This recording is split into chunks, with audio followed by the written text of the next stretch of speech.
Thank you, sir. Meeting come to order, please. Mike, if you would call the roll. Yes, sir. So when I call your name, please announce your presence, starting with Robin Baldry. Here, Mike. John Crohan. Present. Karen Hatcher. Present. Steve Lane.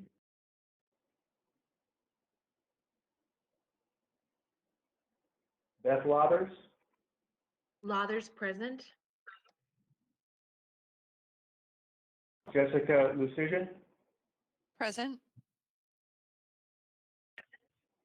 Keith McCord. Present. Sammy McCoy. Present. Brian Richter. Present. Rhonda Rose. Present. Eddie Sanders. Present. And Chairman Lackey. Present.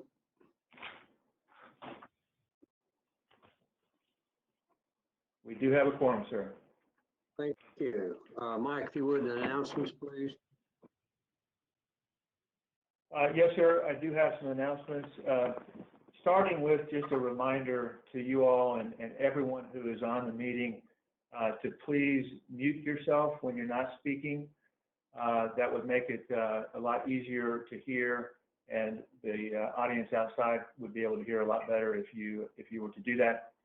Also, just remember that when you do speak to first announce yourself. Next announcement is related to the special called meeting that you're aware of. So we're not asking you to take action this evening on item 36, which is the rezoning of properties from the 1 unit per acre to the 1 unit per 5 acres. As you know, there's going to be a special called meeting of the Planning Commission on October 27th. That'll be at 5:30, your usual time. It will also be a virtual meeting at which time the action will take place. So we'll have the public hearing this evening, but at the end of the public hearing, it'll be continued to the 27th. And so on the 27th, there will be a continued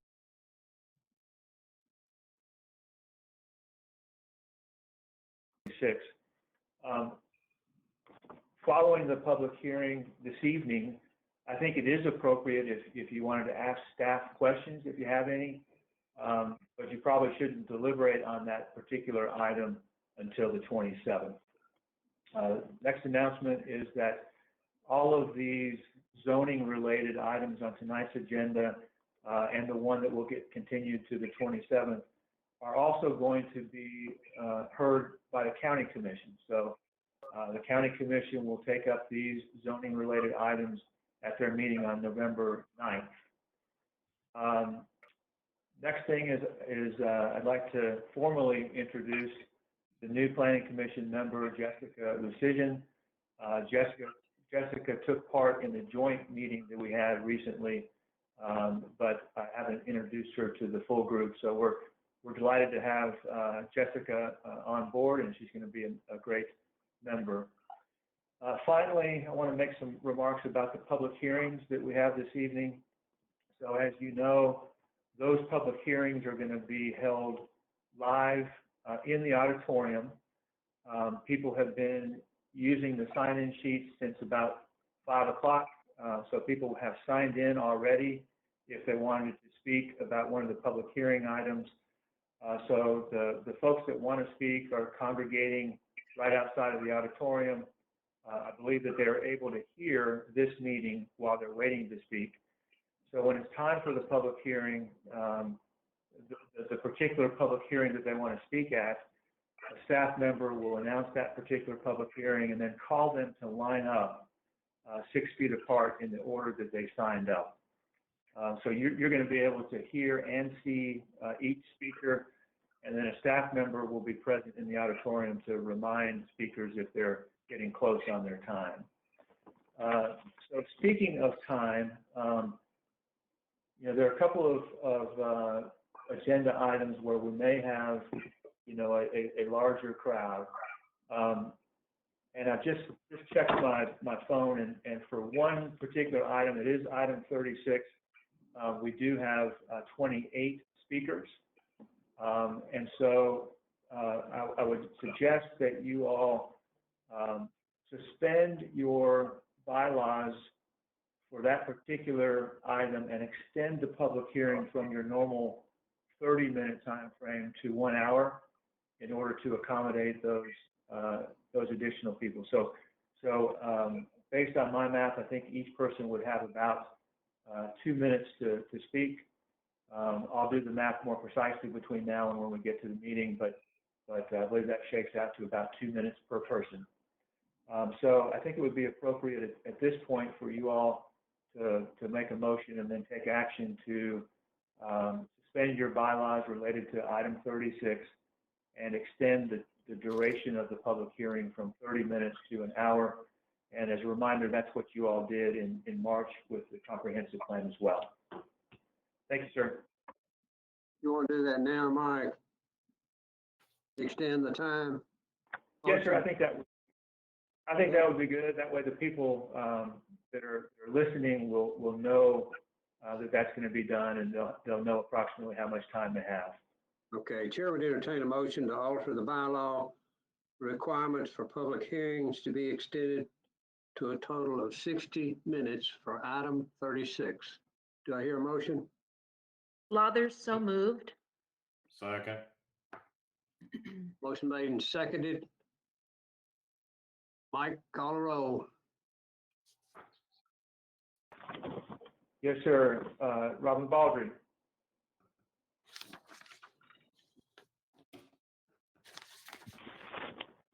Robin? I'm sorry, I was on mute. Yes. Don Cohan? Yes. Sharon Hatcher? Yes. Beth Lathers? Yes. Jessica Lucian? Yes. Keith McCord? Yes. Danny McCoy? Yes. Brian Richter? Yes. Sandra Rose? Yes.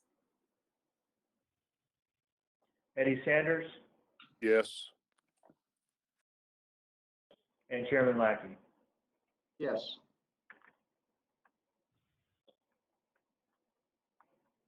Motion carries. And Mr. Chairman, if I may, I should have done this earlier as the meeting was getting started, but as we have done for the past 4, 5, 6 meetings, I think it would be appropriate at this point for someone to formally make a motion to hold this meeting electronically due to the COVID-19 situation. I agree. Is there a motion? So moved, Eddie Sanders. That Brian motion, Richter, second. motion will be to declare that it's necessary that the meeting be held electronically due to COVID-19. Is that the motion? Okay, Yes, it is. thank you. Brian Mike? Richter, second. Call a roll. Yes, sir. Robin Baldry. Yes. Don Cohan. Yes. Sharon Hatcher. Yes. Beth Lathers. Yes. Jessica Lucian. Yes. Keith McCord. Yes. Sammy McCoy. Yes. Brian Richter. Yes. Sandra Rose. Yes. Eddie Sanders, Yes.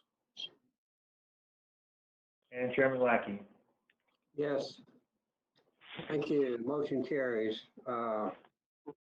Next agenda item is consideration of the minutes of September 10, 2020. Any changes, corrections, clarifications? I hear none. I need a motion. Sammy, I move we accept the minutes as written. Brian Richter, second. Motion made and second. Thank you. Mike, call the roll. Yes, sir. Robin Baldry, Yes. Don Cohan, Yes. Sharon Hatcher, Yes. Beth Lathers, Yes. Jessica Lucigan, Yes. Keith McCord, Yes. Tammy McCoy, Yes. Brian Richter, Yes. Rhonda Rose, Yes. Eddie Sanders, Yes. and Chairman Lackey. Yes. Motion carries. Thank you. Consideration of the consent agenda. Anyone wishing to pull an item for separate discussion, please say so now, or we'll take it as a whole. Anyone? John, I'd like to pull out number 7. McDaniel Farm, Section 2. It's Is that- Robin. Oh, Robin. Number 7. Yes. Thank you. Anyone else? Chairman Lackey, hi there, McCord here.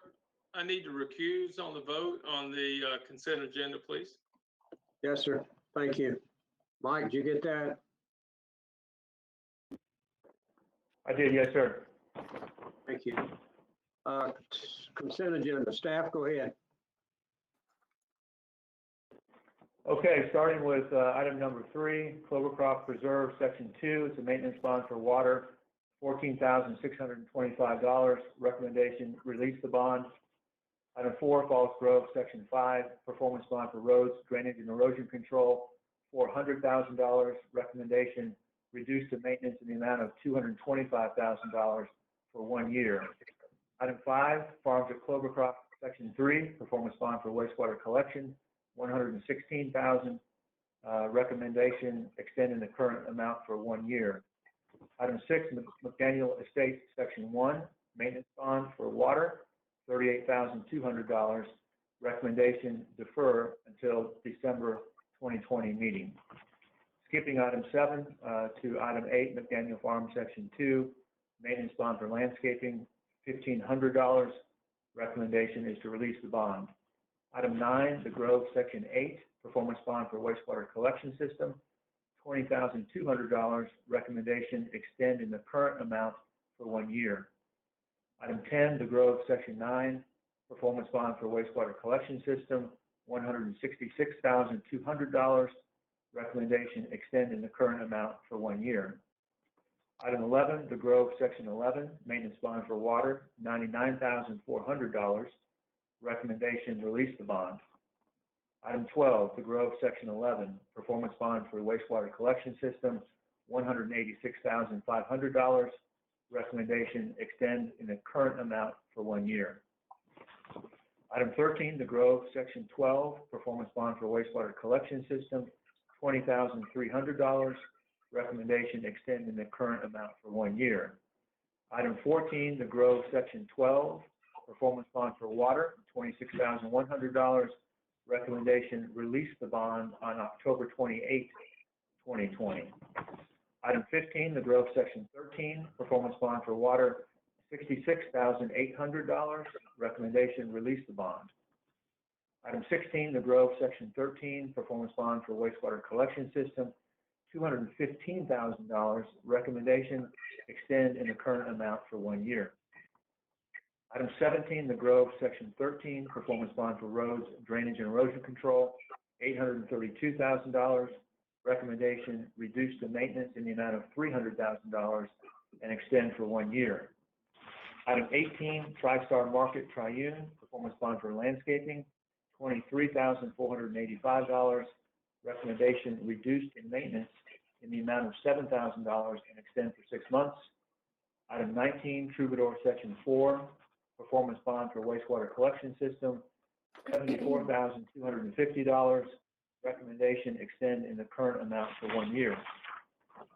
Item 20, Troubadour Section 4, performance bond for roads, drainage, and erosion control, $520,000. Recommendation, extend in the current amount for 1 year. Vineyard Valley Section 1, performance bond for wastewater collection system, $80,000.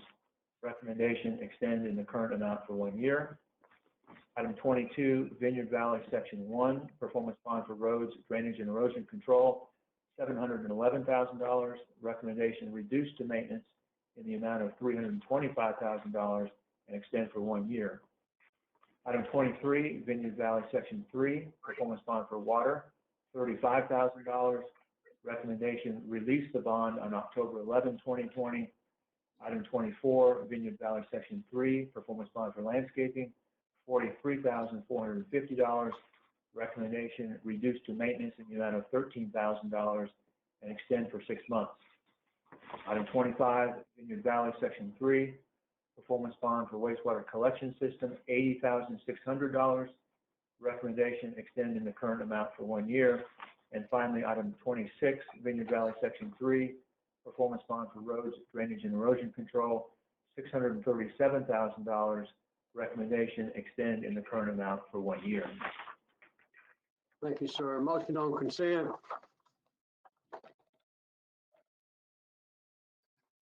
Move for approval, McCoy. I second it, Robin. Thank you. Motion made and seconded. Prepare to vote. Mike, call a roll. Sure, Commissioner Baldry, Yes. Commissioner Cohan, Yes. Commissioner Hatcher, Yes. Commissioner Lauders, Yes. Commissioner Lucian, Yes. Commissioner McCord, He abstained. I'm sorry, he recused, that's my fault. Commissioner McCoy, Yes. Commissioner Richter, Yes. Commissioner Rose, Yes. Commissioner Sanders, Yes. and Chairman Lang. Yes. Motion carries. Thank you. Robin, consent agenda item 7, McDaniel Farm Section 2, proposed performance bonds for road drainage and erosion control, $853,000. You had a question, ma'am? I did have a question. I'm sorry. I had a question on the roads part of it. Are we just referring to the roads inside the development and not the improved road where they were redoing the intersection? Robin, this is William Andrews with the engineering department. This bond is for inside the development. There is a separate bond with the county highway department for the road improvements.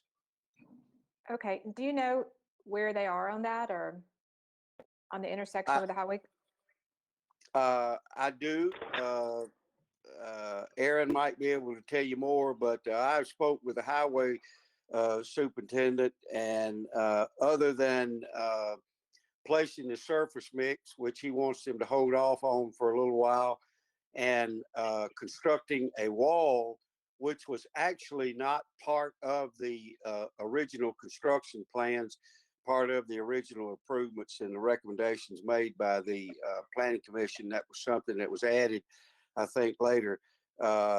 He is satisfied with the the progress, and I believe is going to send notification to the planning department that he is satisfied with the work as being completed so far. This was required before they could bring in Section 3 of McDaniel Estates, I believe. Correct. Okay. Thank you, William. You're welcome. Anything else, Lovin? No, I'm good. Thank you, John. Motion to approve consent agenda item 7.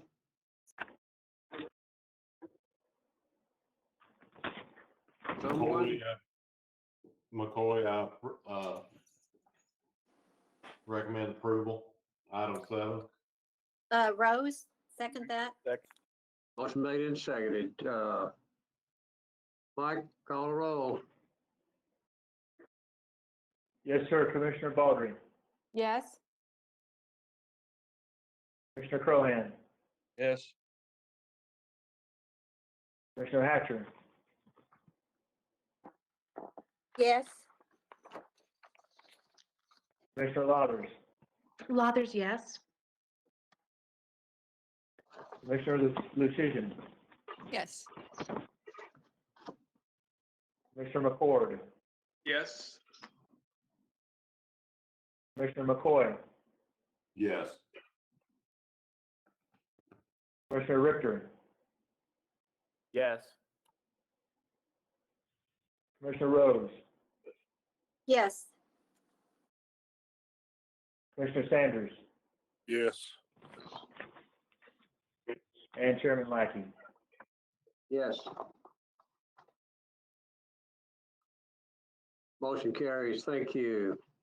Continuing on our agenda under old business, agenda item 27, final plat review for Hillsborough Manor, large lot easement subdivision containing 3 lots on 15.26 acres located off Old Hillsborough Road in the 9th voting district. Staff?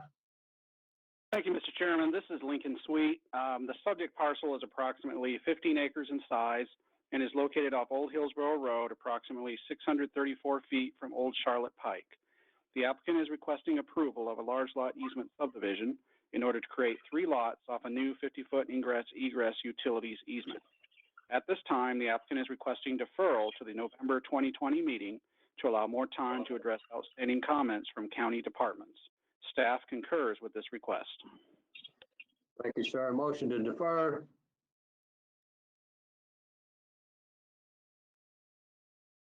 Lathers, so moved. Richter, second. Motion made and seconded. Prepare to vote. Mike, call the roll.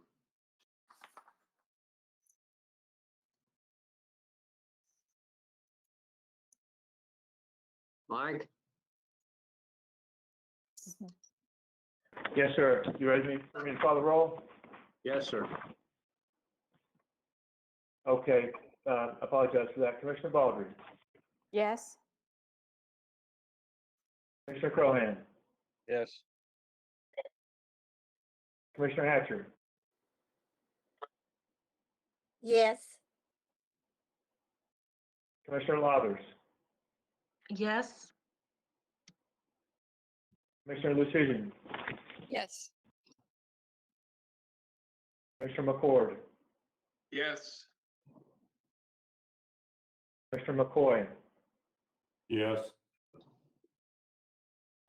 Commissioner Richter, Yes. Commissioner Rose, Yes. Commissioner Sanders, Yes. and Chairman Lackey.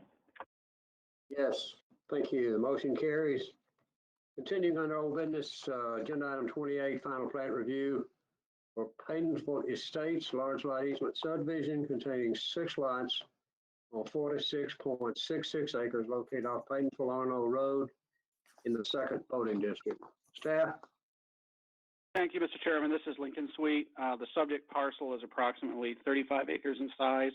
It is located off Paytonsville Arno Road, approximately 3/4 of a mile east of Cool Springs Road. The applicant is requesting approval of a large lot easement subdivision in order to create 5 lots off an extended 50-foot ingress-egress utilities easement and 1 lot on Paytonsville-Arno Road. In order to allow more time to have some more soil work performed, the applicant has requested deferral to the November 2020 meeting. Staff concurs with this request. Thank you, sir. Motion to defer agenda item 28. Move to defer. Second. Was made and seconded. Prepare to vote. Mike, call the roll. Commissioner Baldry, Yes. Commissioner Crohan, Yes. Commissioner Hatcher, Yes. Commissioner Lathers, Yes. Commissioner Lucian, Yes. Commissioner McCord, Yes. Commissioner McCoy, Yes. Commissioner Richter, Yes. Commissioner Rose, Yes. Commissioner Sanders, Yes. and Chairman Lackey. Yes. Motion carries. Thank you. Continuing over in this agenda item 29. Final plat review for Brooklands large lot easement subdivision containing 4 lots on 25.55 acres located off Paytonsville Trinity Road in the 12th voting district. Staff. Thank you, Mr. Chairman. This is Lincoln Sweet. The subject property is approximately 26 acres in size and is located off Paytonsville Trinity Road, approximately 1/3 mile south of Crowder and Meeks Roads. The applicant is requesting approval of a large lot easement subdivision in order to create 4 lots off a new 50-foot ingress-egress utilities easement. At this time, the applicant is requesting deferral to the November 2020 meeting, allow more time to address the violation of the stormwater management regulations. Staff concurs with this request. Thank you, sir. Motion to defer agenda item 29. Move for Mr. deferral. Mo- We got a second in there somewhere? Second. Thank you. Prepare to vote. Mike, call the roll. Commissioner Baldry, Yes. Commissioner Crohan, sorry, Yes. Commissioner Hatcher, Yes. Commissioner Lathers, Lathers, yes. Commissioner Lucian, Yes. Commissioner McCord, Yes. Commissioner McCoy, Yes. Commissioner Richter, Yes. Commissioner Rose, Yes. Commissioner Sanders, Yes. Chairman Lackey. Yes. Motion carries. Thank you. Agenda item 30. Final plat review for Aberley large lot easement subdivision containing 4 lots on 22 acres located off of Paytonsville Trinity Road in the 12th voting district. Staff. Thank you, Mr. Chairman. This is Lincoln Sweet again. The subject property is approximately 22 acres in size and is located off Paytonsville Trinity Road, approximately 1/3 mile south of Crowder and Meeks Roads. The applicant is requesting approval of a large lot easement subdivision in order to create 4 lots off a new 50-foot ingress-egress utilities easement. The site contains natural resources requiring protection, including steep slopes, a hilltop, slippage soils, wetlands, and woodlands. There are moderately steep slopes inside and outside of building envelopes and very steep slopes outside of building envelopes. The hilltop is entirely outside of any building envelopes. Qualified professionals have determined there are no wetlands or slippage soils in the building envelopes. The site is also mostly under tree canopy. All zoning ordinance requirements, including those regarding the protection of natural resources, have been met. The applicant is proposing individual septic systems for the lots, and the Williamson County Department of Sewage Disposal Management has approved the request. Water will be provided by the Millcrofton Utility District. As no fire hydrants are proposed and as none are currently located within 500 feet of the building envelopes have been separated by 200 feet. the plat is in order and staff recommends approval subject to the following. Number one, a notice of coverage issued by TDEC will be required prior to the signing of the plat. Number two, a land disturbance permit must be obtained for the overall development. And number three, driveway and drainage infrastructure must be complete, consistent with zoning ordinance requirements prior to issuance of building permits. Thank you, sir. Any questions of staff? I have a question as to when these final three items, is there a timeline on those, when those need to be completed by? As far as when they're, as far as the number of deferrals, Yes, yes. I'm not sure if there's a, Mike, is there a maximum number of deferrals? I don't think there is. There's not, Lincoln. I mean, on these final three items that is on this, on item 30, the 1, 2, and 3 at the bottom, is there a time limit by when those need to be taken care of? The notice of coverage, they have to have that issued before plat, before the Secretary of the Planning Commission can sign the plat. And land disturbance permit will be needed before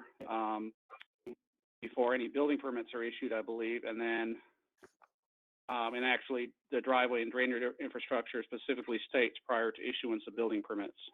Correct. Thank you. Hey, Lincoln, this is Robin. Yes. So you're accessing this new development, aren't you accessing it through another subdivision? Or large lot?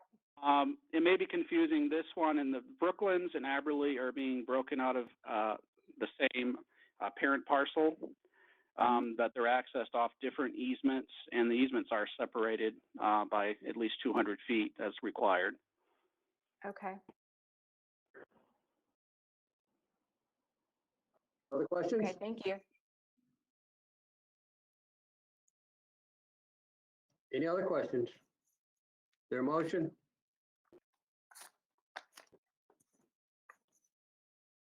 Lucian, motion to approve. Richter, second. Motion made and seconded. Motion. Excuse me, I'm about to sneeze.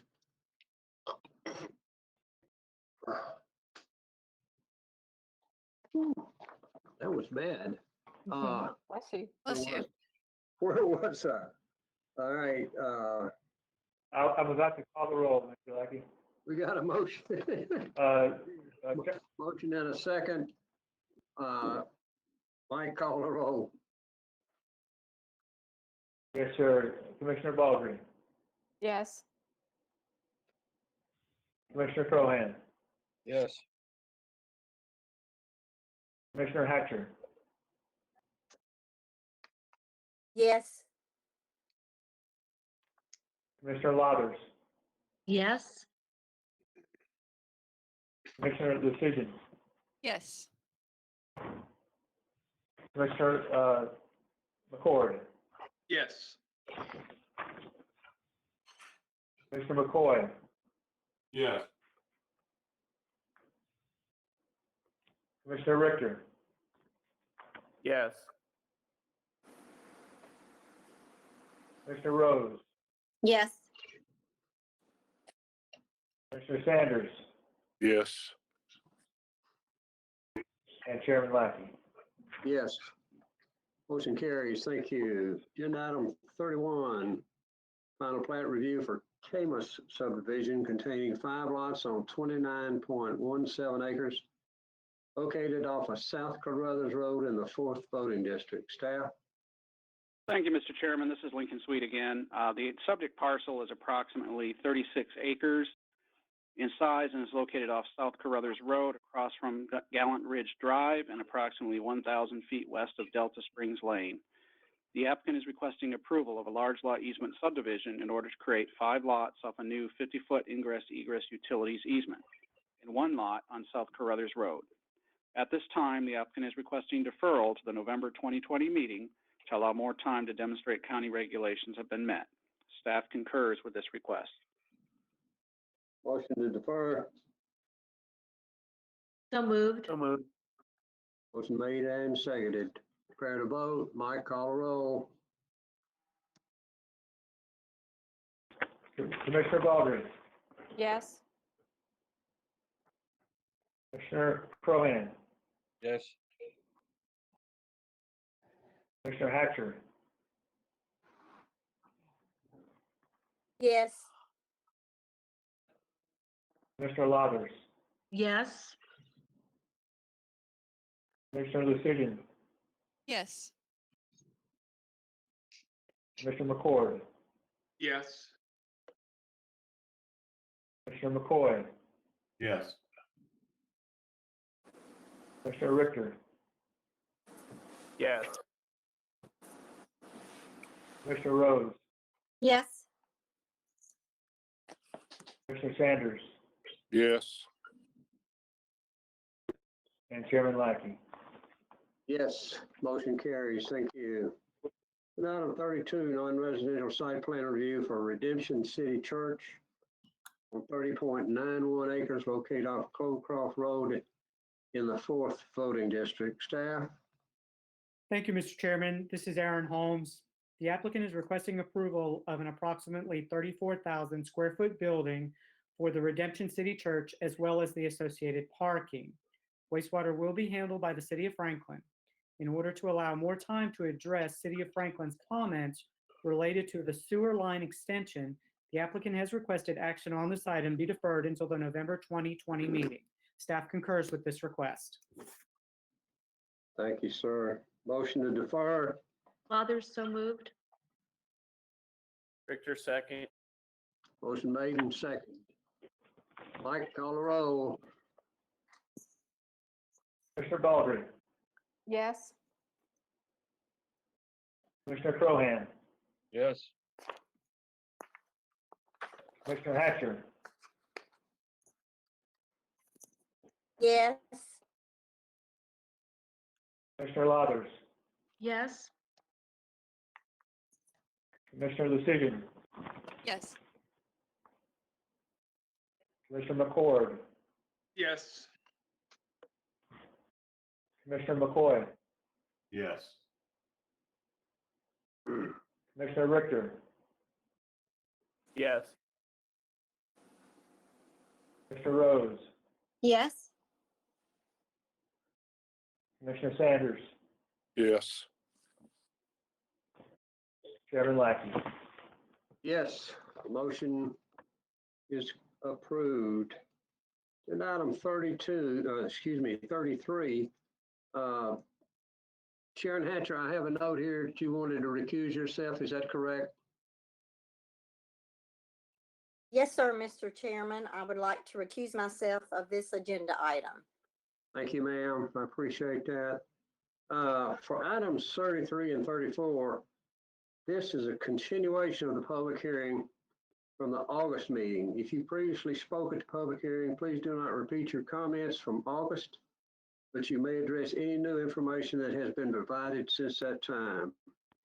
Item 33 is concept plan review for the Duquette property containing 128 lots on 143.3 acres located off of Gossey Hill Road in the 12th voting district. Staff? Thank you, Mr. Chairman. This is Aaron Holmes. This item was deferred at the August 2020 meeting because staff determined the submitted concept plan did not meet the open space width requirements as outlined in Article 14 of the zoning ordinance.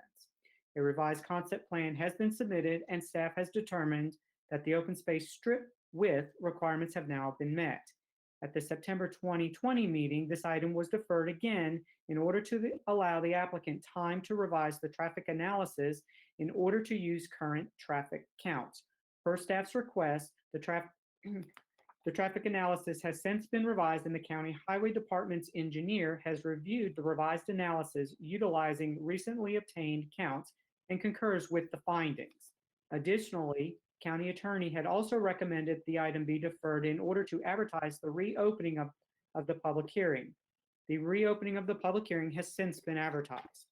The applicant is requesting approval of a 128 lot conservation subdivision in the Rural Development 1 zoning district. The review of a concept plan is the first stage in the development approval process. The proposed development consists of 128 lots, which range in size from 10,500 square feet to approximately 4 acres. The overall density is 0.89 dwelling units per acre. The subject property totals 143.3 acres and are located at the intersection of Long Lane and Goosey Hill Road. The site contains a number of natural resources, including moderate and very steep slopes, streams, and large areas of woodlands. Approximately 23% of the site is covered in tree canopy. Approximately 51% of the site will be preserved in open space, and approximately 70% of the existing tree canopy will be retained. The required open space strip around the perimeter of the property has been provided.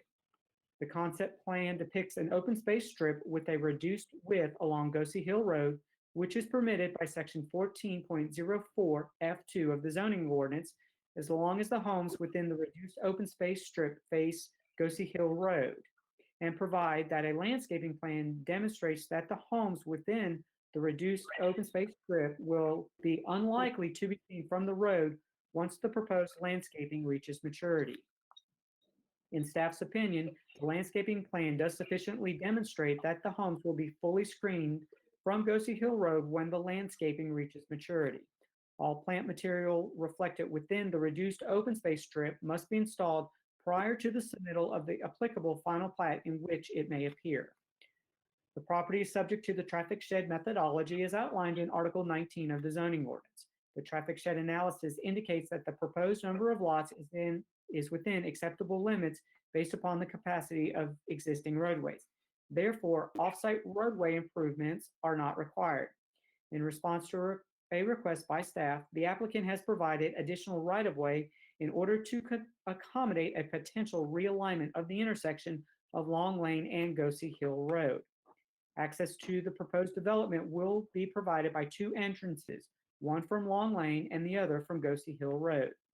County Highway Department has determined that adequate site distance exists at both entrances and has approved their locations. Because this development will generate 50 or more peak hour trips, the applicant was required to provide an intersection analysis for the site entrances, which includes an evaluation as to the necessity of turn lanes into the development. This intersection analysis indicates that turn lanes are not warranted based on projected traffic volumes. County Highway Department's engineer has reviewed the intersection analysis and concurs with the findings contained therein. However, at the request of the Highway Department and planning staff, the applicant has agreed to install a right turn lane at both entrances to the development. These lanes are shown on the concept plan and will be incorporated into the conditions of approval for the development. Within the development, the applicant is requesting a right-of-way width of 40 feet in order to locate sidewalks outside of the right-of-way and a design speed of 25 miles per hour for internal roadway. Staff is in support of these requests. Water service will be provided by Millcrofton Utility District. Wastewater will be handled via a non-traditional wastewater treatment and disposal system for which a site plan was approved at the June 2020 meeting. Approximately 11.5 acres of the site will be utilized for the non-traditional wastewater treatment and disposal system, which includes the land application area, treatment facility, and storage pond. The proposed system will utilize recirculating sand filter technology to treat wastewater generated by the proposed subdivision. A certificate of convenience and necessity has been approved by the Tennessee Public Utilities Commission, and a draft state operating permit has been issued by the Tennessee Department of Environment and Conservation.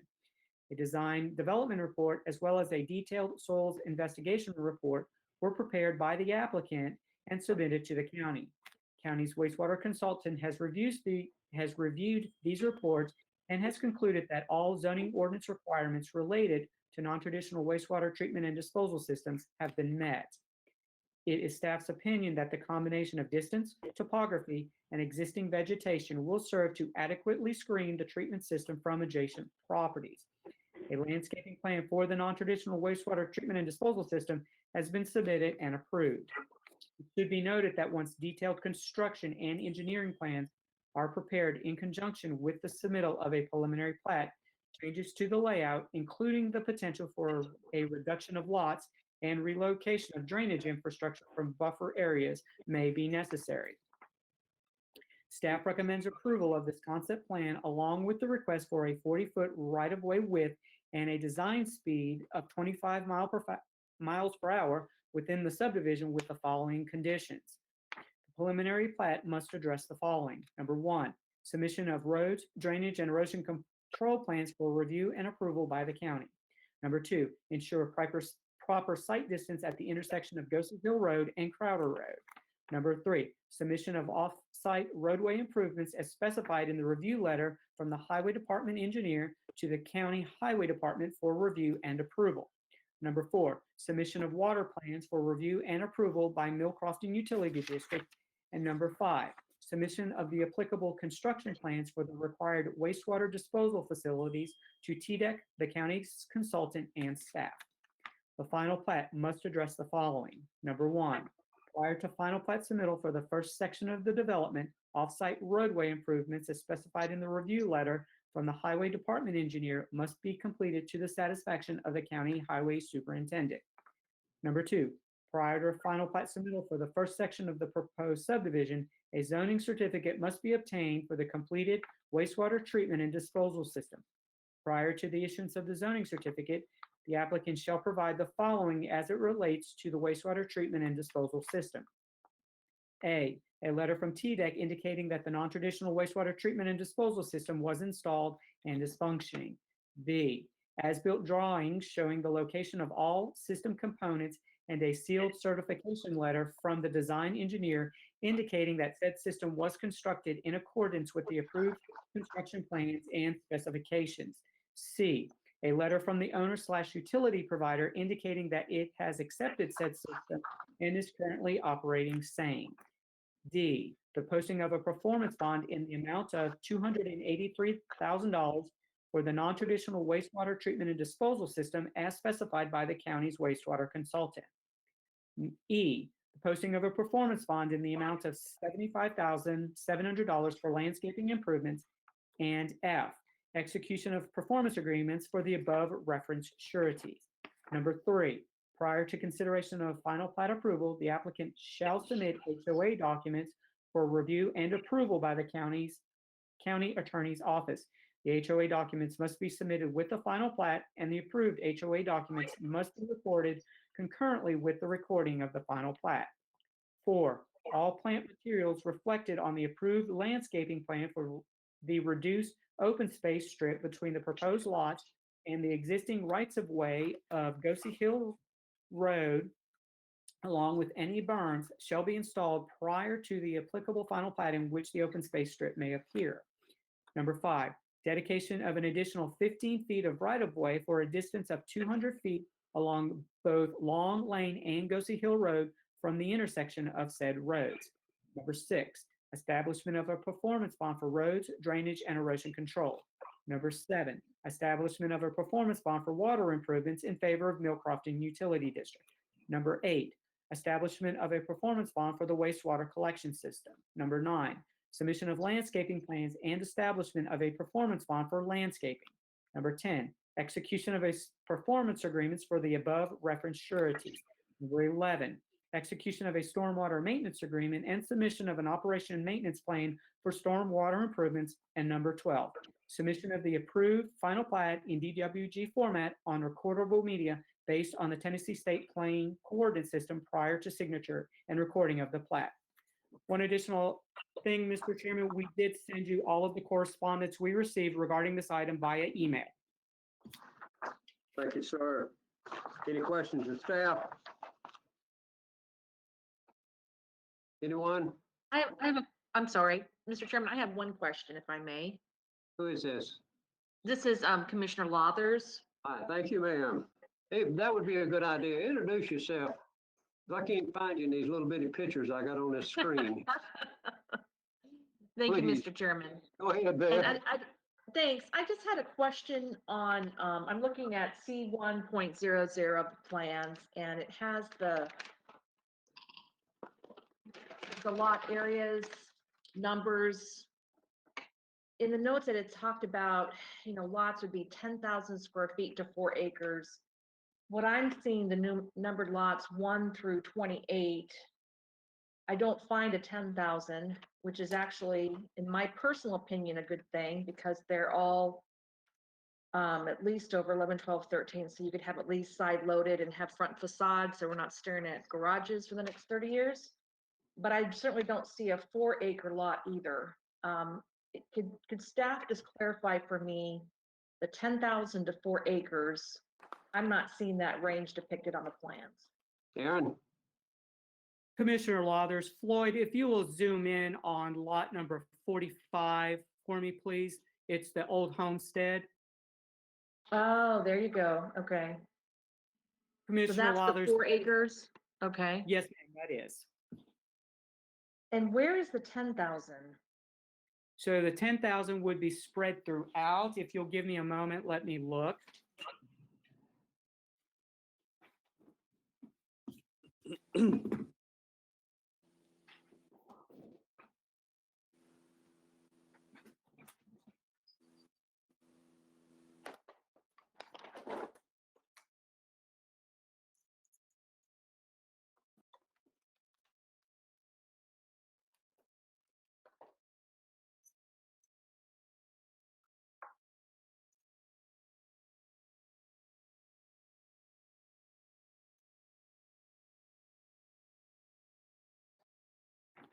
Commissioner Lathers, that appears to be a typographical error on that.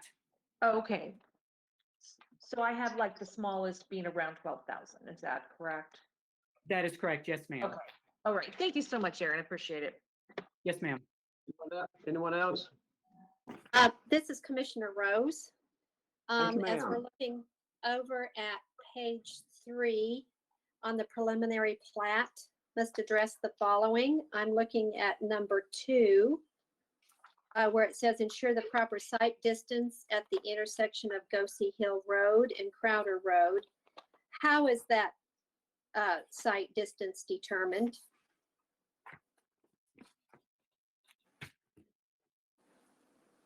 This is Floyd Heflin. They measured the distance that you could see from if you were pulling onto the road for intersection site distance. It's if you're sitting at the intersection getting ready to make a turning movement onto the other road, or if you're at the connecting intersection of the subdivision pulling out onto the existing county road. And there's a required amount of distance that's required based on the posted speed limit.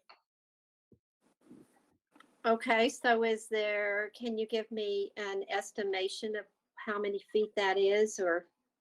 Yeah, so they are saying, the highway department's representative is saying that they achieved the minimum required site distance. It's in their letter. I believe it was in your packet from Collier Engineering. I'd have to find it here, but Okay, I can look that up. Yeah. Thank you. Appreciate Anyone that. else? Yes, I I do, still Dawn. have another, I'm sorry. Go ahead, Yep, Rhonda.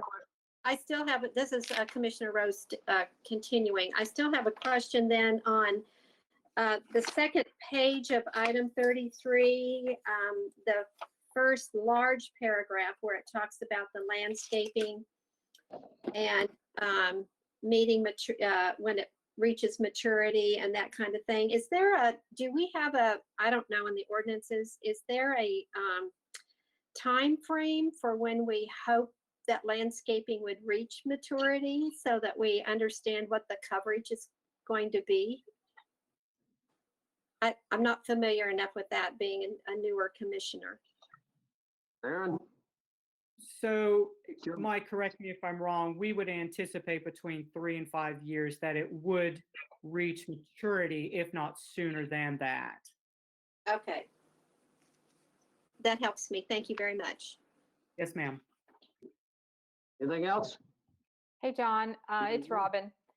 Actually, Yes, I was going to ma'am. ask that question that Rhonda did about the landscaping because it talks about it so much on Goosey Hill Road. So I was making sure that they weren't planting small things, but already kind of mature things.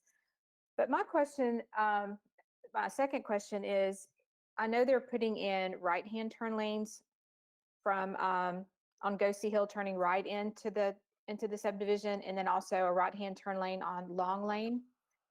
But I feel out there, especially actually at both intersections, at both entryways, that there needs to be a left-hand turn lane. And here's why I feel that way. So at the intersection of Crowder Road and Go See Hill and the subdivision, I feel like turning left in there is a safety thing, because you've got Crowder Road right there, and there's a lot of traffic on Go See Hill Road. So I personally feel like we need a left-hand turn to go in there to get people off the main road, and people turning on Crowder Road, turning right on Go See Hill Road, that it kind of pulls people off, the main road.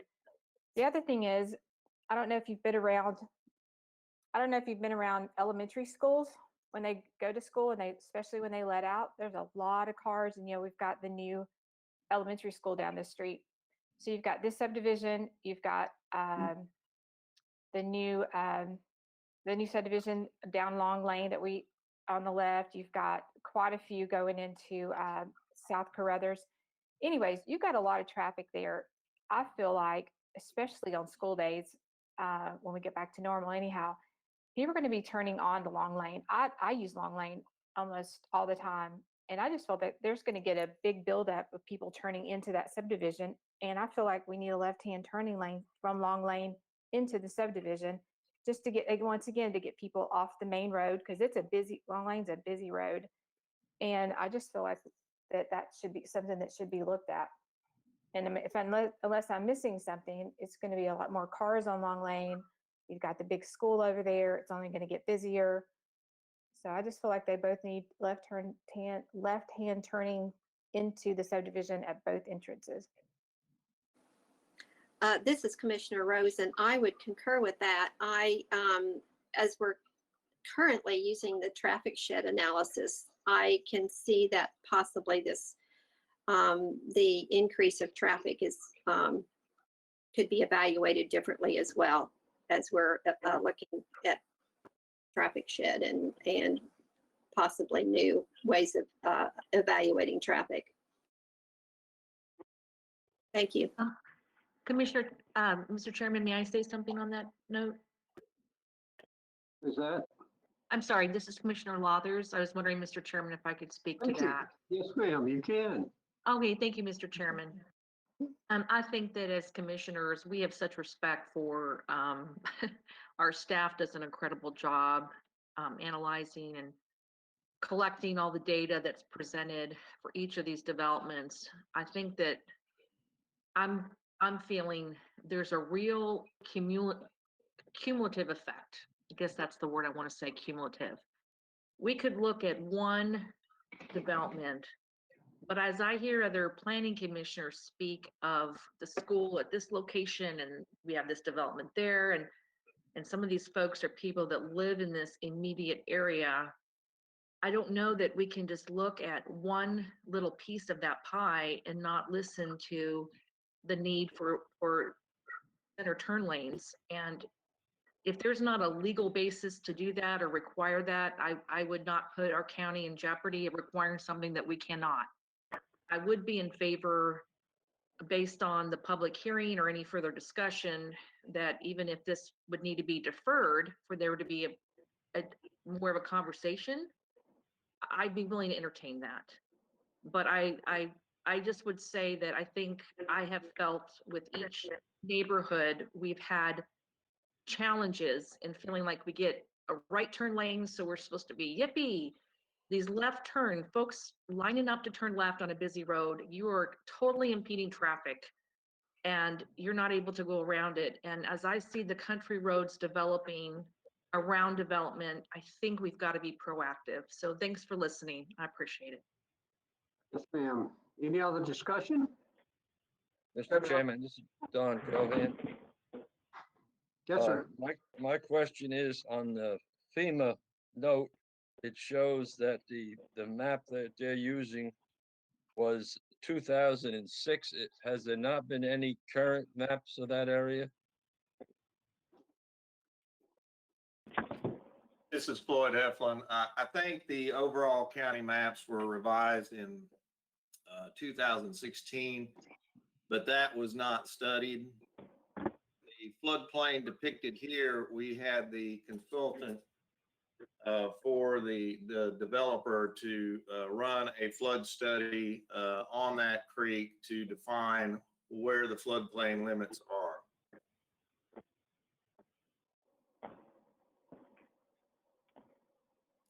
So that is the latest information we'll have, what they're using on 2006. Well, I'm saying there's no FEMA information that indicates a FEMA floodplain, so we know there's a floodplain there. So we had the applicant develop that quite recently to show what the limits of the 100-year floodplain are. That's recent. It's recent information. Okay. My other question is kind of aesthetic. Lots 101 and 106, will they be, the way it's being set up so they can, the other houses at 100 will be facing Crowder Road? Sorry, not Crowder Road, Gossey Hill Road.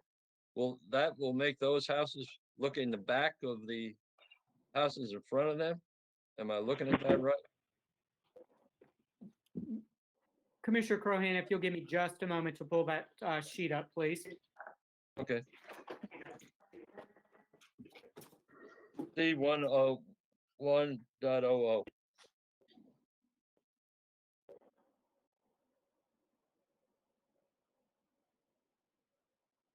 Commissioner, the houses on lots 101 and 106 will look, their sides of the houses will look to the back of lot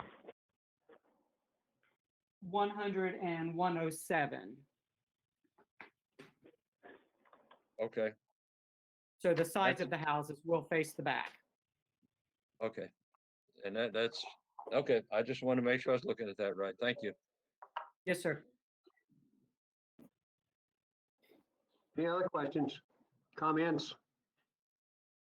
Hey, yeah, I got one question. This is Sammy. Are we speaking with the developer after the public meeting or to hear from them? Yes, we can probably conduct the public hearing. Mr. Chairman, this is. Go ahead, Mike. Well, sorry, Christie, I was just going to say that I think it's probably time to hold that public hearing, and then after the public hearing, the applicant, as always, is available and can speak and can certainly answer questions that the commission has. Sounds good.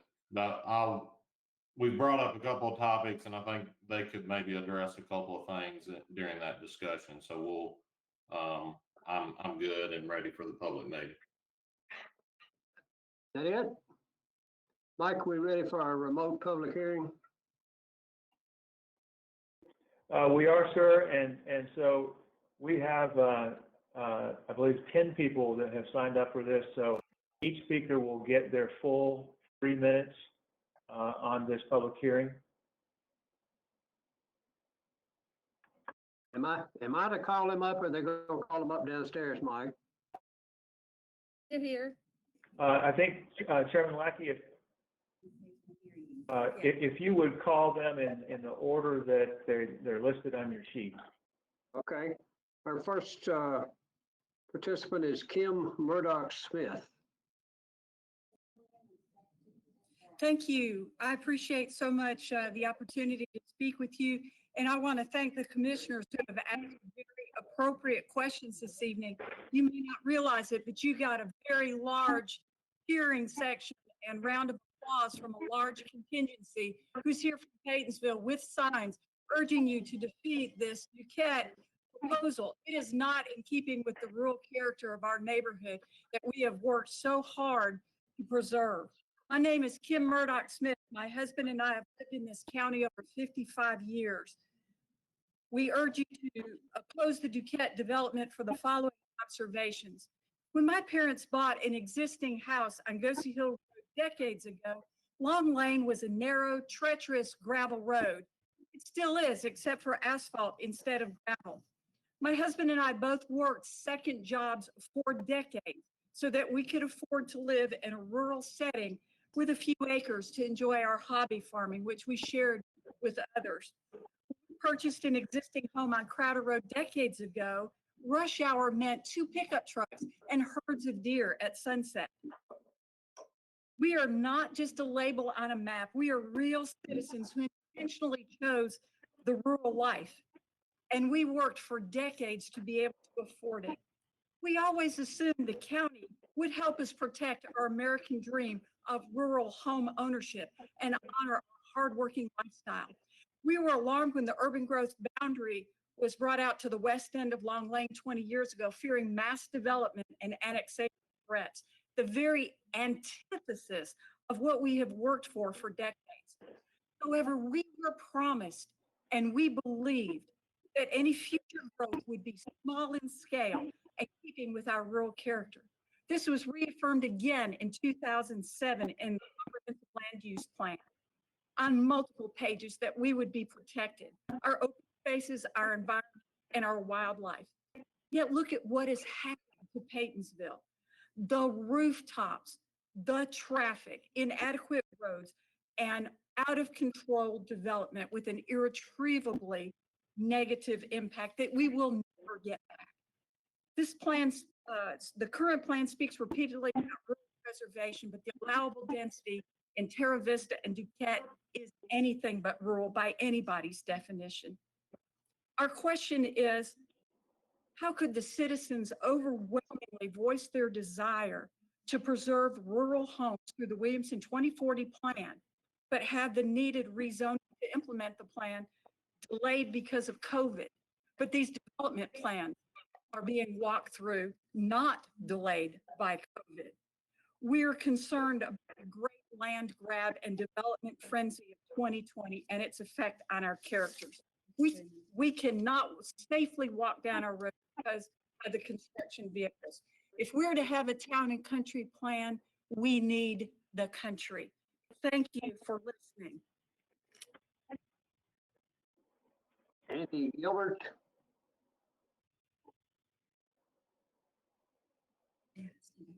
You're right here. Okay, great. Good evening, ladies and gentlemen of the Planning Commission. My name is Andy Gilbert. I'm the president of the Paytonsville area. I live at 4395 Army Road, and I've been a resident of Williamson County for the past 28 years. I moved back to Tennessee because I love the inherent beauty of this place and the people and the quality of life, as well as the safety and security it affords to all of us. I'm here speaking tonight on behalf of myself and many of the residents in the Paytonsville area who rejected the Duquette property development of greater than 120, in large part due to my concern my neighbors and I have over the safety of our community and the lack of infrastructure in place to support our area, specifically the incredibly dangerous roadways. Consider the development traffic study for Duquette. It's clear to me and my neighbors that the timing of both of those studies in January, March, and the latest study does not take into account the impact it has had on their traffic in our area, given schools were closed, businesses were limited, and work from home is still being enforced largely across the business community.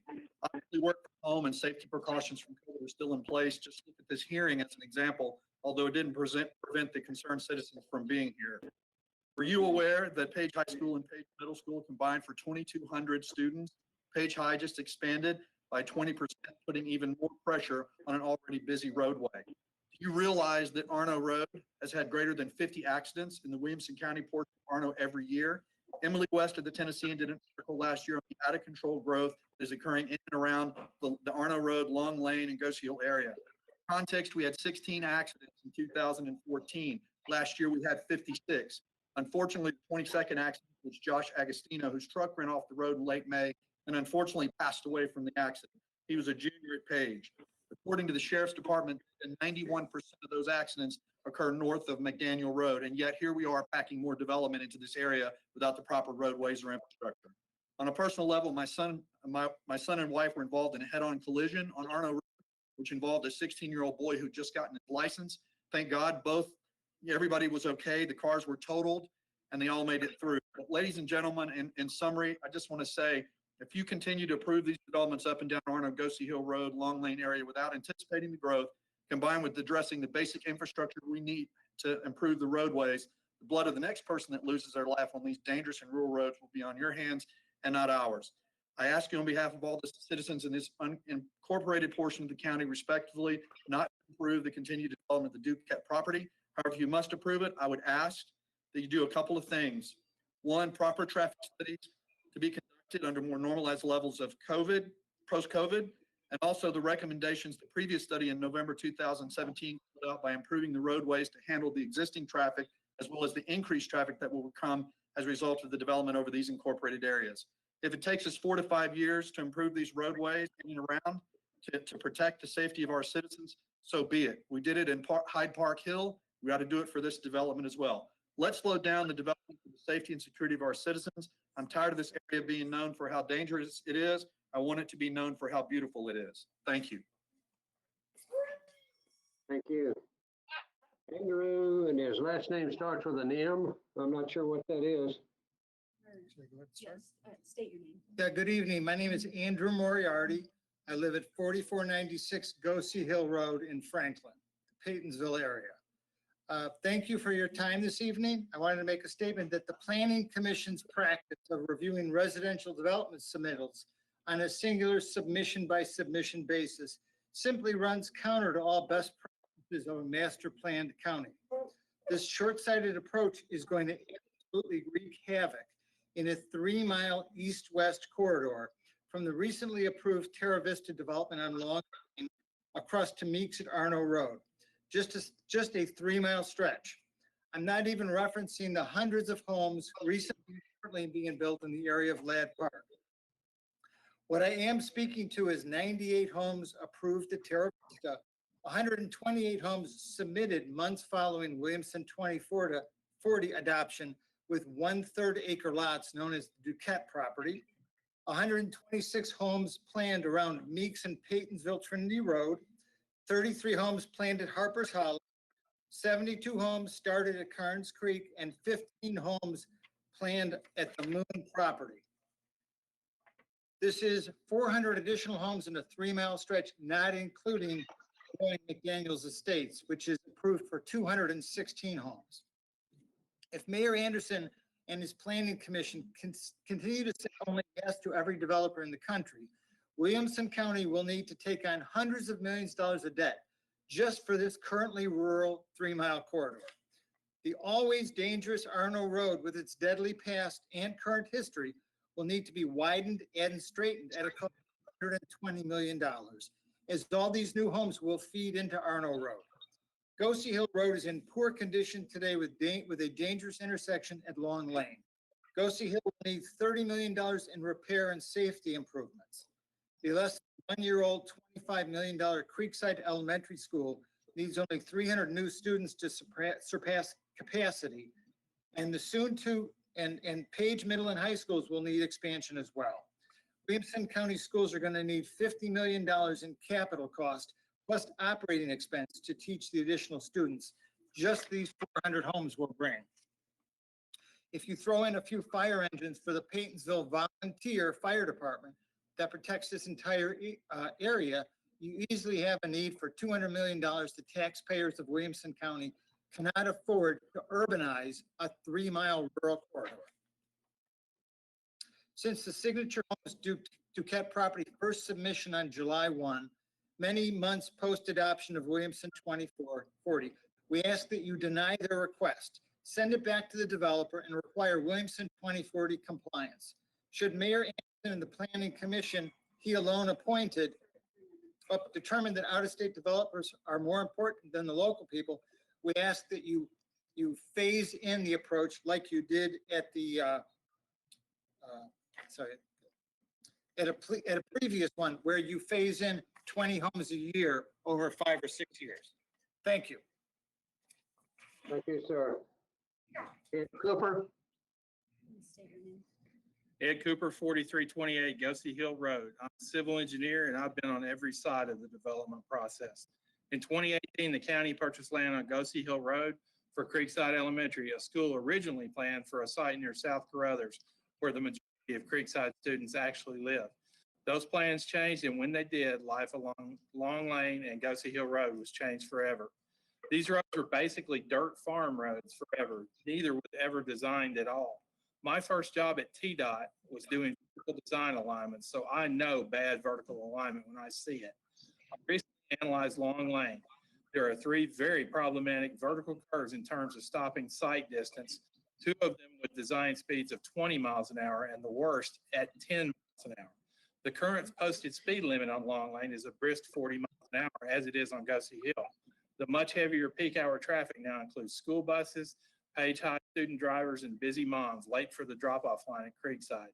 Is that the best we can do? There's no big state highway project coming along to bail us out here. If the Planning Commission wants to approve developments with Franklin-like densities, immediate action is required. The county should immediately start the process to lower the speed limits on Gosey Hill Road and Long Lane to 30 miles an hour. We also request a 4-way stop condition at Crowder Road, where Collier Engineering has already cast doubts on the developer's previous claims of adequate site distance in their September 30th review letter. In addition, we insist that the developer dedicate additional rights-of-way at Gosey Hill Road and Long Lane for a realignment project. That project needs to be under contract by the county prior to any future plat approvals. On June 11th, 2020, you approved a plan for a wastewater treatment plant that had already violated TDEC requirements for public notice signage. 5 months later, Tennessee Wastewater, the treatment plant operator, is still arguing with TDEC over testing frequencies and limits of total nitrogen. They claim that to conduct this testing will, quote, cause the utility to incur additional cost for which it's not compensated through current rates. Sorry, folks. This water flows directly into Toon Creek and the Harpeth River. Either follow TDEC regulations, Tennessee Wastewater, or go find yourself another site. Did you know any of the above when you approved these plans on June 11th, 2020? The county's wastewater consultant, Smith, Segment and Reed, approved these plans on May 26, 2020, with no conditions whatsoever. Planning Commission members, I thank you. Once again, I ask you, is this really the best that Williamson County can do? Thank you. Kim Monks. Oh, sorry. Okay. Good evening, Commissioners. I'm Kim Monk, speaking to you as part of a collective of Paytonsville neighbors who oppose the current concept plan that Signature Homes is proposing for Duquette property. I live on New Daly Covington currently, but just recently I moved there from Crowder Road, where I lived for 26 years. All week I have been emailing you about many of my concerns for this proposal. I hope you've been reading my emails. The explosion of growth has and will continue to weaken what little infrastructure we have. Roads are already compromised, as you surely saw when you took that drive down Arno Road like I asked you to. Especially noticeable is the dangerous intersection of Arno, Meeks, and McDaniel. The lack of respect by Signature Homes for an individual property is evident at that intersection, as I am sure you saw for yourself. Safety of our residents is so vital, as none of us want to see the negative outcomes of driving on those dangerous roads, especially with our teenage drivers, of which I have one of those who's starting to learn how to drive right now. Signature Homes seems to be more committed to quantity rather than safety and quality. This explosion of growth has impacted homeowners in these massive developments, as some of them deal with stormwater issues, construction issues, with framing, foundations, and improperly compacted soils in McDaniel Farms and estates. These issues only magnify the worry of subpar development and its potential for lowering our property values. The explosion of growth in this county has finally reached Paytonsville, as I had hoped it never would. This is the last chance we have to bring these issues to your attention before you vote to add 128 more homes to our area. As I've said before, the density of this proposal is too big. It's higher than any other subdivision in our area. Check the numbers for Hoppers Hollow, Starnes Creek, and even Terra Vista. All have a lower density ratio. You must realize the reason for this is the flawed traffic studies, because no traffic study done while we are still in the midst of a pandemic is accurate. I cannot emphasize that enough. I get that the Duquette family has the right to do whatever they want with their own property as regulations allow. I get Signature Homes has submitted a proposal that appears to check all the boxes. I disagree with the one most important box. The density of this proposal is too high. So in closing, I implore you to both defer and consider again the density of this proposal and its impact on our community very carefully, or just vote no. Not this developer, not this site, not at this time. Thank you. Tina Bowling. Yeah, right there. Just state your name. Hi, my name is Tina Bowling. My husband and I live at 4522 Long Lane and have for 18 years. We've owned the land for 25 years. We are directly across the street from the Duquette property. In fact, where the bulk of the houses will be located in that subdivision. You've already heard from many of my neighbors in the area about the dangerous road conditions and safety that we're concerned about with this development.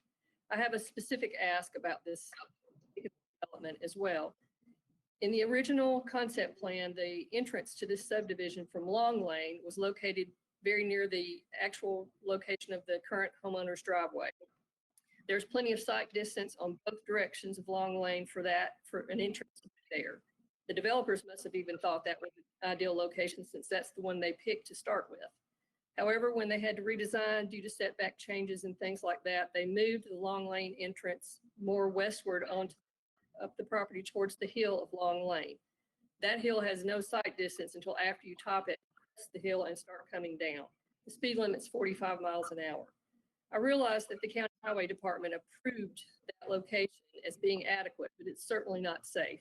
We've seen many near misses in that spot with the mailman, UPS man, the FedEx guy, our neighbors trying to turn in and out their driveway and ours as well. I don't want to see a school bus full of children trying to turn left into that subdivision from Long Lane and the car top that hill coming the opposite direction, going 45 or more. I don't think you want to see that either. There's no reason for that to even be a possibility. Just have the developer move the Long Lane entrance back to its original location from the first concept plan. Are they going to lose 1 or 2 lots by doing that? Is that so important? Then compromise, figure out how to do something some other way. But give the residents of this new subdivision, the residents that have lived here for many years, the safer and the better option. We deserve it. Please ask them to move the subdivision entrance from Long Lane back to where it was originally. Thank you. Thank you, ma'am. David Jacobs. My name is David Jacobs. I'm at 4310 Goosey Hill Road, and I'm directly across from the Duquette property.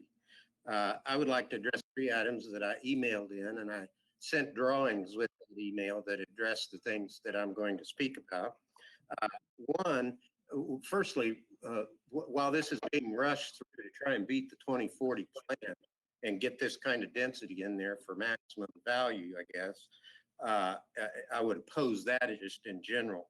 But if we just address the existing ordinance, the zoning ordinance, and the items there, I think there are ways that if you're going to approve this plan, there's some things that can be done to address the preservation of the rural character of our community.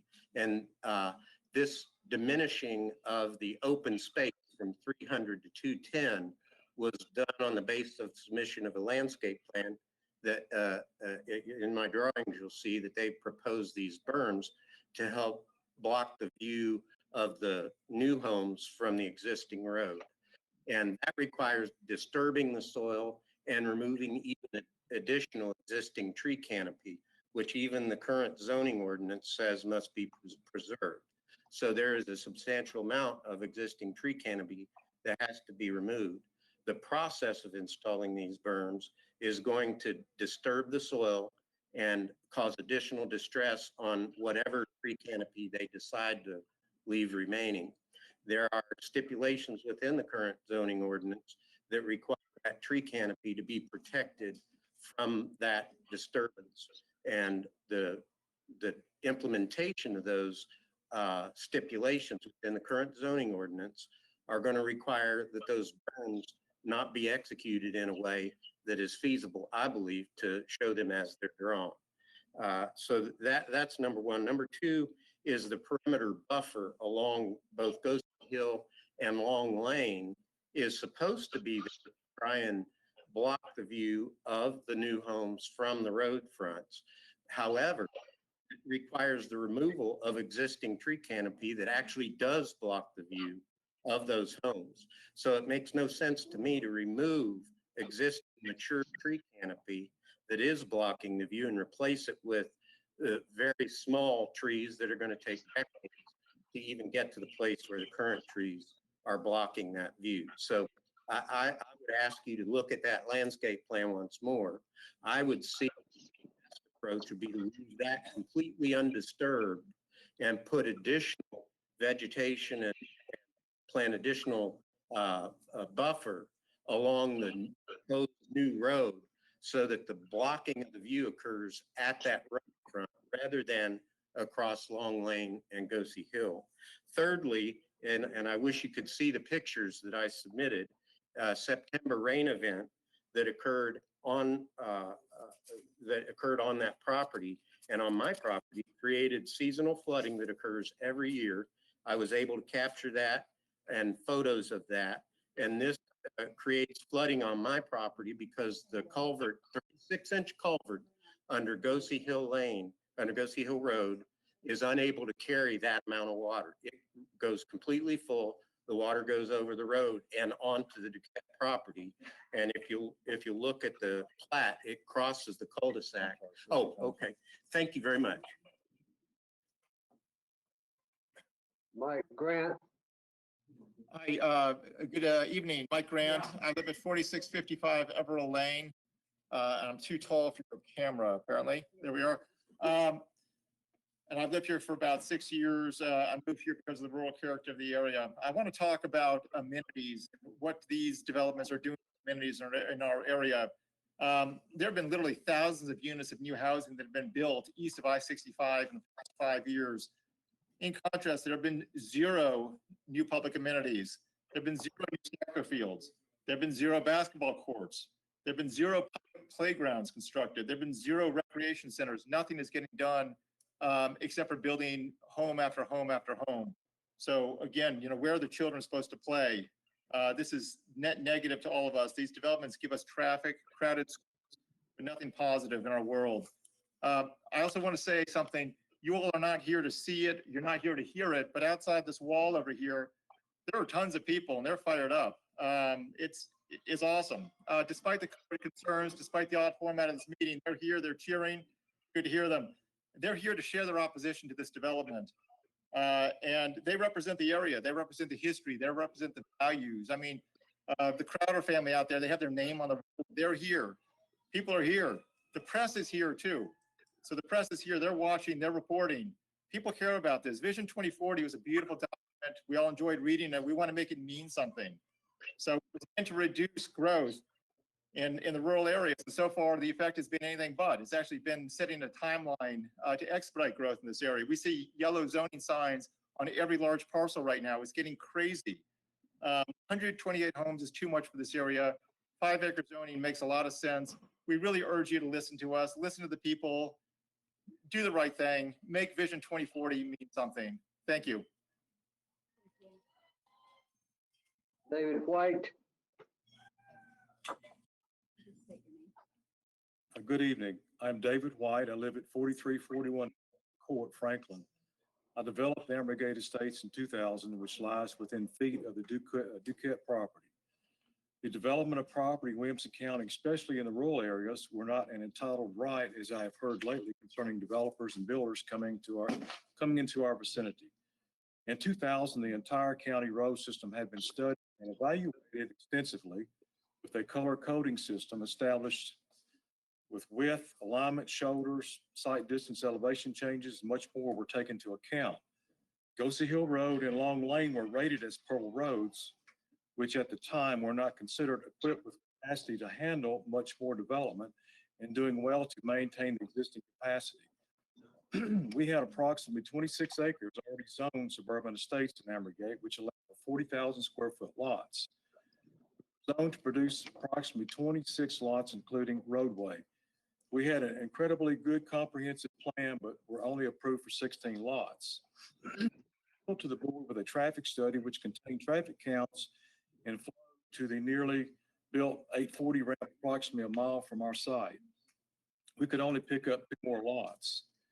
Stormwater was also a major factor, more so discharging into Toon Creek. Our plan conformed to the structure of the original farm, to the structure of the original farm that was built on the property with perfect natural stormwater treatment and clay terraces to control groundwater runoff within and from the development itself. This was mapped and demonstrated in our approval process.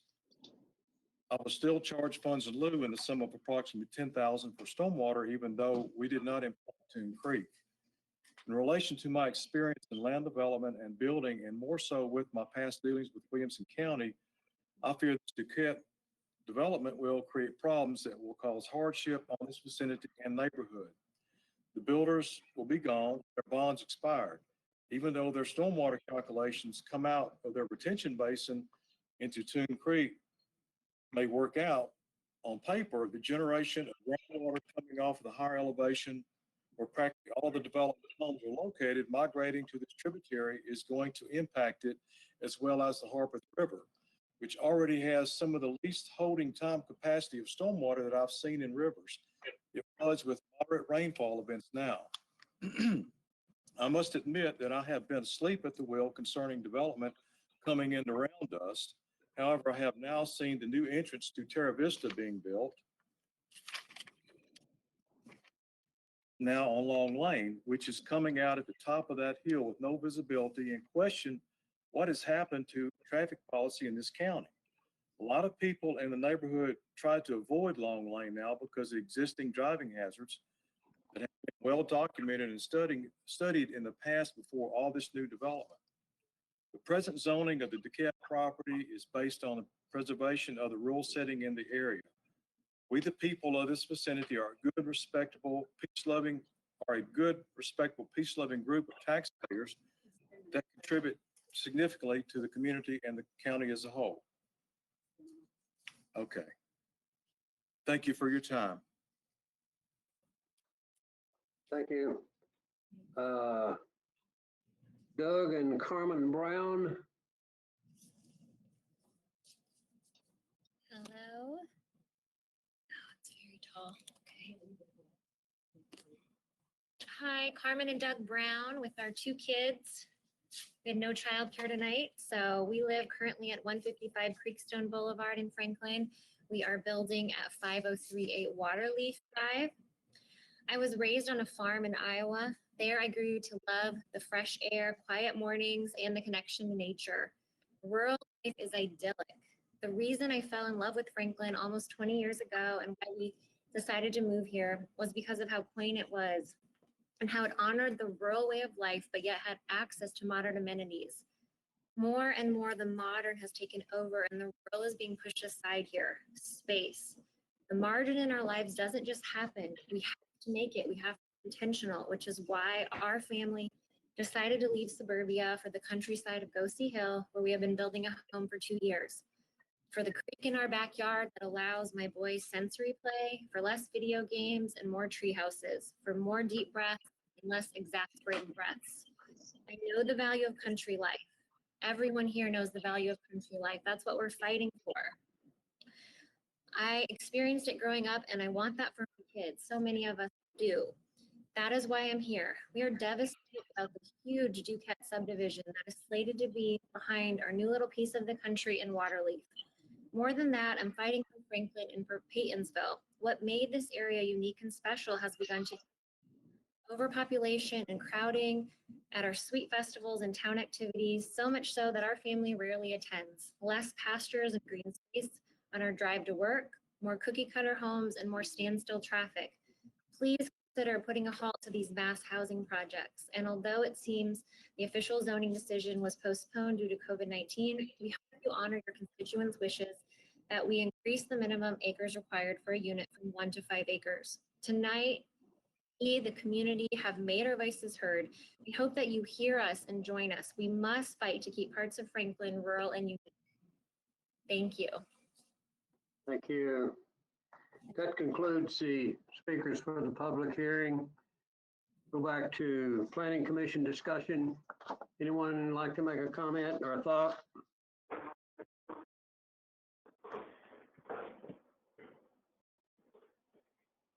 Any further Mr. discussion? Chairman, I'm sorry, Mr. Chairman, this is Commissioner Lathers. May I ask a couple questions? Sure. Directed thanks. at who? I guess first would be staff, and then I think we do have the applicant here. I was hearing some information about the long lane entry and why that was changed.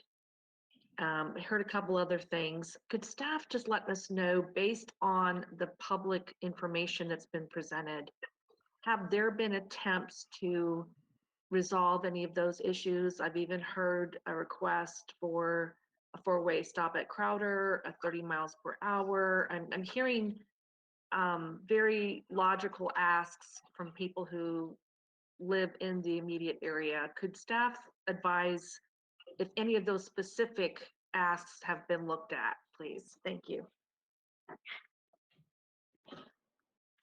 Mike, would you like to answer that, or would you like to try it for me to field it? Well, so Commissioner Lathers, some of these issues have only very recently been mentioned, I think, in some of the emails and tonight. I am personally curious, and I believe that the applicant is here, about the long lane entrance and the location of that, and if there's a possibility that could be shifted. Looking at the plans, it certainly appears like that could be shifted further to the east, maybe at a more opportune location, and I would love to hear the applicant's response to that particular issue.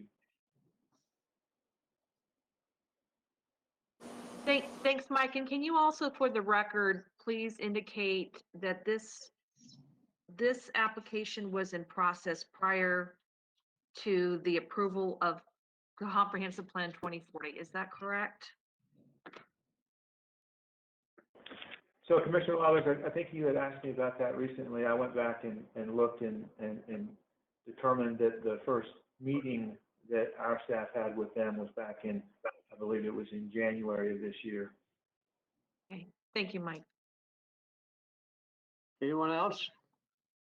So you said that the applicant is here, or represented that could speak about the entrance, because that was my question too, Beth. This is Robin, by the way.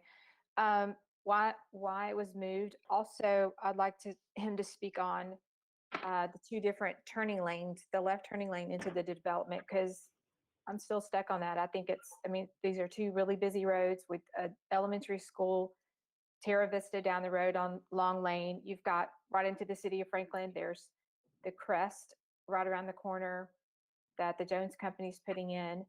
You've got a Hyde Park. It's just a lot of traffic on these roads, or will be with the developments on here. So I'd like them to speak about the left-hand turn lanes. Is that something they would consider, and why they did move the entrance, as Beth was talking about, and several people have mentioned as well.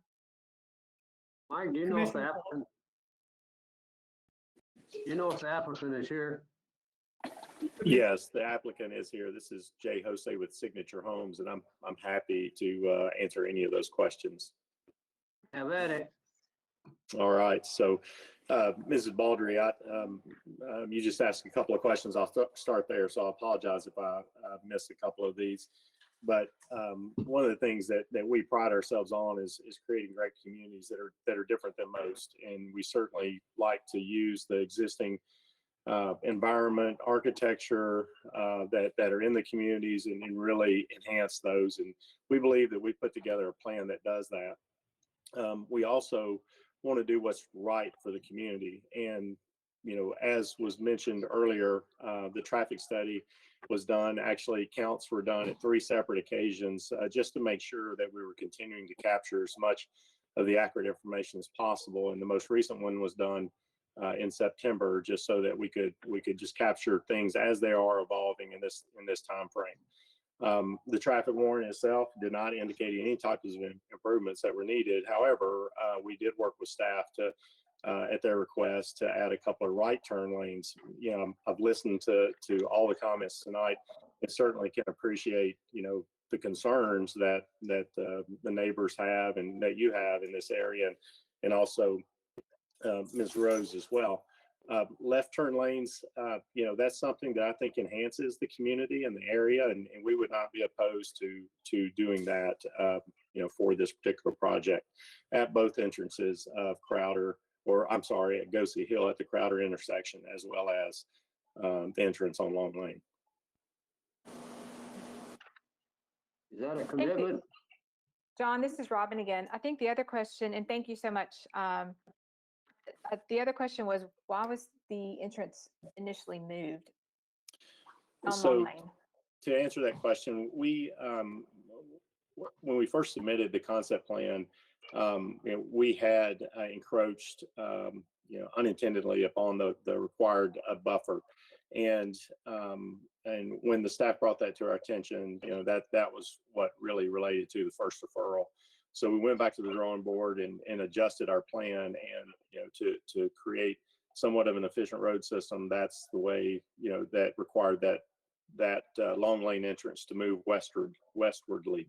I've talked to our engineer during this meeting, and you know, to move that in a more easterly fashion, you know, should be possible. I'm not sure if we can get it all the way back to where our first concept plan was, but certainly we will, you know, work to do that.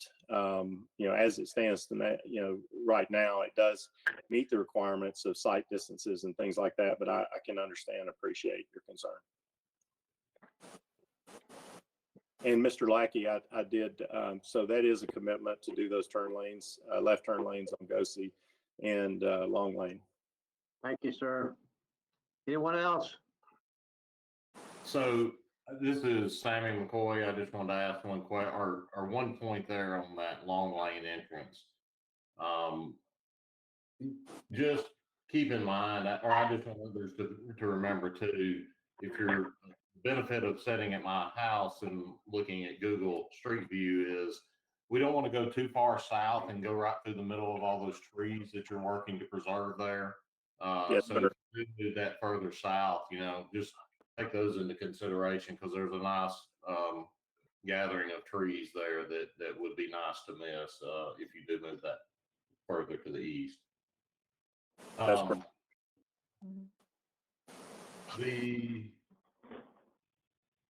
I think that was really it. I was really wanting to hit on those two items. I guess the other item I wanted to ask about in our comments from staff is item 5, and it just says dedication.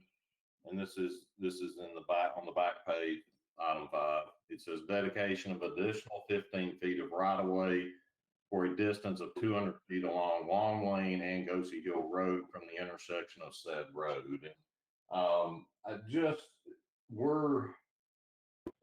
We've got an existing 50-foot right of way, and if I'm reading the plans correctly, it looks like a 5-foot dedication of additional right of way. Is this 15-foot of right of way to be depicted on the plans, or and the only thing I'll say to that too is 200 feet from the intersection is not very far. I mean, I do roadway design, and you can't do a whole lot in 200 feet from an intersection. So I would just entertain ideas. Is there a way to have more dedication further up and down Gosi or along Lane?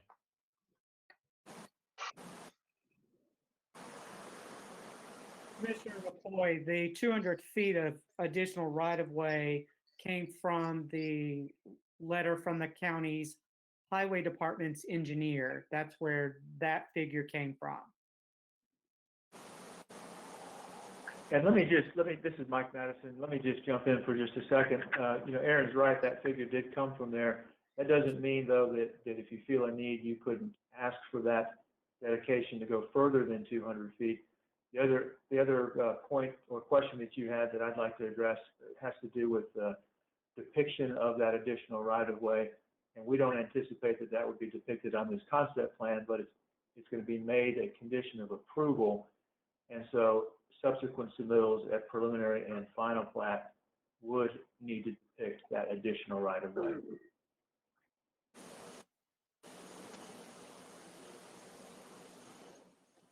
Other questions or comments? This This is is- Commissioner Lathers. Yes, ma'am. Yes, Mr. Chairman, I think Mike had kind of raised it. The question about the long lane, the changing of that entrance point. And I'm sorry if I'm missing this. Has the applicant discussed the possibility of returning that to its original location? Or I'm sorry if I missed that. Thanks. Applicant? Yes, and we can move that eastwardly. I think the concern that was raised as well was just, making sure that we can preserve as much of the natural mature hardwood grove that's right there in that area. We certainly can work with staff to find a location of that will meet, the requirements of the additional or help with the concerns of traffic safety, but also preserve the natural landscape buffer that exists there today. Any other discussion? This Questions? is Commissioner Richter. Just had one question about the traffic analysis and the comments we heard in the public meeting about the COVID traffic and how different it is now from then. Did the analysis not only it takes into account approved lots as well as just actual traffic counts, correct? Or is it solely on traffic counts?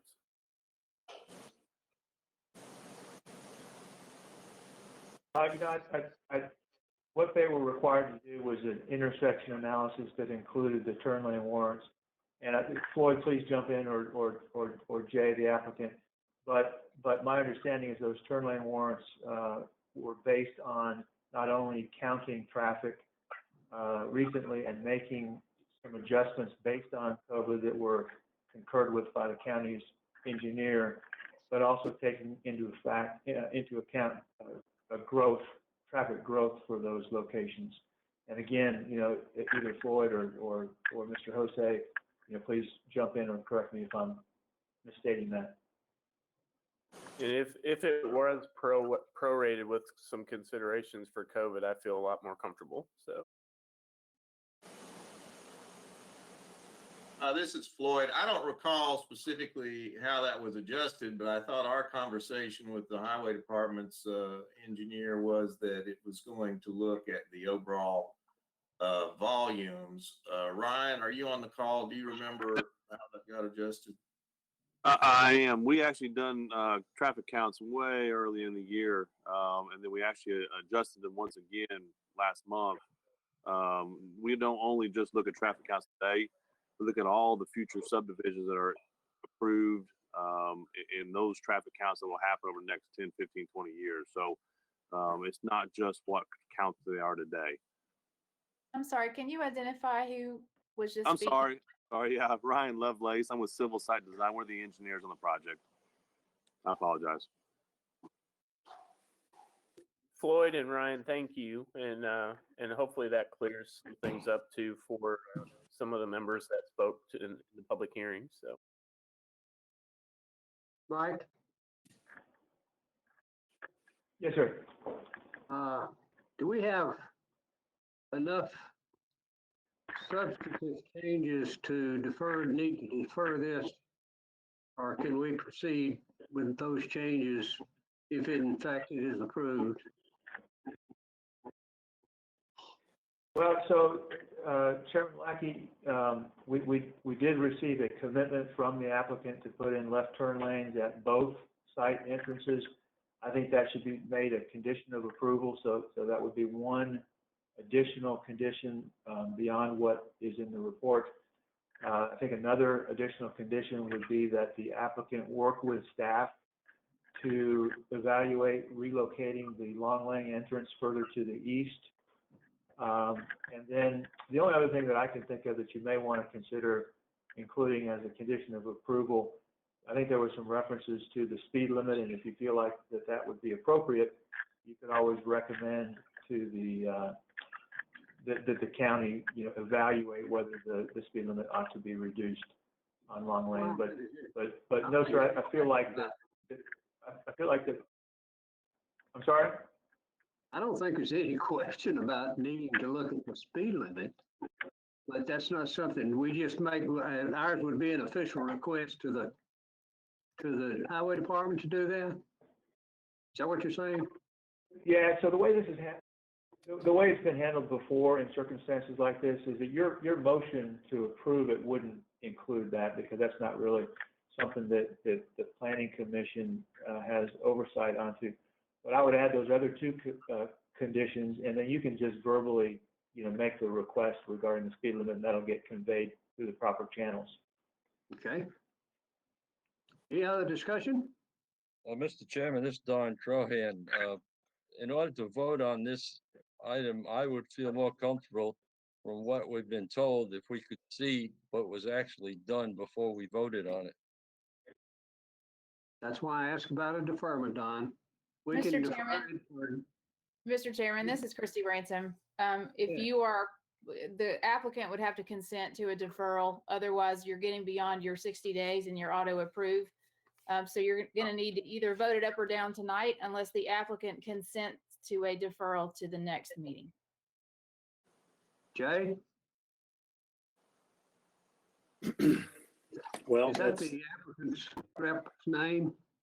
yes, sir. It's Jay Jose with Signature Homes.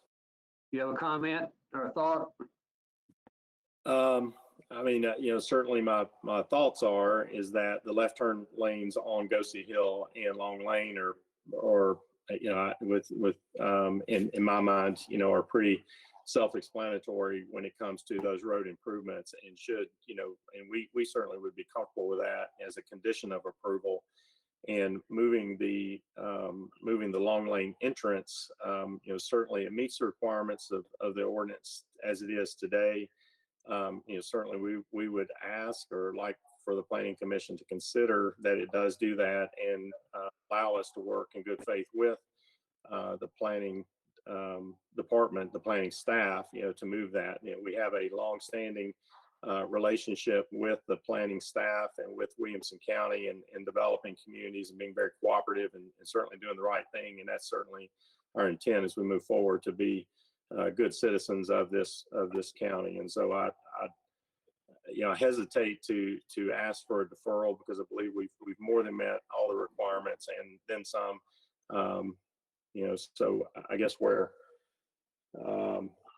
if that's necessary, certainly I would agree with that tonight to defer it. But I would certainly I'd like the planning commission to consider it, as is and as we've discussed and based on our cooperative nature and working with the staff. Thank you, sir. Any other discussion? Yes, I have some questions. This is Jessica Lucision.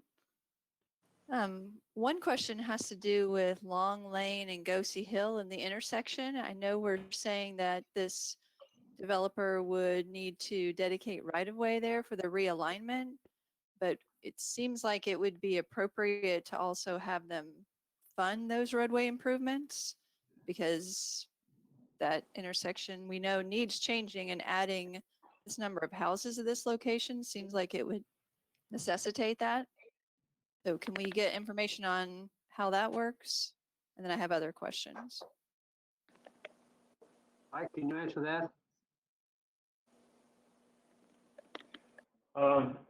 I don't think that the planning commission can require the developer to fund those improvements because the traffic evaluation didn't assign those improvements to this project, to this developer. Our highway department engineer noted that at some point in the future that there would need to be improvements at that intersection. And I don't even know if those improvements were really attributed to this project. And so the county has asked and the applicant has agreed to provide the right-of-way that would facilitate those improvements. And, of course, Mr. Jose can speak to his willingness to fund those improvements, but in terms of a requirement, I don't believe that it's appropriate or for the planning commission to make that requirement.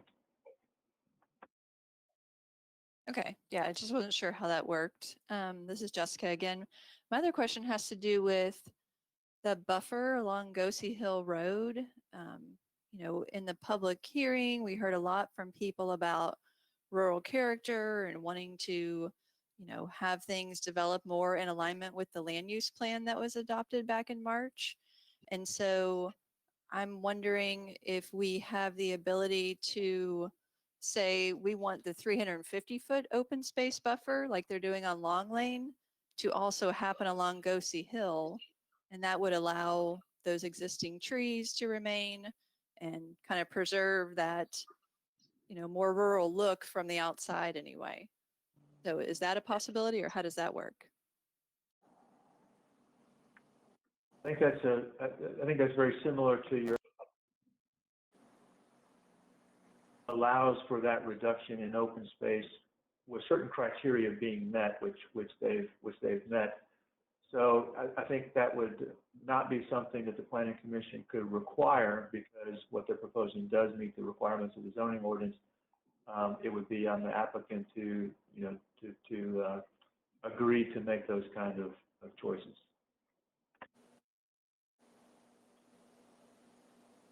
Any other questions, comments? Thoughts? So I'm sorry, this is Jessica again. So Mr. Madison, you're saying it would be, we could ask the applicant to consider changing the Goosey Hill buffer? I mean, I guess I'm asking that then. Would the applicant consider changing that buffer to the 350-foot open space to provide the more rural look from the outside? So we really can't do that from that aspect of it, and preserve, what our concept is for the community. And what we have done is we do have a significant berm with a very generous landscape plan that does enhance that and through there. So it, as we discussed earlier in the conversation about, the timeline to reaching maturity, the diversity of planting material that's being selected for that, in addition to, a berm that is very creatively designed, along that path to work in and out of some of the existing tree line there. I'm confident that the end result is going to be very pleasing as far as the view along the street with the landscape, the berms, those kinds of things. And I'm confident that meets the really the intent of that particular area and making it look good.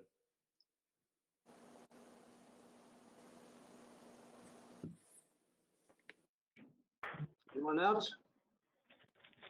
Mr. Chairman, this is Commissioner Lathers. Just one follow-up, if I may. And feel free to cut me off or give me the stink eye, but I just wanted to clarify a couple things for all the people. I appreciate everyone who has emailed, attended public hearing. Your voice makes things better. And even when you feel like there's a lemon, there's a big change. I hope that you'll see, as citizens, we're with you trying to make lemonade. As an elected official, I take an oath of office to uphold the laws of this country, state, and county. This applicant submitted within the time frame that was under the original 1-to-1. So for anyone who would suggest that we are looking the other way or allowing things to be rushed through, that's inaccurate. And many of us spent 2 years close to away from family and other time working on the comp plan, advocating for that, and that will be coming up tonight. So the county, our county mayor, everyone's committed to the comp plan 2040. Do we wish this was under the 1-to-5? Yes. In all fairness, if it originated prior to March, I am obligated, in fairness and obeying the law, that I honor the fact that this applicant had submitted. I do appreciate that they are willing to make some of the adjustments that have been requested tonight. And then lastly, for those rural families that are struggling with these developments, I understand. But the biggest change that's happened are alternate wastewater treatment. This is what's allowing these neighborhoods to pop up in hopscotch. It's not the county, it's not the planning department, not the planning commission. It's a technology where you used to have individual septic systems. This non-traditional system allows for this type of development and makes it legal. And I would just be happy if anybody wants to call me at my county commission phone number. I'm happy to discuss further any kind of development and growth questions. Thank you. Thank you, Beth. Anyone else? We need to move on. Have a motion. Are you prepared for a motion? Do you want to talk some more?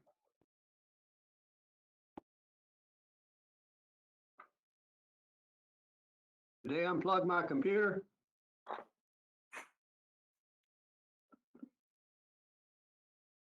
I move that we approve this development with the amended condition of approval for the turn lanes.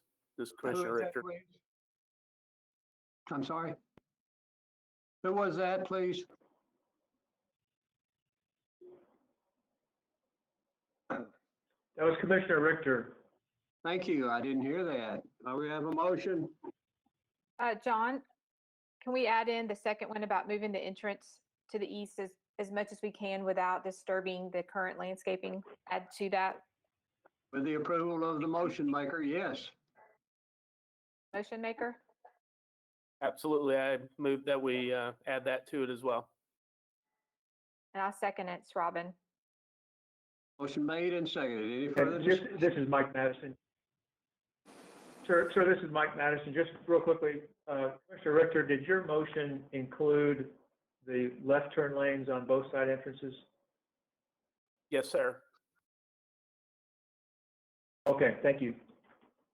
This is Commissioner Rose. Can we also, for the record, include in there that there will be a verbal request to the Highway Department to reduce the speed limit, please? And Commissioner Rose, if after this vote, if the Planning Commission wants to make that verbal request, which I think they will, that'll be noted in the minutes. Thank you. Thank you. We done? Ready to vote? Mike? Yes, sir. Commissioner Baldry. Yes. Commissioner Crohan.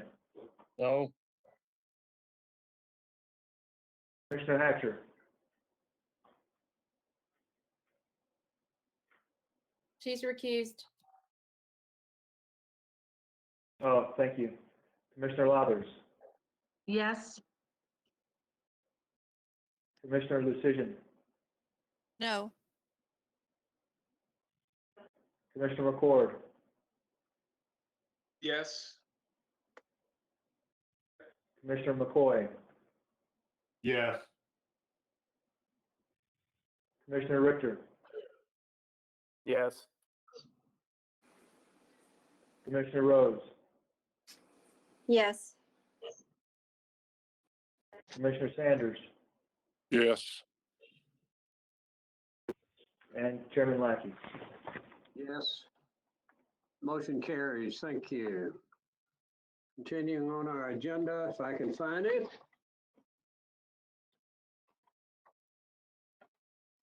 For agenda item 34, concept plan review for Hyde Park Hill containing 157 lots on 161.03 acres located off of Murfreesboro Road in the 5th voting district. Staff?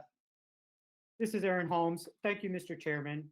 This item was deferred at the August 2020 meeting to allow the applicant time to locate a gas line easement on the concept plan, the location of which would necessitate adjustments to the proposed layout. The gas line easement has since been located, and as such, minor adjustments to the development's layout have been made.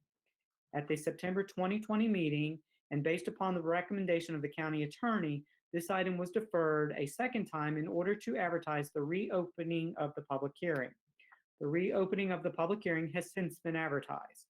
The applicant is requesting approval of a 157-lot conservation subdivision in the Rural Development 1 zoning district. The review of a concept plan is the first stage in the development approval process.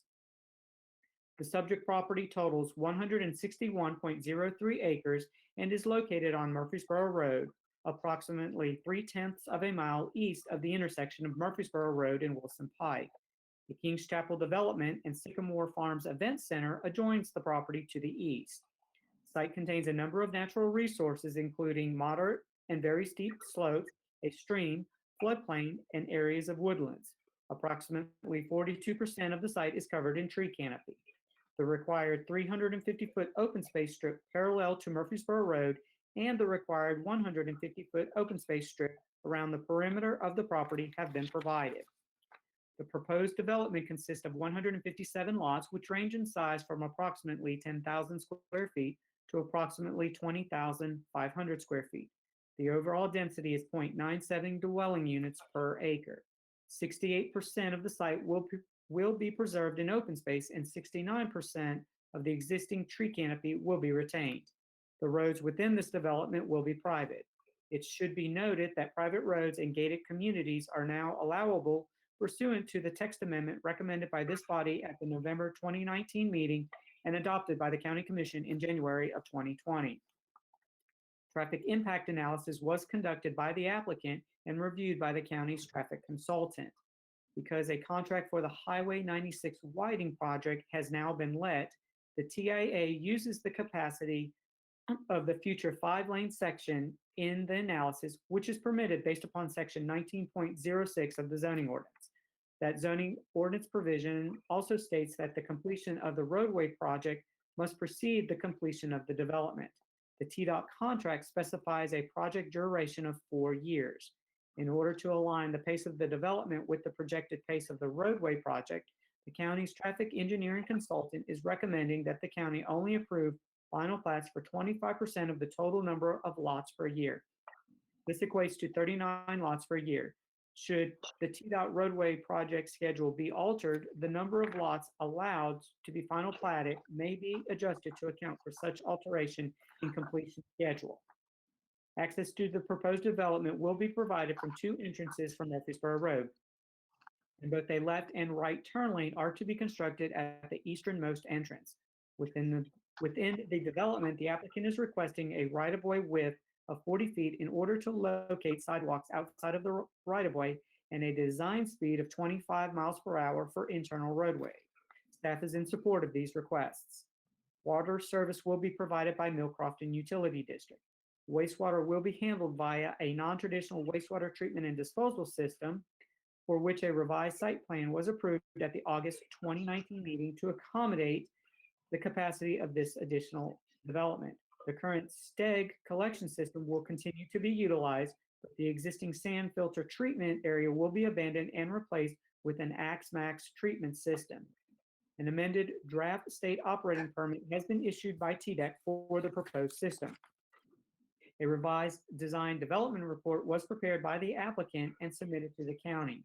The county's wastewater consultant has reviewed this report and is recommending approval. It should be noted that once detailed construction and engineering plans are prepared in conjunction with the submittal of a preliminary plat, changes to the layout, including the potential for a reduction of lots and relocation of drainage infrastructure from buffer areas, may be necessary.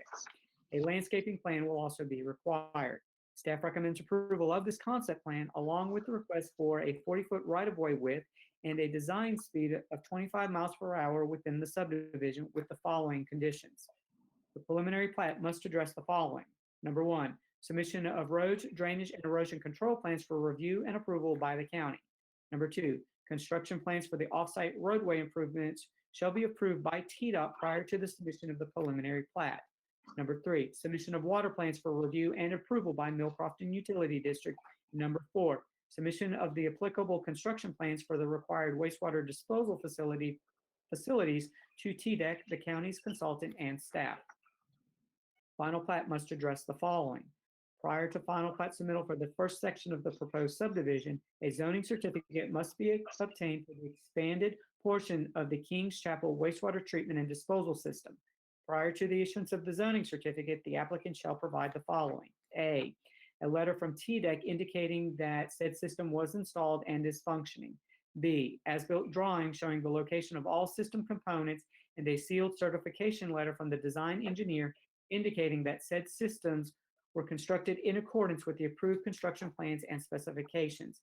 C, a letter from the owner slash utility provider indicating that it has accepted said system and is currently operating same.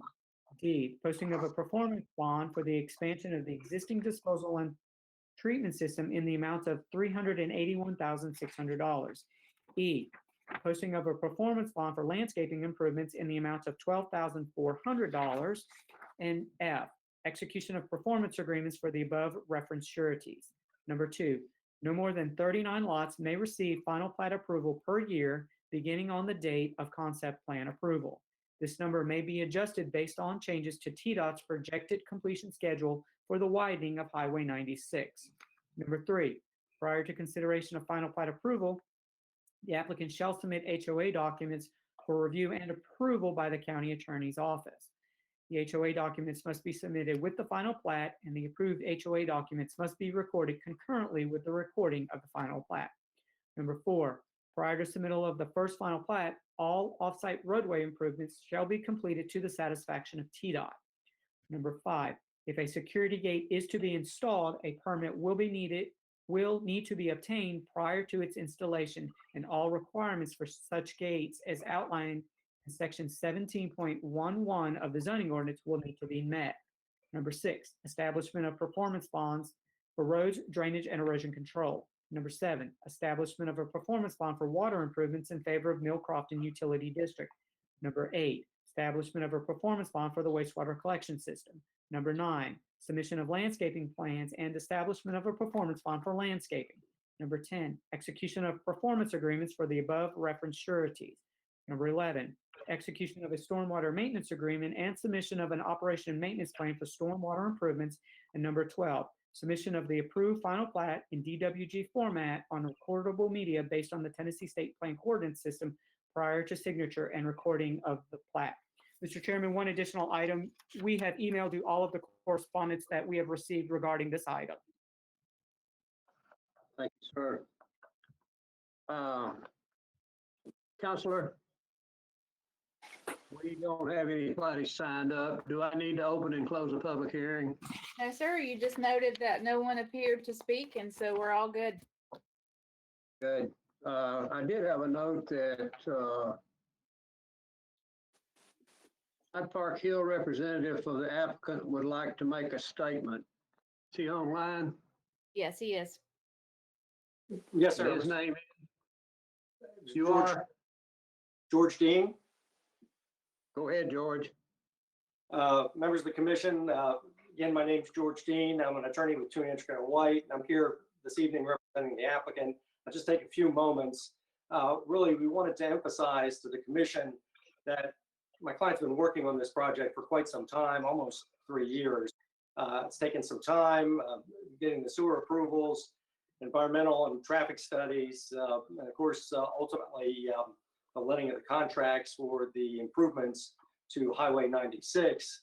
As they've gone along, they've kept in contact with the staff, and we believe we've met all of the requirements as the staff report was read tonight, so indicated. This area is an area where the utilities and the infrastructure have been upgraded, not only to handle this project, but other projects that are coming down the pike. This includes both Mill Crofton and Superior Wastewater Utilities. The Hill and Roberts family, who have owned these properties for a long time, almost 150 years, chose to sell these properties at this point under the current guidelines and would like to see this plan approved. We've tried to address all of the issues. I think we have addressed all the issues that have come up along the way, including the small difficulty with the easement a couple of months ago. Both the applicant and the county consultant, Bob Murphy, have looked at the traffic plan, approved the traffic plan. We meet all the requirements, and we'd ask for approval by the planning commission tonight. Thank you, Mr. Chair. Thank you. Any questions of staff? I have a question. Since I'm new, I'm not sure what this means. Under preliminary plat, This is Jessica Lucision, sorry. Number 3, I'm sorry, number 2, it says construction plans for the off-site roadway improvements shall be approved by TDOT prior to submission of the preliminary plat. So what off-site roadway improvements is that referring to? Staff. That, Commissioner, that is referring to the turn lanes and floor at the entrances. Floyd, could you zoom into the 2 entrances for us, please? So there are turn lanes outlined on the plan into the development that are within TDOT's right-of-way that will need to be approved by TDOT prior to the submission of the final, preliminary plat. So how does that tie in with the road widening project? So Mike or Floyd, would you like to answer that? I'm not particularly sure exactly how that ties into it. This is Floyd Heflin. I mean, that was something all along that we were requiring that they get approvals from TDOT for the widening before they were able to get this subdivision approved to get this density. So that's part of the phasing of the lots per year, is because it's anticipated that the TDOT improvements will take a certain amount of time, and we want those to be in place before those lots are actually final platted. Okay, so are we saying they need to build the turn lanes with their first phase of construction? And then when TDOT comes back and widens later over the next 4 years, I'm just confused about what we're requiring when, I guess, on these turn lanes. Yes, we would want those turn lanes, and I don't know, Aaron, in the report, does it specify both, or are they able to do one and then the other at a later point? I can't remember how that was done. So Floyd, I'm not sure I understand what you're asking. So with the first preliminary plat, did we say anything about improvements at just one entrance, or are both entrances needed? So that would be at both entrances for the preliminary plat. So they would need the construction plans approved for both. And then, this is Mike Madison, and then to add to that, Jessica, those improvements would have to be actually constructed before the final plat would be submitted.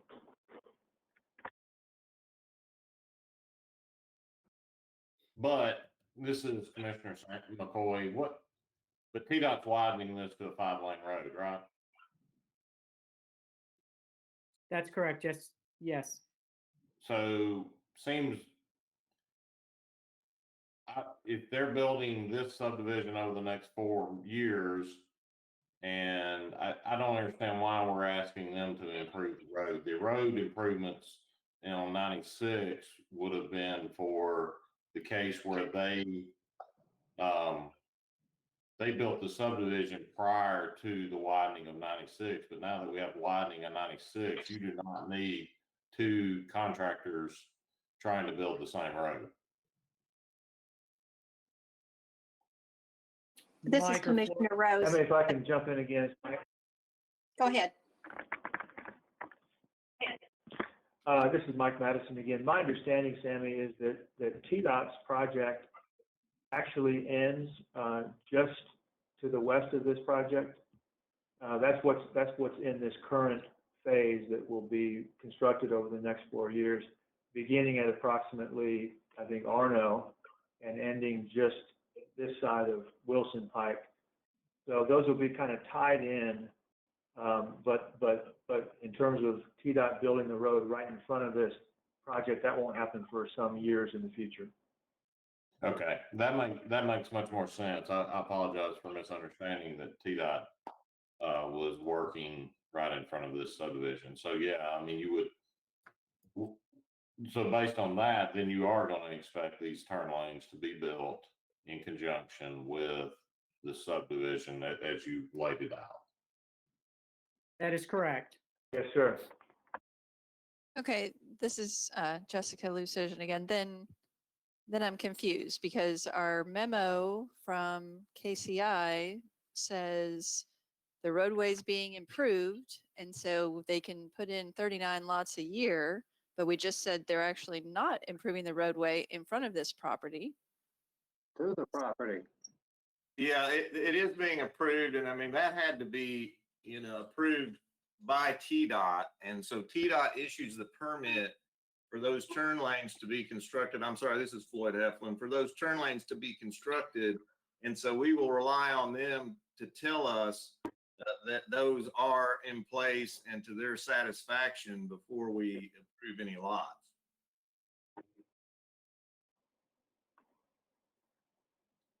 What Mr. Madison was saying was that this is near the transition of two different TDOT projects. And the first one does not include the section directly in front of the subdivision at this point in time. So we want to still have those turn lanes in place. Mr. Chairman, this is Don Trohan. Can I ask a question, please?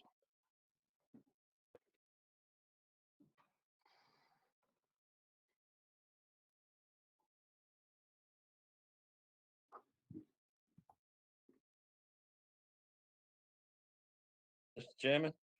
Go ahead, John. My question on this, I'm getting a little confused. In front of this subdivision, we're saying that the 4-year project for the 5 lanes will not be in front of this subdivision, correct? Mr. Crohan, I think it might be time to get, is Dickie Sullivan on the call, the applicant's engineer? I am. Dickie, could you kind of explain what you had to go through with the TDOT folks and how that transition is going to work? Sure.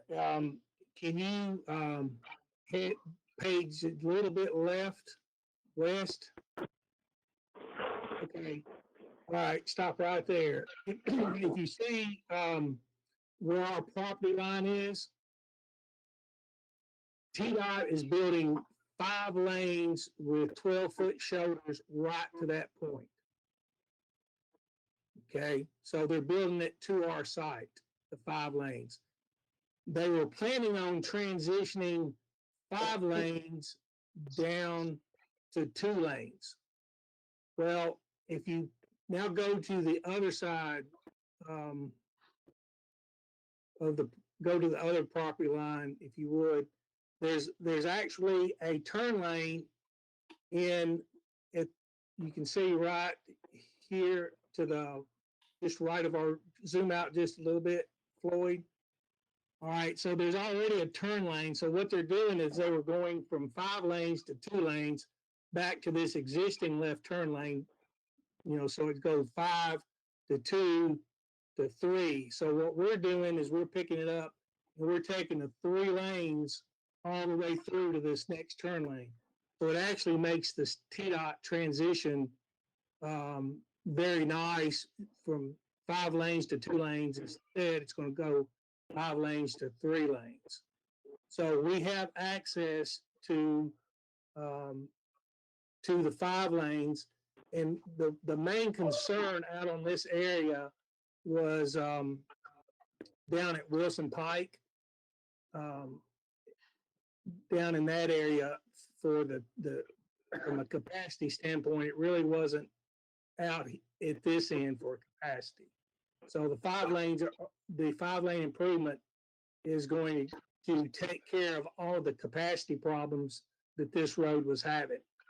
The 3-lane section is really just to get, and we're only required to build 1 of those, but we didn't want to take it 5 lanes to 3 to 2 back to 3. So we're just building it 3 lanes all the way across, make it smooth. Okay, Mr. Chairman, this is Don Crohan again. Then my question is to staff. They said the traffic report was based on the 5 lanes.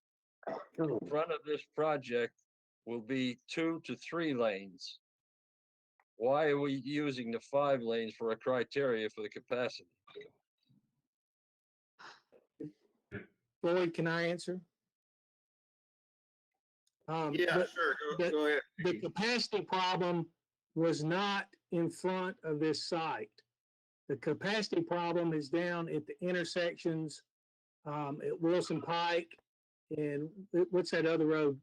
Hobbs Road. What's the other road down there, Cobb? Just east of here.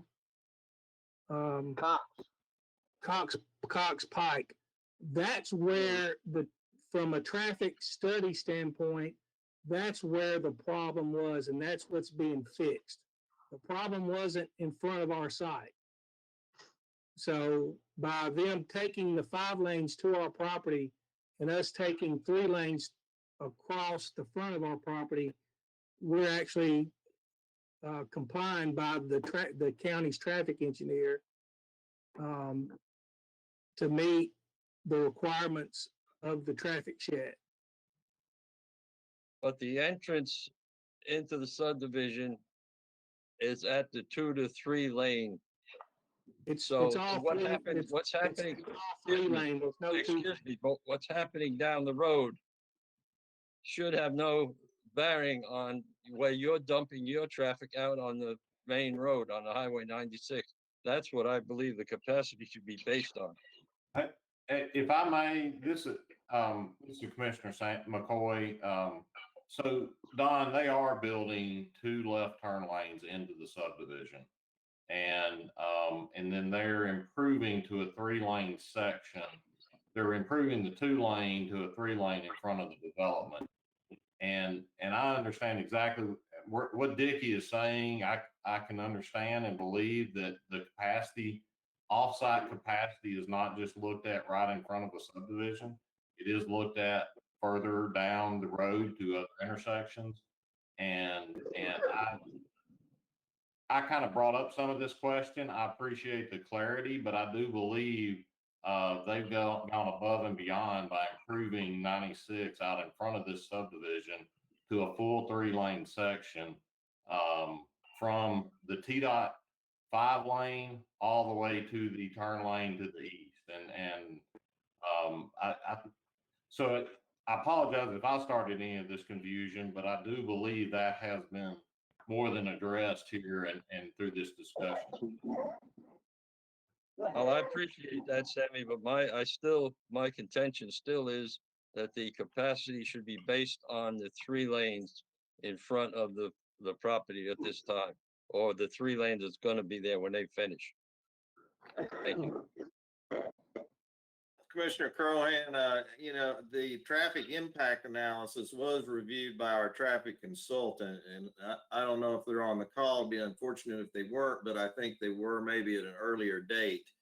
But I don't know if this was discussed. I'm sure it was at a previous meeting, but they looked at that in length, and I think we're good where we're at.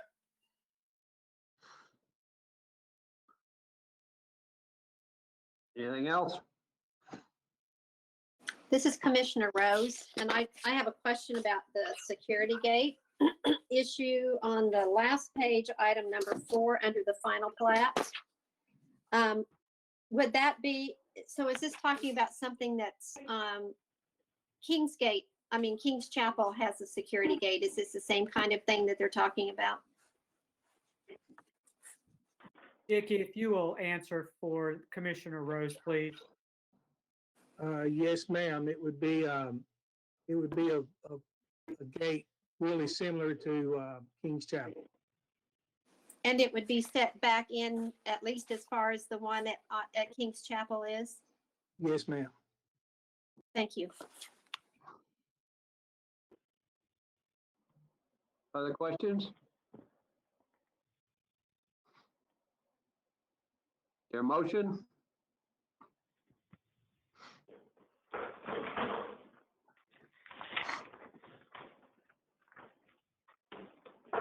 This is Commissioner McCoy. Make a motion to approve based on staff recommendations. Commissioner Richter, second. Motion is second. Any further discussion?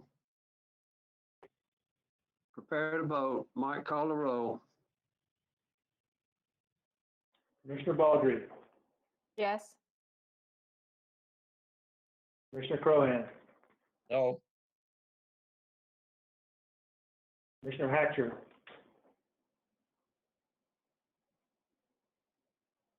Yes.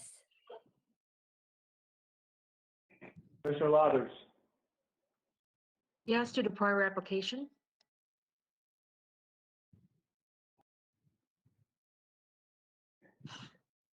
Commissioner Lucian, Yes.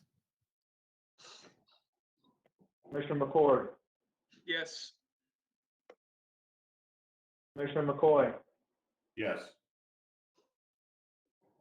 Commissioner Richter, Yes. Commissioner Rose, Yes. Commissioner Sanders, Yes. and Chairman Lackey. Yes. Motion carries. Thank you.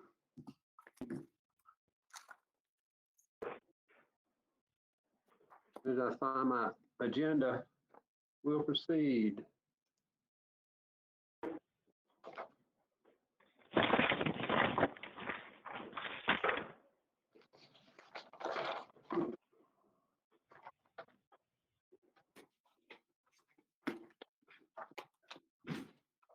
I'm sorry, we're at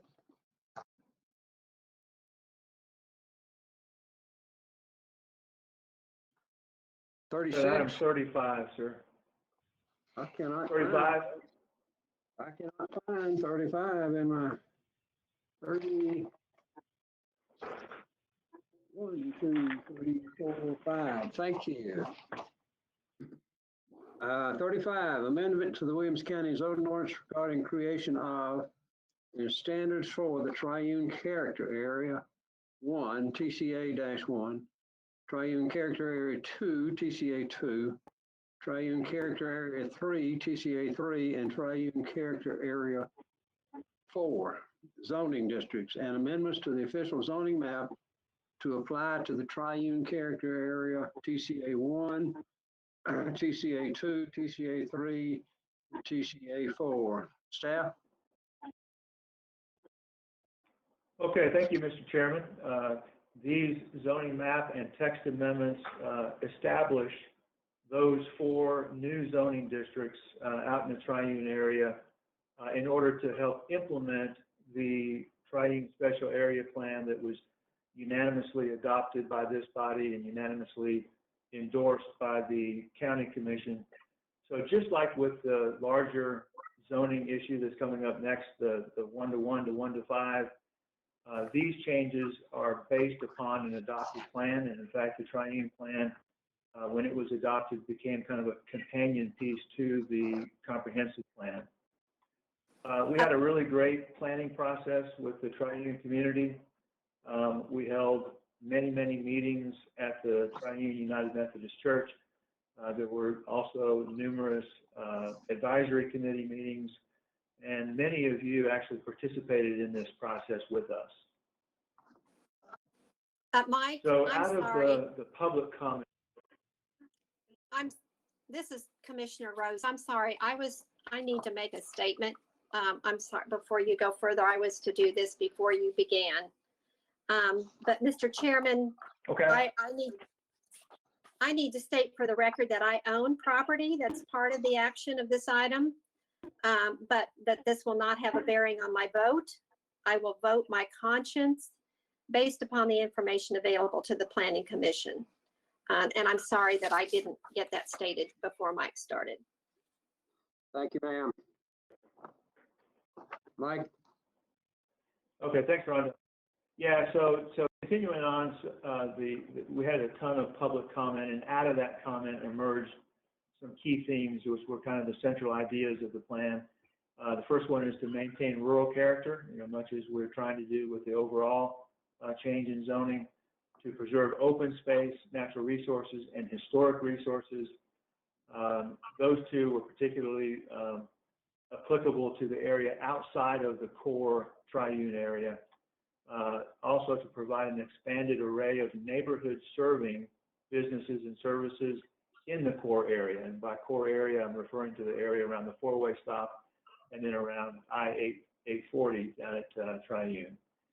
Also to limit the size of new development and ensure a high level of design quality, to ensure adequate infrastructure is in place to support future development, and then also finally to improve recreational and transportation opportunities in the area. So this is a map showing the study area for Triune. You'll remember that there are 4 different character areas. The green is character area 1, blue character area 2, yellow is character area 3, and pink is character area 4. To orient you, this is Highway 96, Nolensville Road and Horton Highway, and I-840. So character area 1 was envisioned as kind of a rural area, very low density residential and agricultural uses. Character area 2 in blue, kind of centered around that existing village, is envisioned as a mixed use area where there could be a combination of retail, restaurant, and residential uses. Character area 3 further south at I-840, also a mixed use district, but in this character area it is envisioned that buildings be allowed to be larger, a slightly more intensive development pattern can occur. And then finally, character area 4, which was that area in the pink, also at the southern end, but further away from Horton Highway. This is a character area where just residential uses are contemplated, but at a higher density than what you saw in character area 1, which was in the green. So again, based on the plan and to help implement the plan, we're doing a zoning map amendment first, which will establish those zoning districts. This is the map showing character area 1 in this light green, character area 2 in the blue, character area 3 in the yellow shade, and the character area 4 in the pink. So that's the zoning map part of it. You received in your packet a more detailed level of maps as well.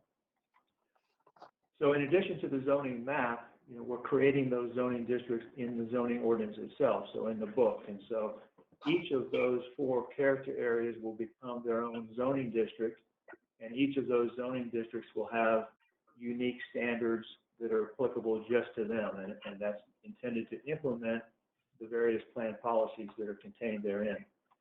So the standards for each of those zoning districts address what uses are allowed, what residential densities are permitted, non-residential building size, and then particularly in character areas 2, 3, and 4, there are design standards in place to help ensure that when development does occur, it's consistent with the vision that the community came up with. So that's it. You received a lot of detailed information in the packet. I will mention one other thing, and that is, if you'll bear with me for a second here, we did notice that there was one minute here.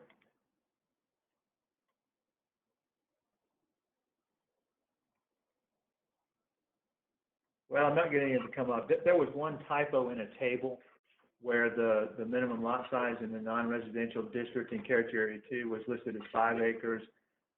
That's not correct, of course. It's the same as what was in character area 2 for the residential districts. So aside from that one typo, staff is recommending that that both the map amendment and text amendment be approved, and that they be forwarded to the county commission along with the resolution for adoption. And so I would just add as a condition of approval that the correction of that one typo.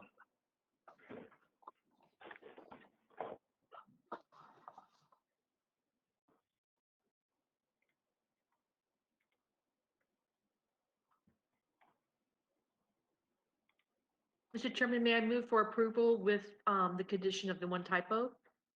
Mr. Chairman, we need to have the public hearing before we take action. Beg your pardon.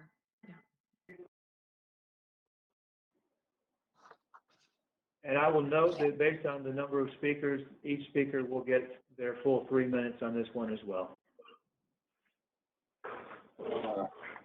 Yeah, there's 10 speakers. You're correct. We'll open it for public hearing at this time.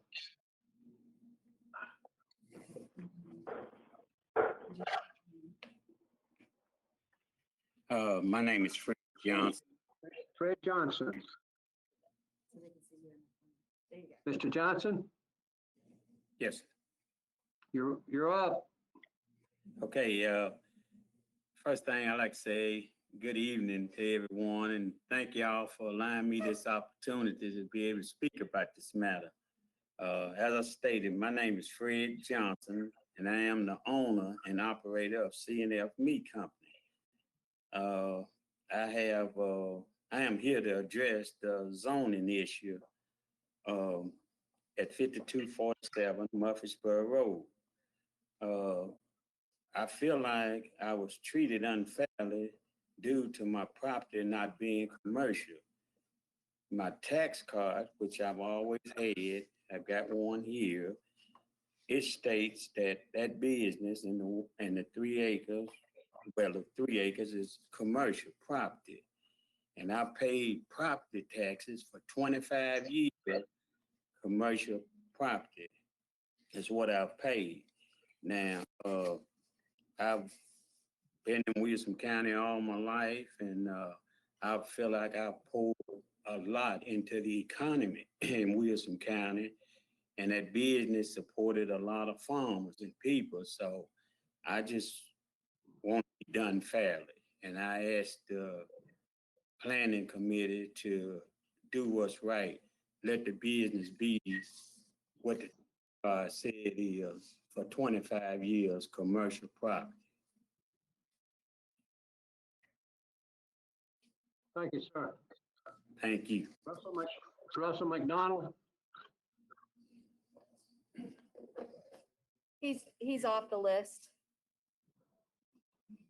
Charles Seals, He's off the list as well. whoa. David, I think this is Eldridge. Eldridge? Eldridge? Yes. The statement. Yeah, David Eldridge. I live at 8039 Horton Highway, middle of Triune. I've got the 9th record across the corner right there. But I looked at some of this new zoning, and I've been to several meetings. They ask about maybe building a couple of stores and things to support. Some of these new zonings have a lot of restrictions that makes it harder to build some of these things. That's one of my biggest concerns. I understand why they do it, but if you get too many restrictions, it makes it almost impossible for anyone to do anything here. I know some of the people ask for maybe a drugstore or a grocery store or something in that area, but if you got too many restrictions, it's just too hard to ever build anything. I don't know where y'all considered putting something like that in that area, but I just want to put my input on it. That's all I had. I appreciate it. Thank you. Thank you, sir. Don Rowland, He's off the list.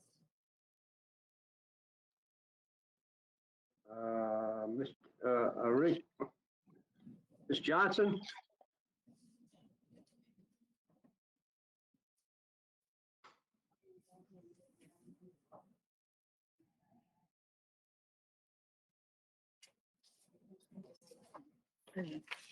Hello, I'm Arkendra Johnson, and I just want to thank you all, first of all, for this opportunity today to allow us to speak our concerns. I'm here speaking and agreeing with my parents on 5247 Murfreesboro Road that it should stand as a commercial business. They've rented for over 20 years, and my dad said they've poured a lot in the community. I am asking the Williamson County zoning map should be amended to include 5247 Murfreesboro Road as commercial. There's pockets around us that are the village, the hamlet, the 840 Center District is located behind us. We're near 2 major accesses near 840 at Horton Highway and Amelville Road. There's commercial from Highway 96 in Franklin that passes all the way through to Murfreesboro. There's commercial on both sides of the road. So we're not asking for New development, we're not asking for 100 acres of commercial. We're not asking for 200 acres of commercial, but like my dad stated, we just want it to be called what it is. It's not residential. It's a commercial business on commercial land. Thank you for this time. There's been some commercial that's been approved out there that's new. New commercial has been approved, new ground has been broken, and we're just asking for the opportunity to have ours commercial, the same as everyone else's. Thank you so much for your time, and thanks, Mike, for everything, and thank you, board, for listening. Thank you, ma'am. Brandon, I think it's Warner. Is that correct? Well, Brandon Warren, my name is Laura Warren. I'll be speaking for Brandon, Laura, and Wayne Warren. Yes. Oh, okay. All Warren. Hello. Good evening, and thank you for this opportunity. Again, my name is Laura Warren, and my husband and I have owned the property at 7781 Nolensville Road for over 40 years. We purchased this land, beautiful rural setting, and our dream was to have this one day for our children to enjoy the same rural setting we've always enjoyed in Nolensville. While I appreciate body's efforts to define the future of Triune, I believe that this plan misses the mark. And instead of retaining the overall character of the community, it is dimming residents to future eminent domain and property seizures. A big trouble spot. For example, on page 28 of the plan, it includes a quote, hypothetical trail that impacts no less than 30 properties. This means that a road would be built across those 30 properties, and in some cases could go directly through the middle of some of those properties. While greenways are often the last piece of nature, the areas like Wood, Thompson Station have to depend upon. They are not a part of the rural life. And rural life is what the residents of Triune want. That is why we live here. If we wanted to live in Lenox Village, we'd have moved there. And we don't want to become the weekend bike path for Davidson County. And being in Nolensville, I've seen that. They park at the ball field parking lots, get off their bicycles, and they're out on those 2-lane, no shoulder roads, a danger to themselves and us who live there, which are the only roads around that we have to drive on other than Nolensville Road. The current residents of Triune do not want to sacrifice their property and lifestyles to improve the lives of future refugees from California. We should all learn from their mistakes. Thank you for listening. Thank you, ma'am. John Gold, I think. It's Good. Thank you very much. Good. Ah, okay. My name is John. I live at 5130 Murfreesboro Road, and I'm strongly opposing this whole Triune character movement thing. I want to keep it rural. Just leave it how it is. Or from Nashville about 2 years ago to where I'm at now.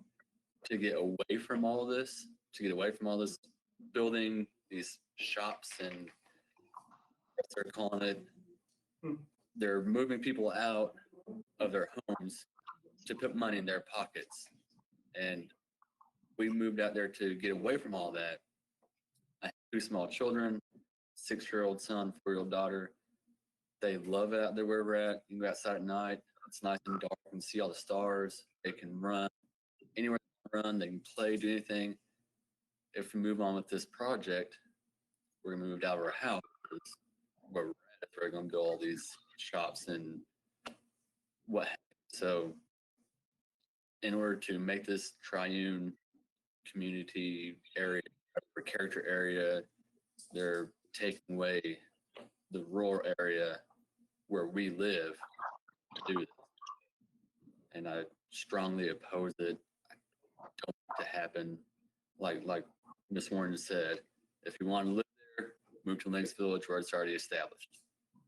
If you don't like it, don't live in Links Village.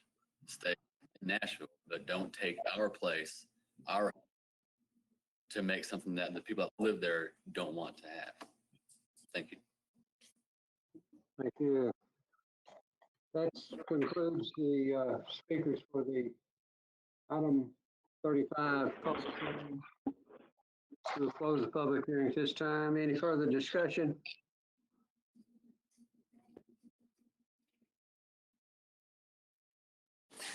Mr. Chairman.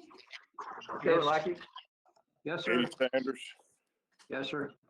I'd like an explanation on the Johnson property, why it would be gone from commercial or taken away from commercial. Staff? Yeah, this is Mike Madison, Commissioner Sanders. The property that 2 of those speakers addressed is actually not located within this Triune area, for one thing. In terms of the zoning, this is a property that has never been zoned commercial. It has been zoned rural development 1, and prior to that it was zoned suburban estate. So it's never been zoned commercial. However, there has been a meat packing business in this location. And so for all these years, that business was simply considered a legal non-conforming use, meaning that it didn't meet the zoning standards, but that was okay because the business was established before those zoning standards were in place. So, you know, I think there's some confusion there that they think because they were taxed as a commercial business, which they were, that their zoning was commercial, where it never was zoned commercial. We've had some discussions with them recently about how they can, you know, not reestablish, but maintain their legal non-conforming status, but a zoning change. You know, the zoning was not changed on that property. So I appreciate the opportunity to clarify that one. Thank you. So this is Commissioner Rose. And if I So could- go ahead. Well, I'm sorry, Commissioner Rose. I was just going to add something in response to a couple of the other speakers who I think misunderstand what the plan is recommending, because actually the plan is recommending the preservation of rural character. So if you look at the plan recommendations, the result is that less development can occur under what we're proposing. In fact, in many cases, significantly less. But what we're doing is we're acknowledging that in certain of those places, particularly where it's always been commercial, around that 4-way and around I-840, where up until now, especially in the 840 Center District, which is huge, that could be developed in a way that's similar to Cool Springs. And so what we've done is we have, through working with that community and working with the advisory committee, established some parameters to that development where, yeah, you can still have mixed use, but you're going to be limited in your building size, and there'll be some design criteria in place. So I think that it can truly be the best of both worlds, where the rural character is preserved, because in that big green area that represents the largest portion, the recommendation, as you know, is 1 unit per 5 acres. just as it is with the larger rezoning that we'll talk about next. So I just wanted to make that clear.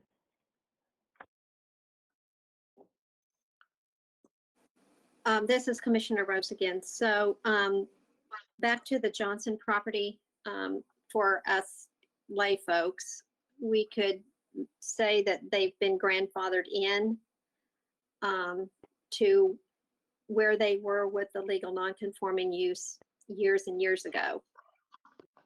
Is that an okay way to say that? Yes, they have been grandfathered in all these years. Now, there's some question about, apparently the business ceased operating at some point. This is probably more than you need to know for this discussion, but at some point the business ceased operating, and we're working with them to try to ensure that they can maintain their grandfather status. But it's not really a zoning issue as it is, so much as it is, you know, a legality with respect to non-conforming uses. Thank you. Other questions? Hey, John, I have a comment. This is Okay. Robin. Yes, ma'am. So I was on the Triune Special Area Committee along with Rhonda Rose, Beth Lathers, and a lot of people out in the community. And I live out in the community as well, for the most part. And I just want to concur what Mike said. We're there to preserve it and to I guess safeguard it, if you will, from becoming a Cool Springs, because it's a very large area. So I think it's a great plan that we've worked on for maybe a year and a half, give or take 2 years, for it to come to where it is now. So I think it's going to be something really beautiful out there that I think everybody will love, that is taken into consideration everything that those people just talked about a few minutes ago and preserving what they moved out there for. So anyways, I just wanted to thank everyone who was involved and all the citizens. I could name them all. I just actually pulled them up for all their hard work and being away from their families, as Beth was saying earlier in another committee that we were on, and spending their time to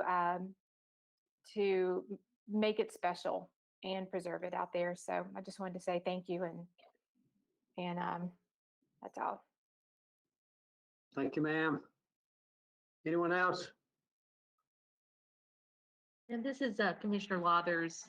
Thank you, Mr. Chairman. I wanted to echo what Robin shared, but I think I've said this before, but if you've been involved with government in any length of time, different areas, different capacities, you really look for examples of really good citizen representation and input in public policy making.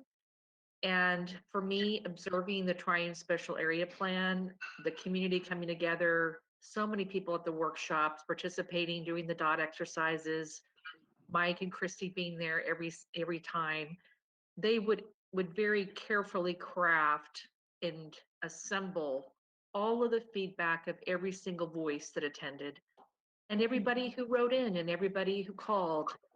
And for me, it was the most positive government experience I've had, to feel like people were so heard, not just the loudest voices, but every voice.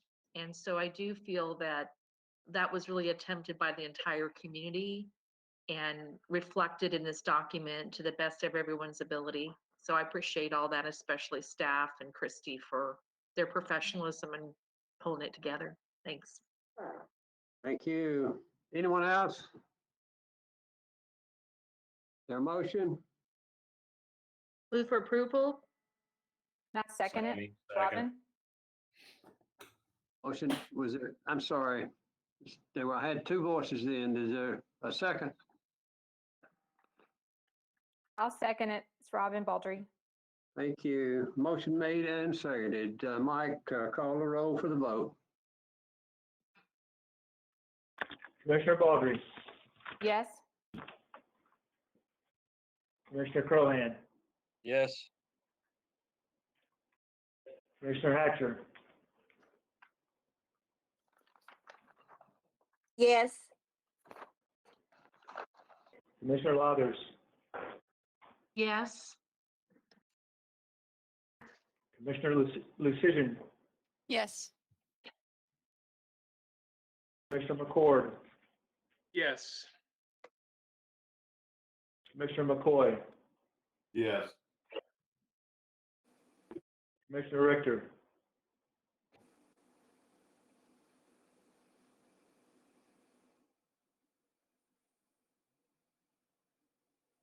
Commissioner Richter, Yes. Commissioner Rose, Yes. Commissioner Sanders, Yes. and Chairman Lackey. Yes. Motion carries. Thank you. And item 36. I have a note here. 4 of our members need to make a statement about their interest in property in the mapped area. Would you like to do that this time? It's Sharon, Eddie, Jessica, and Robin. Sharon Hatcher? Yes, sir, Mr. Chairman. I want to state for the record that I own property that is part of the action of this item, but this will not have a bearing on my vote. I will vote my conscience based upon the information available to the Planning Commission. Thank you, ma'am. Eddie Sanders? Yes, sir, Mr. Chairman, I want to state for the record that I own property that is a part of the action of this item, but this will not have a bearing on my vote. I will vote my conscience based upon the information available to the Planning Commission. Jessica, will you tell me how to pronounce your last name? I always tell people it's like decision, but lucision. Lucision. I would have never got that right. You're up. Mr. Chairman, I want to state for the record that I own property that's part of the action of this item, but this will not have a bearing on my vote. I will vote my conscience based on the information available to the Planning Commission. Thank you, ma'am. And Robin Baldry? Thank you, Mr. Chairman. I want to state for the record that I own property that is a part of the action of this item, but this will not have a bearing on my vote. I will vote my conscience based upon the information available to the Planning Commission. Thank all of you. This is agenda item 36, amendment to the Williams County official zoning map, expanding the rural preservation RP5 and rural development RD5 zoning districts to implement the recommendations of the recently adopted comprehensive land use plan. Staff? Okay, thank you, Mr. Chairman. So I do have a presentation that I know a lot of you have seen before. I will shorten it a bit. I know it's a long meeting, but as I think several members have indicated, this has been a long process and it's such an important one for the future of our county that I would appreciate your indulgence here. So planning is all about identifying a future and a desired character and then coming up with implementation tools like zoning to make that a reality. And so that's where the comprehensive plan comes in. The previous comprehensive plan was adopted in 2007. There was a very extensive public participation process during that time. And the predominant theme that grew out of those public comments was to preserve rural character and to focus the majority of growth in and around the municipality, so namely the urban growth boundaries. And during those discussions back in 2006 and 2007, there was discussion about reducing allowable residential densities in order to implement that theme and that policy. However, ultimately, that plan, as it was adopted, did not call for changes in established residential densities. And so as a result, this map kind of illustrates what's happened since then. To orient you, the gray areas are the municipalities, the yellow background are those urban growth boundaries, and the white background represents those rural areas that we speak of. So if the policies of the plan had been working the way they should, you would see a lot more of the blue, which is development that has occurred after 2007, located in the yellow areas instead of the white areas. But what has been taking place instead is development has largely been leapfrogging those urban growth boundaries and settling into those rural areas. And that's that's been kind of this disconnect, or the result of the disconnect between the plan policies and the zonings. And so that has kind of chipped away at the rural character and has exacerbated a growing traffic problem. You'll remember that we did a comprehensive traffic strategy project back in 2017, I believe it was, and that report kind of indicated that we've got a rural density issue, and it is going to be contributing more and more to traffic issues. And that report recommended revisiting the comp plan with a special emphasis on those residential densities in rural areas. So you've seen the population figures. Sometimes some people think these are inflated, but no matter which projection you look at, the fact remains that Williamson County is going to continue to grow at a very rapid pace, and that really underscores and highlights the need for us to do planning well. So we felt like we were truly in a fork in the road moment in Williamson County, where we kind of needed to decide once and for all, do we still want to preserve rural character and focus growth in and around the cities?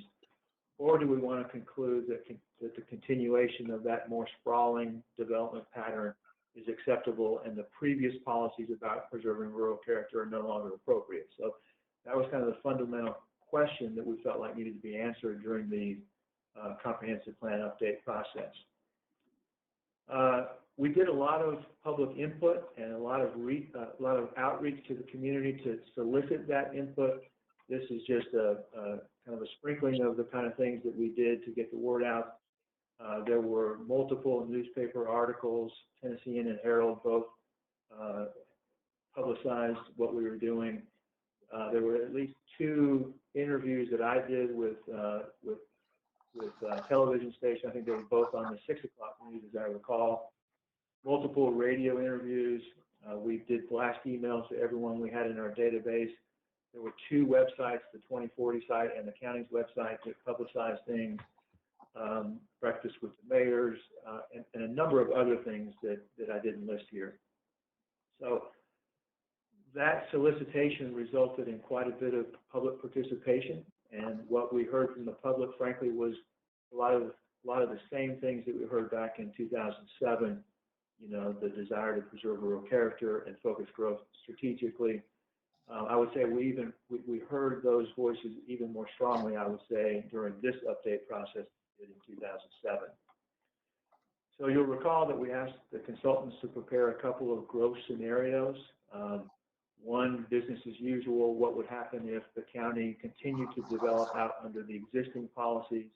Or number 2, town and country, what if we did reduce the residential densities in rural areas and focus that growth in and around the cities? And then we asked them to evaluate those scenarios based on 3 key criteria: community character, traffic and roadway improvement needs, and then overall fiscal impacts to the county. So you'll remember what those analysis showed. Business as usual, illustrated here, would represent an additional 82,000, a total of 82,000 dwelling units just outside of the UGVs, a vehicular trips per acre of 6. And then one thing that's noteworthy is a $330 million cost to provide needed roadway improvements based on that development pattern. And then the big one here in the middle, a $5 billion cumulative cost to serve. So the cumulative cost of the county providing the range of services that we provide outside of UGVs. So if you contrast that with the second scenario, recall that the number of dwelling units outside of UGVs cut roughly in half. We shaved about $110 million off of roadway improvements, and then there was about a $3 billion, $3.5 billion difference in the overall fiscal cost to the county. Which, of course, in an area like Williamson County, where we pride ourselves on low taxes and fiscal responsibility, that's a big deal. So we presented those different scenarios to the public. We found that there was overwhelming citizen support for that second scenario. The advisory committee that we worked with unanimously decided to pursue that scenario in the development of the plan. And then back in October of last year, we met with the County Commission and Planning Commission, and there was a consensus at that point also to pursue that town and country land use scenario. So we felt like we answered that policy fork in the road question, and then the plan was developed based upon that feedback. So just a couple of highlights of the plan. Obviously, the biggest recommendation does deal with those rural densities, as illustrated in this land use plan, land use map, I should say, from the plan, where the rural areas, which are the areas in green, are proposed to be lower density, 1 unit per 5 acres. It's probably worth noting that much of the county, this area in the south, and most of the west is already zoned at a 1 unit per 5 acre density, and so this would be bringing consistency between the eastern and western sides in terms of development density. And then the other key recommendation is that following the zoning change, that the county partner with the municipalities and do a regional growth management plan for those municipal growth areas to help them function in the way that they were intended to function. There are additional plan recommendations. Obviously, there's a lot that goes into it. I'll just mention a few things: rural protection strategies, things like agricultural protection, improvements in conservation subdivisions, transportation-related recommendations, and then kind of an overall recommendation to continue to improve the quality of growth and development. I mention these in particular because they directly relate to some of the text amendments that you'll see later on your agenda. Okay, so this is the chart from the plan on implementation. It's hard to read, I'm sure, but this first one is adjusting the rural densities. That's one of the first things that the plan recommended, and that's what we are involved with this particular item. Okay, so that was the plan. Now it's the implementation of those zoning recommendations and actually changing the zoning. We didn't do it in 2007, but we're doing it at this point to be consistent with what the plan recommends. So in terms of the procedure that we've used, in early July, we sent a postcard to every property owner that would be affected by this change in zoning. That postcard provided some information about what we're doing, but more importantly, it directed them to a web page that was already up and was populated with a wealth of information about the plan itself, about the proposal to make these map and text amendments, and then it provided a number of ways that property owners could participate through that process. Their participation took place largely in the months of July and August, and we did that in a number of ways. There were focus group meetings that we had. We scheduled one with large property owners. We had a focus group meeting with the building community, the realtors. We also had a number of individual meetings, either in person, phone calls, emails, and we also held 2 physical meetings regarding this. So at the end of that period, staff reviewed all the comments about both the map amendments and the text amendments and prepared the final recommendations that you found in your packets and that we're discussing this evening. So just a summary. Of course, you know that most of the rural areas are going to be zoned currently one of these zoning districts: Rural Development 1, Rural Preservation 1, Suburban Infill and Conservation, or there are Triune Special Area parcels, which we discussed during the last item. So this is a chart that illustrates what those zoning districts will be transitioning to. The RD1 will go to RD5, the Rural Preservation 1 will go to Rural Preservation 5, and the SIC district will go also to the Rural Preservation 5. I will note that we carved out the existing platted subdivisions that are essentially 1 acre zoning from these, but the remainder of those rural areas would be rezoned as they're described here.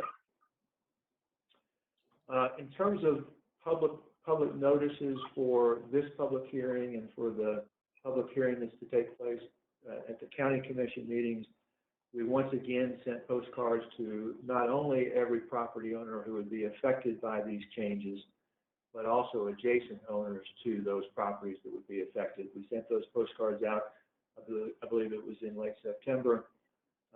We have posted the public hearing ads in newspaper as per the requirements of the zoning ordinance and state law. So those two things are what's required by our zoning ordinance, but in addition to that, we sent another e-blast to everybody that we had in our system, updated the information on the county website, and then you may have noticed that we put some signs out in the community, just kind of spaced out to alert people that this was going on as well. So that's the process. So that then circles us back to what we're doing.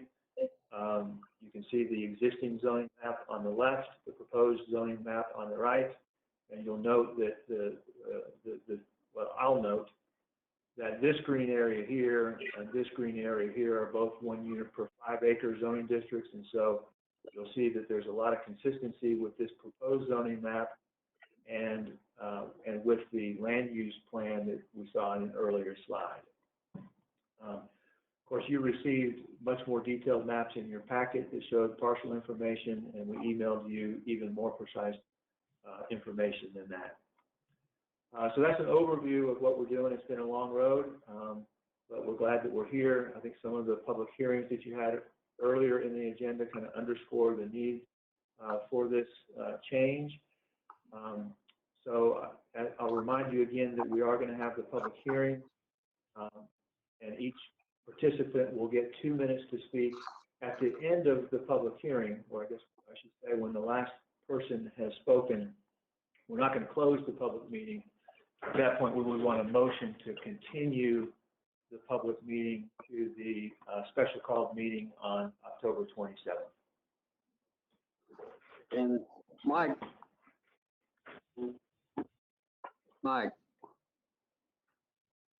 Yes, sir.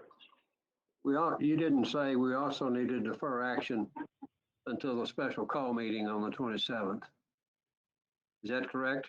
Yeah, thank you. I appreciate that. So that is right, Mr. Chairman. So we'll have the public hearing, and after the last speaker has spoken, someone will need to make a motion to continue the public hearing and defer action until the 27th. Thank you. Okay. I think we've lost quite a few of our public speakers with this running as long as possible. We'll open for a public hearing at this time. First speaker is Mary Brockman.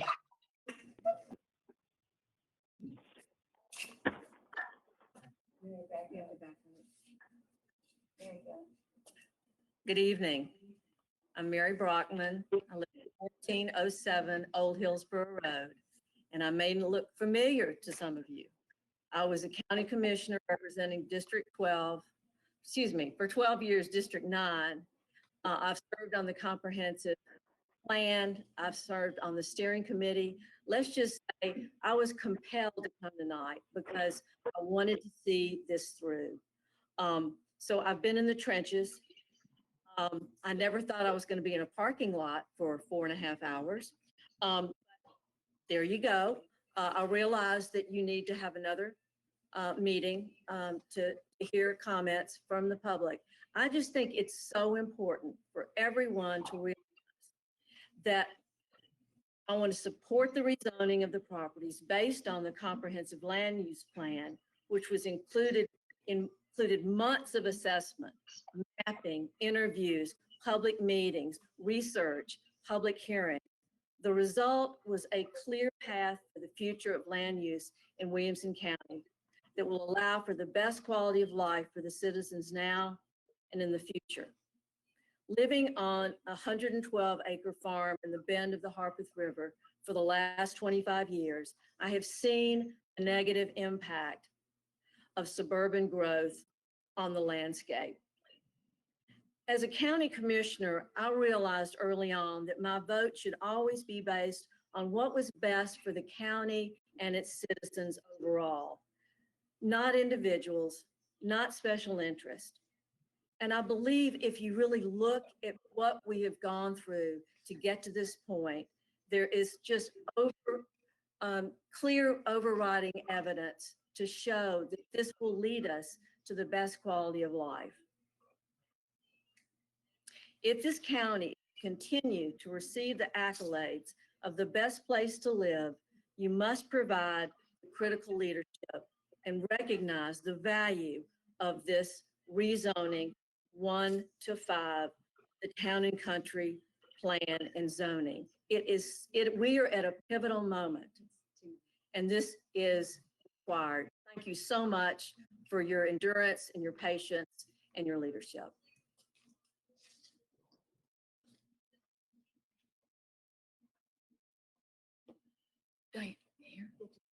Oh, okay. Laura Turner, 1108 Dickinson Lane. Good evening, commissioners. Our county's highly successful economic development engine is fueled by a town and country lifestyle. A good amount of that country is in the county. Attaching the zoning to the town and country land use plan will keep that economic development engine tuned up and running well for us and for future generations. Taxpayers and county officials have realized that residential growth does not pay for itself.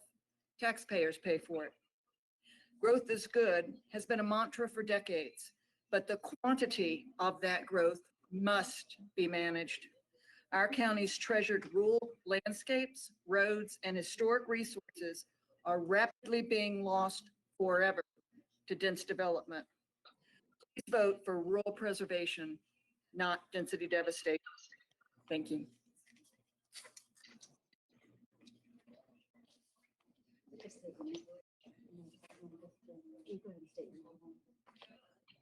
Nancy Hughes, 4185 Arno Road, Franklin, Tennessee. And I'm here tonight with a different point of view. My name is Nancy. My mother owns property on Owen Hill Road in College Grove area. It's zoned R1 now. It's been zoned R1 for years, and we want to respectfully ask that you keep it at R1. If you have to grandfather it in, okay, whatever you have to do, but we want to keep it at R1. Mama has Alzheimer's, so I'm here because my family elected me to come do this. We've not asked for the land to be zoned R5, and we want to keep it R1. Our family needs your help now, and maybe you didn't realize the impact that rezoning and changing our R1 to R5 would actually have on our family. So I'll just tell you, our family wants to keep our land as it is, R1. We only last week found out about the meeting tonight. I was told by a commissioner that there's been other meetings, but we didn't get the memo. For 34 years, the land on Owen Hill Road's been in our family. We're begging you to help our family and leave my mother's land on Owen Hill Road out of your rezoning proposal. We don't want it changed to R5. Grandfather it in if you can, please. Changing the zoning to R5 really impacts our family because it affects our inheritance at some point. A commissioner told me that R5 wouldn't make that much difference. That's not true. Rezoning our land to R5 from R1, which it already is, will make a big difference in the land value, which ends up being our inheritance. If you rezone our family property on Owen Hill Road, you're taking what is rightfully our family's inheritance and changing the value. When families farm, okay, well, if you don't mind, please change it. Your proposal, keep it to R1, please. That's all we're asking. It does affect the value of our inheritance.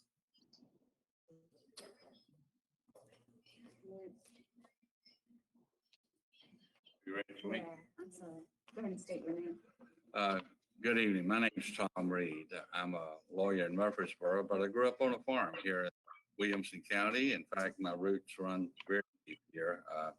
My fourth grandfather in 1812 moved to Paynesville. His name was Samuel Pratt. And his father-in-law moved to, his name was James Boyd, and he moved to Painesville in 1805. So I run deep. I actually served as for the College Grove Water Utility District for 15 years when we had a district there. And I'm here tonight speaking on behalf of 125 people who've signed petitions in the College Grove area.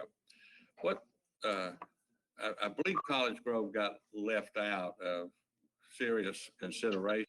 I look at Triune, and Triune, there was a lot of thought given for Triune, but it doesn't look like much thought was given to preserving the village of College Grove. College Grove has a district, a village district. Triune didn't.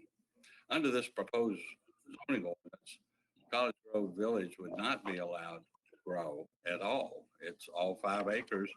The only thing that's in the College Grove district today are buildings that have homes and businesses that have been there for 50 years or more, and mostly land that's in a conservation district that the Jaquiths gave to the state of Tennessee.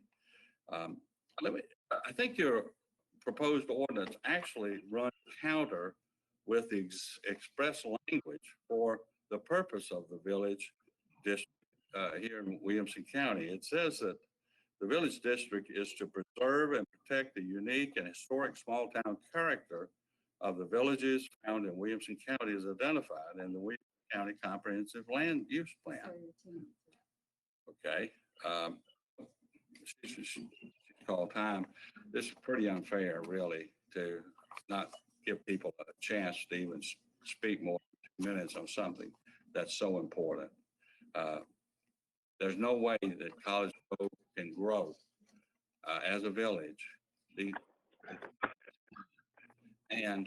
I would say that the 125 people have asked you to exclude 3-mile radius from the old high school so that the community can grow as a village. Thank you.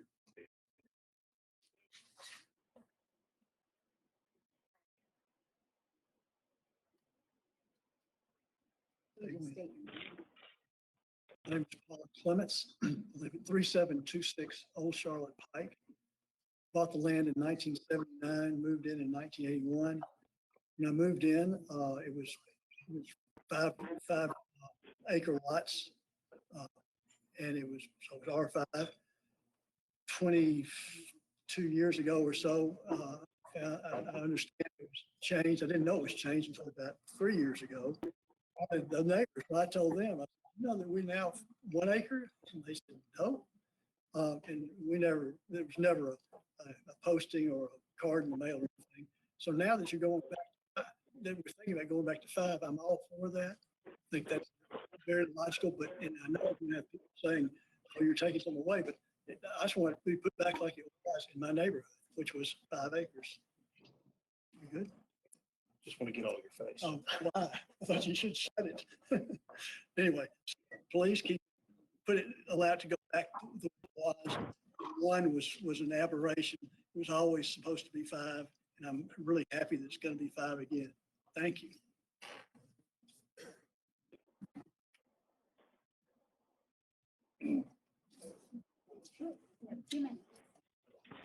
Good evening. Nights like tonight, how they pay you all the big bucks. I spent 45 years setting up in one of those chairs. John Lackey and I worked together for 42 or 3 of those years. And we only had 1 or 2 disagreements, nothing serious, but we always agreed on one thing. Development is coming to Williamson County. And when it comes, make sure it's done in a way that you're proud of it. And if you're driving down the road, you might look over and say, that looks like a nice place to live. That's a nice subdivision. If y'all vote in favor of this proposal tonight, you're saying Nolensville, Spring Hill, Thompson Station, and Franklin has control over all development in this county. Look at Bent Creek in Nolensville. Bunch of ticky-tacky houses to store Yankees in. Come into Franklin, you see McKay's Mill. Why would you want to live in that? No setback, no screening, no anything. We thought these were bad until I went down South Carolina Parkway last year. And that looks like James Casey homes with 3-car garages. If downturn in the economy comes, that'll be the worst slum in Williamson County. When I came home from the hospital, I came to 9627 Clovercroft Road. My grandfather farmed, my father farmed, and I farmed it for 50 years. But there's a time that everything has to sell and move on. This proposal is supposed to cure education funding. My kids went to a school that had no columns and facade on it, but all 4 of them, we got 8 columns, and they're all on their own doing good. We talk about traffic, it's going to cure the traffic problems. This will make the traffic worse. How many people in the Planning Commission workers live in Williamson County on a 5-acre lot? As far as good planning goes, this proposal will control the 2-mile stretch of Clovercroft Road. There are 34 lots on parcels in that 2-mile stretch, and 9 of those parcels would be non-conforming. What does the non-conforming lot do if this 5-acre thing is preserved? If a house burns down, can you rebuild on that lot? If you want to add a bedroom or a bathroom to the house, can you get it because it's non-conforming? People, do what's right and what's honest. Don't do what gets somebody the most votes. Thanks for your time, and I appreciate you being here.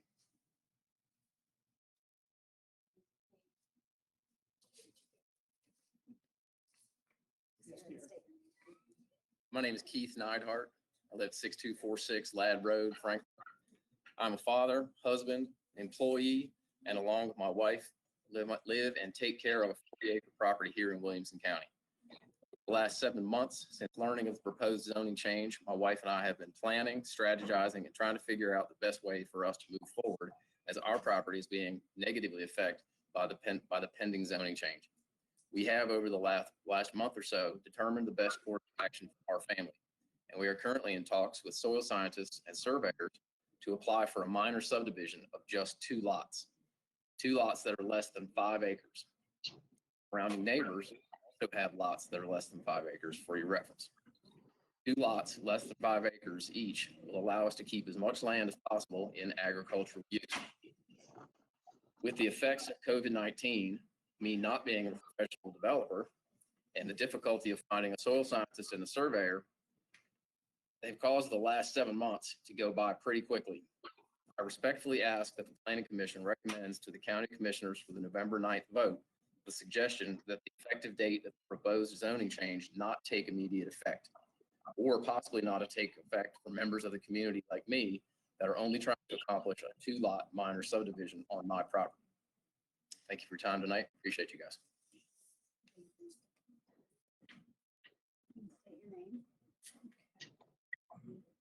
I'm Rebecca Pullen. I live on a house in 5 acres at 9635 Clovercroft Road, and I'm 1/5 owner of a 380-acre farm at 9621 Clovercroft Road that is currently being rezoned from R1 to R5. And I may be old and kind of slow, but I'm smart enough to know when I'm fighting a losing battle. And I just want to take the time tonight to publicly thank the 2 gentlemen who had the compassion, insight, and moral fortitude to vote no to the rezoning plan when we large farm owners had the opportunity to express our concern over the proposed changes. It takes a strong man to go against the crowd, and I thank them.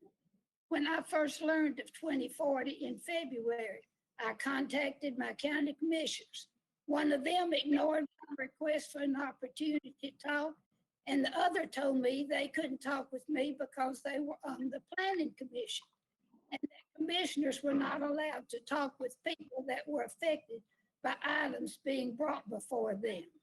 Since I'm a law-abiding citizen, I did not attempt to talk with my commissioner.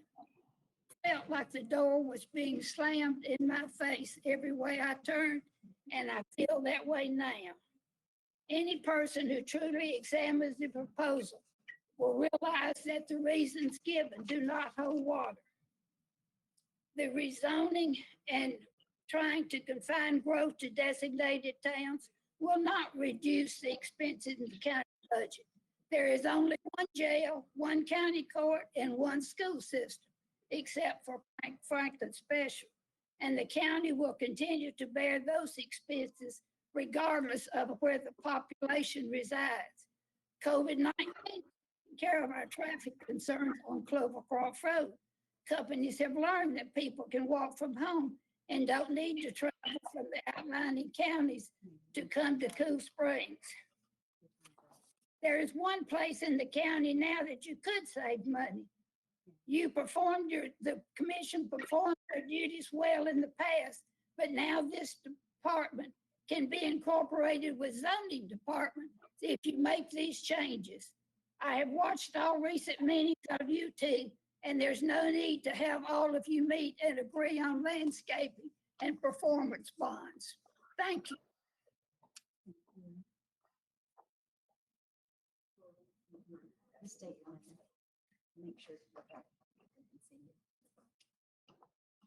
My name is Bob Peterman. We live at 720 Wild Timber Court in Franklin, 37069. I'm speaking on behalf of the Keep Williamson County Livable team and the 1,665 county residents who signed a petition in support of the town and country option last winter. That included 130 large property owners with more than 1,000 acres. I simply want to thank each of you, as well as Mayor Anderson and the county commissioners, for your conscientiousness and thoroughness with which you considered all the alternatives and settled on the town and country option in March. Then you and the planning staff have communicated well to all interested parties and constructed an excellent detailed zoning plan.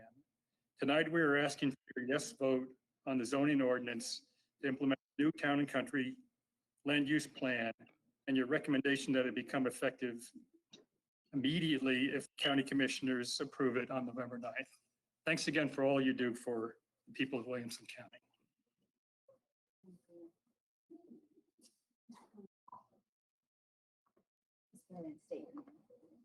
Jesse Gunn.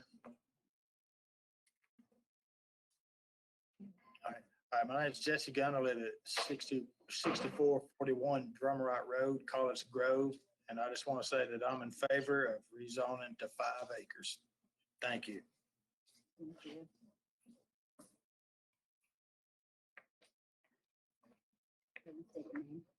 Leslie Gunn.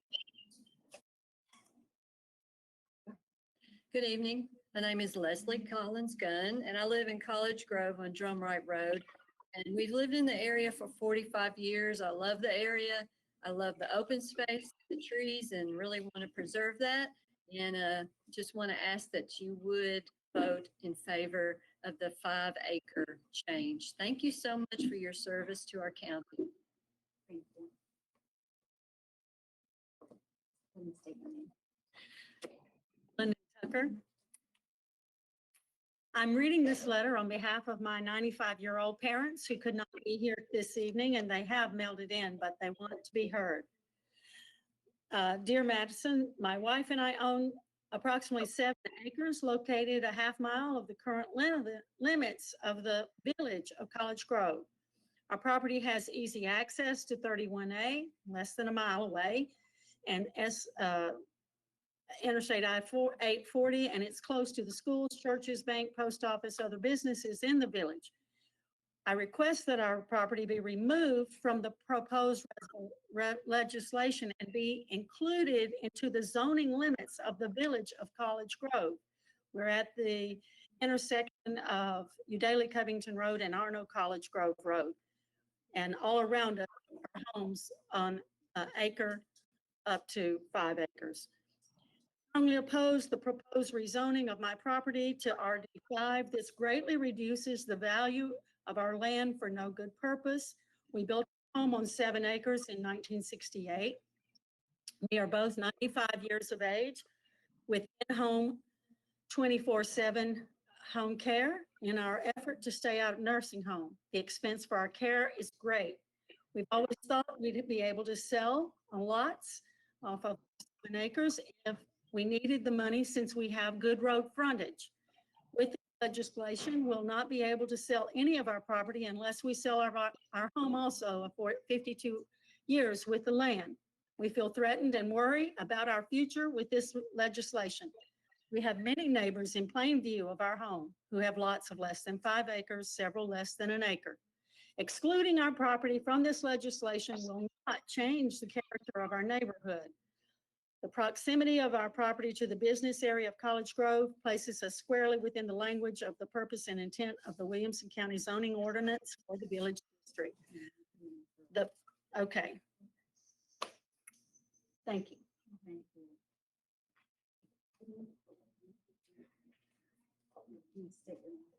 Ed Hall.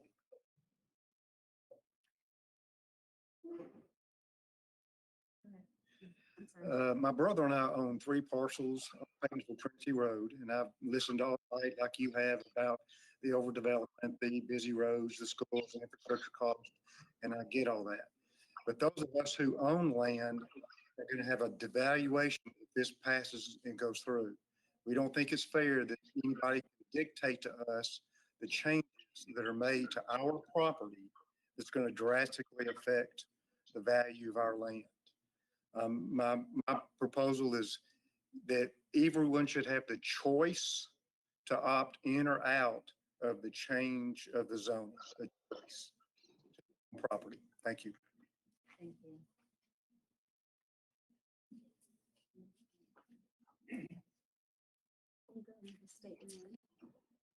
My name is Raymond Hakeem. I'm a physician at Vanderbilt, and I live on 1119 Harpeth Ridge Road.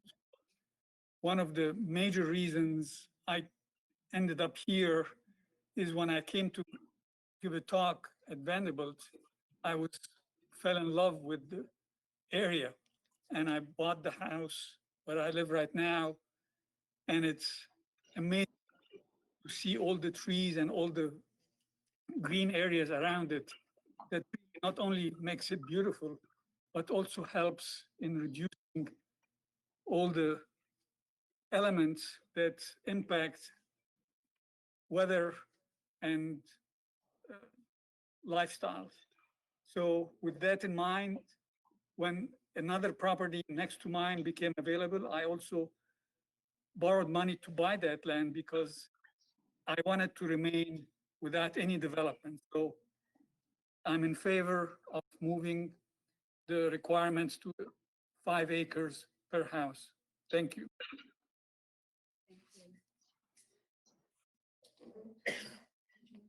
Larry Esposito. Larry Esposito, I'm on Old Hillsborough Road. Even though I have more than the 5 acres, I'm on the surface for it. I gotta say, I just got notice just in the last couple of weeks. Really don't know the ins and outs. Seems like there's a couple of plans out there that we don't have access to that I would like to see. I will say this, I'm much on the city and county line right off an New 96. And we've seen an extensive increase in traffic due to West Haven increasing, and then the new project that Franklin City has approved backed by Gentry's property and then Jesse Short's property, which will ultimately increase even more traffic. But if there's some kind of way that y'all can send us the proposal package or whatever, what it includes, I would appreciate it. Like I say, on the surface, I'm all for it. I bought where I bought because it was rural, and I would like to keep it rural. That's all I have to say. I don't think I can hear you all. Yeah, can? Yeah, okay. Will they send us any? Yeah, I know.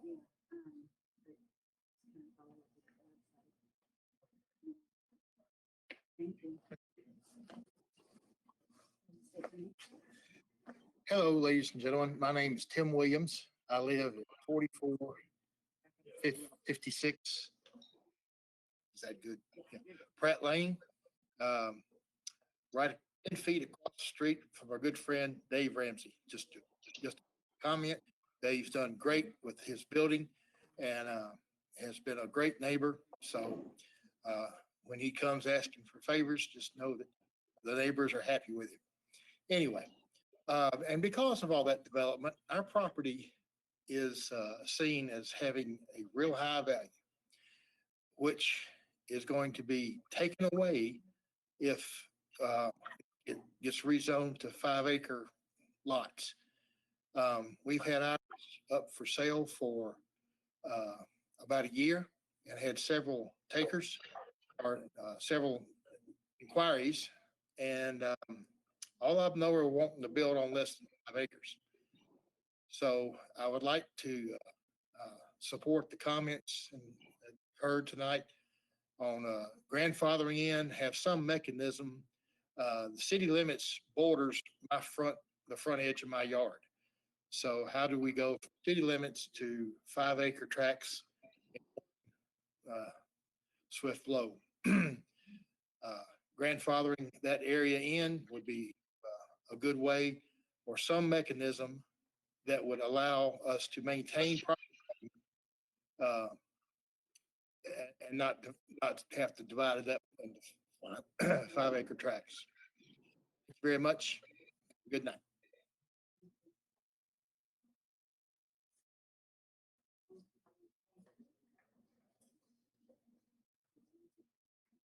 That's it. We don't have anyone else.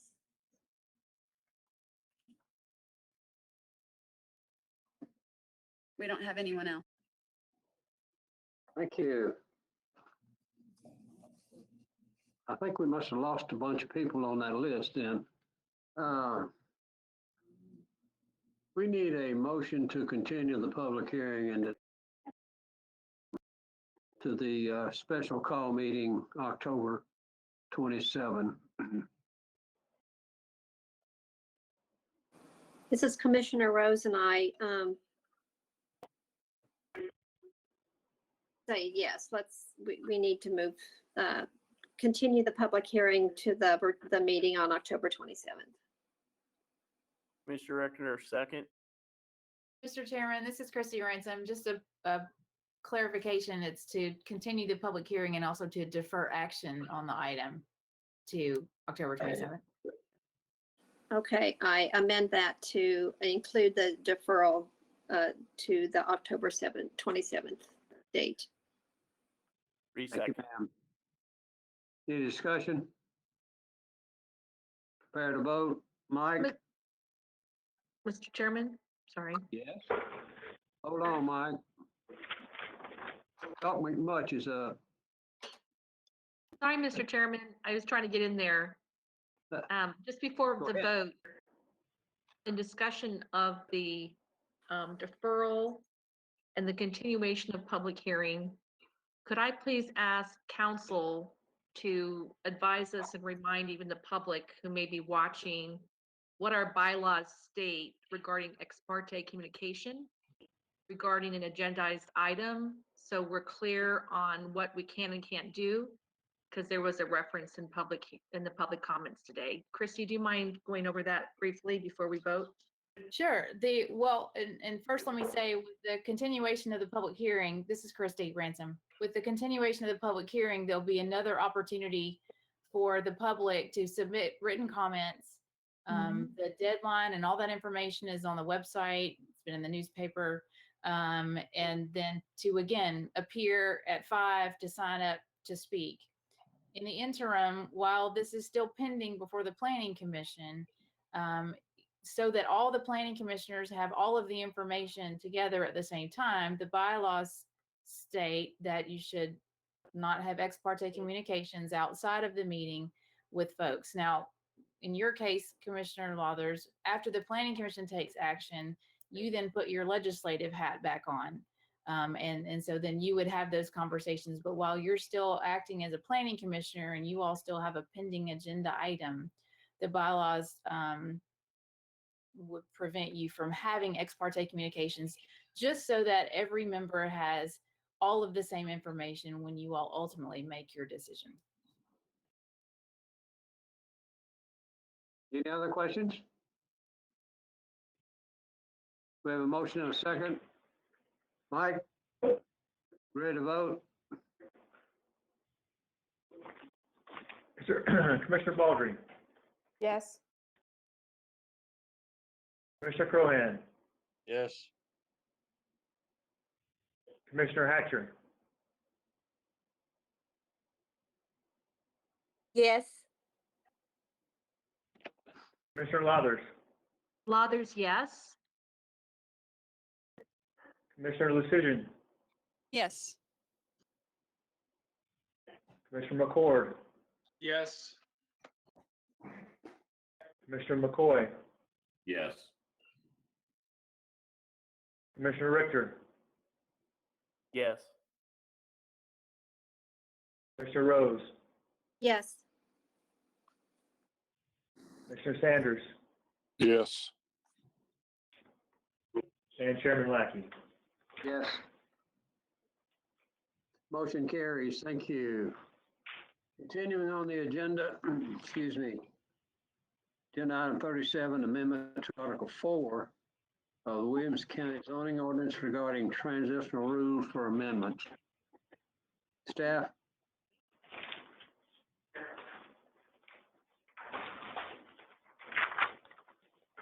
Thank you, Mr. Chairman. On May 14, 2012, Williamson County adopted the current zoning ordinance with an effective date of January 1, 2013. Article 1 of the zoning ordinance addresses the status of pending applications that were submitted and complete prior to that January 1, 2013 effective date. Specifically, Section 1.08 addresses when a pending application will proceed under the regulations and standards in effect when submitted, and when an application would be subject to the new standards and regulations. Since that time, these same requirements have addressed the effect of an amendment to the zoning ordinance on an application that was complete and pending when an amendment to the zoning ordinance became effective. It is staff's and legal counsel's opinion that this policy should be clarified in order to ensure there's no room for question. Attaches the proposed text amendment creating a new section 4.09 in Article 4. This new section 4.09 is entitled Effect of Map and Text Amendment on Pending Applications. This new section 4.09 essentially mirrors what is in section 1.08 and continues the policies that have been applied since May 14, 2012, but clarifies those same provisions in relation to amendments. So long as an application is complete prior to the effective date of an amendment to the zoning ordinance or official zoning map, then that development will proceed pursuant to the standards and regulations in effect at the time of its application. The applicant can choose to proceed under the standards and regulations of the proposed amendment.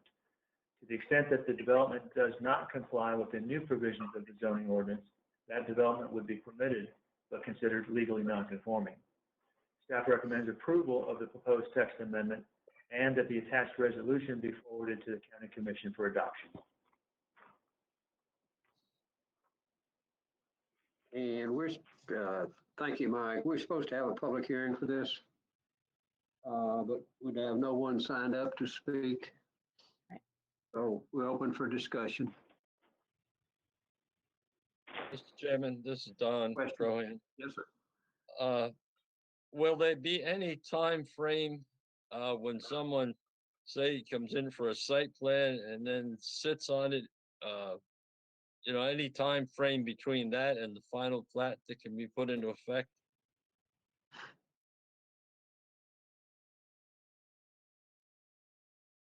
Mike? Mr. Chairman, this is Christy Ransom. I guess what I'm trying to understand your question, Commissioner Crohan. Basically, if there's a complete application, then they have to continue moving toward the official approval process. At some point, the vested rights section of the zoning ordinance would kick in, because if there is a concept plan approval, then there's only so many years to get the next levels of approvals and get to a final plat, and have some permits pulled before the vested rights kick in according to the state statute, which we dropped into the zoning ordinance.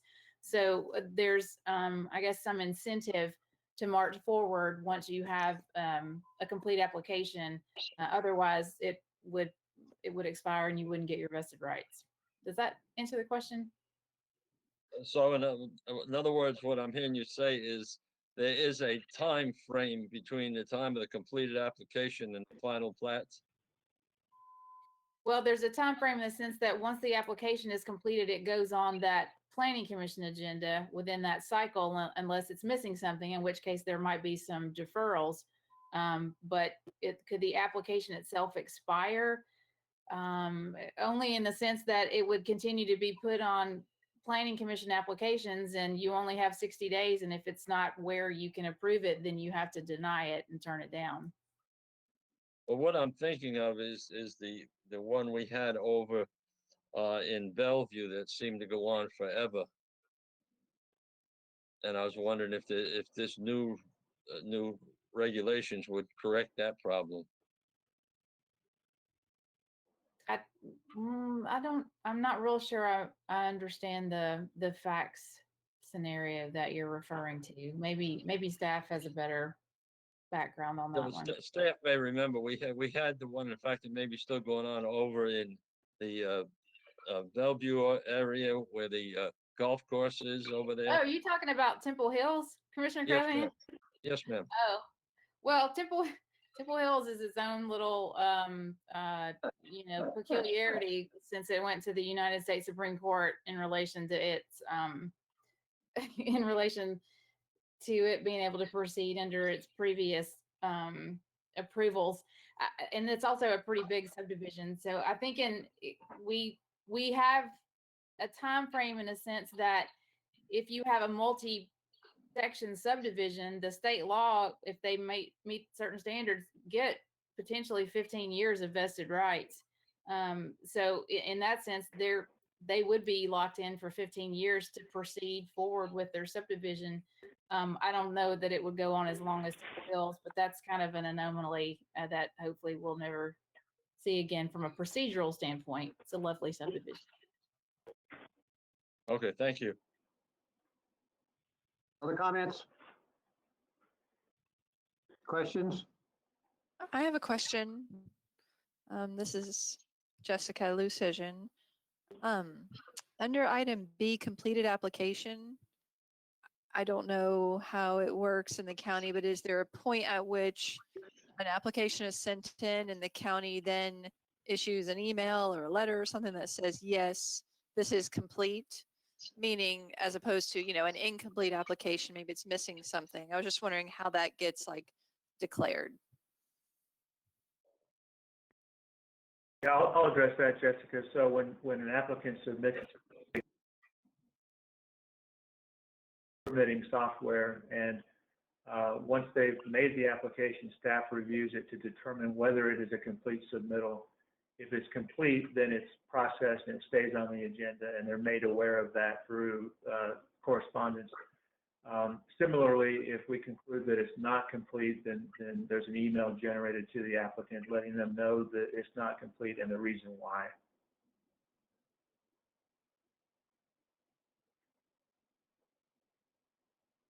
Thank you. Anyone else?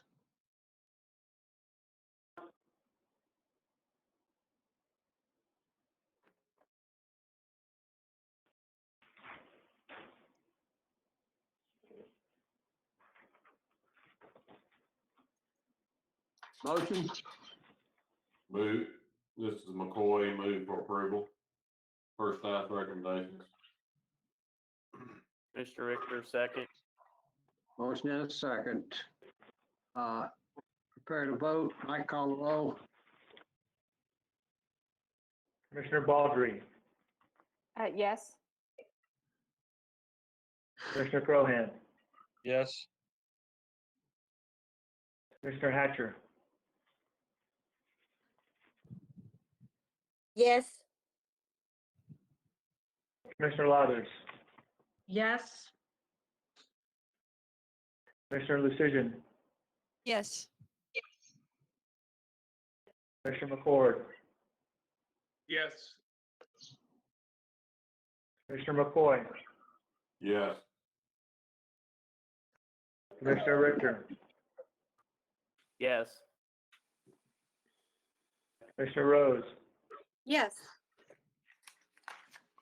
Commissioner Sanders, Yes. and Chairman Lackey. Yes. And the motion carries. Thank you.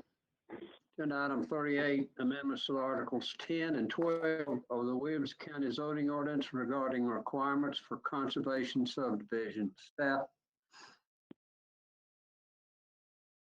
Conservation subdivisions are a residential development type where individual lot sizes can be smaller, in other words, less than 5 acres in a 1 unit per 5 acre zoning district, in exchange for leaving large areas of the site as permanently protected open space. These subdivisions can have a number of benefits, including increased open space and natural resource protection, lower infrastructure and development costs, and enhanced subdivision design opportunities. The recently adopted comprehensive land use plan recommends that the zoning ordinance regulations for conservation subdivisions be updated in order to help accomplish the rural policies in the plan based upon the proposed reduced rural densities. Specifically, the plan calls for re-examining and updating as necessary the policies and regulations related to open space design, individual lot sizes, resource protection, and the impact of conservation subdivisions on surrounding properties. The proposed text amendment includes the following additional requirements for conservation subdivisions.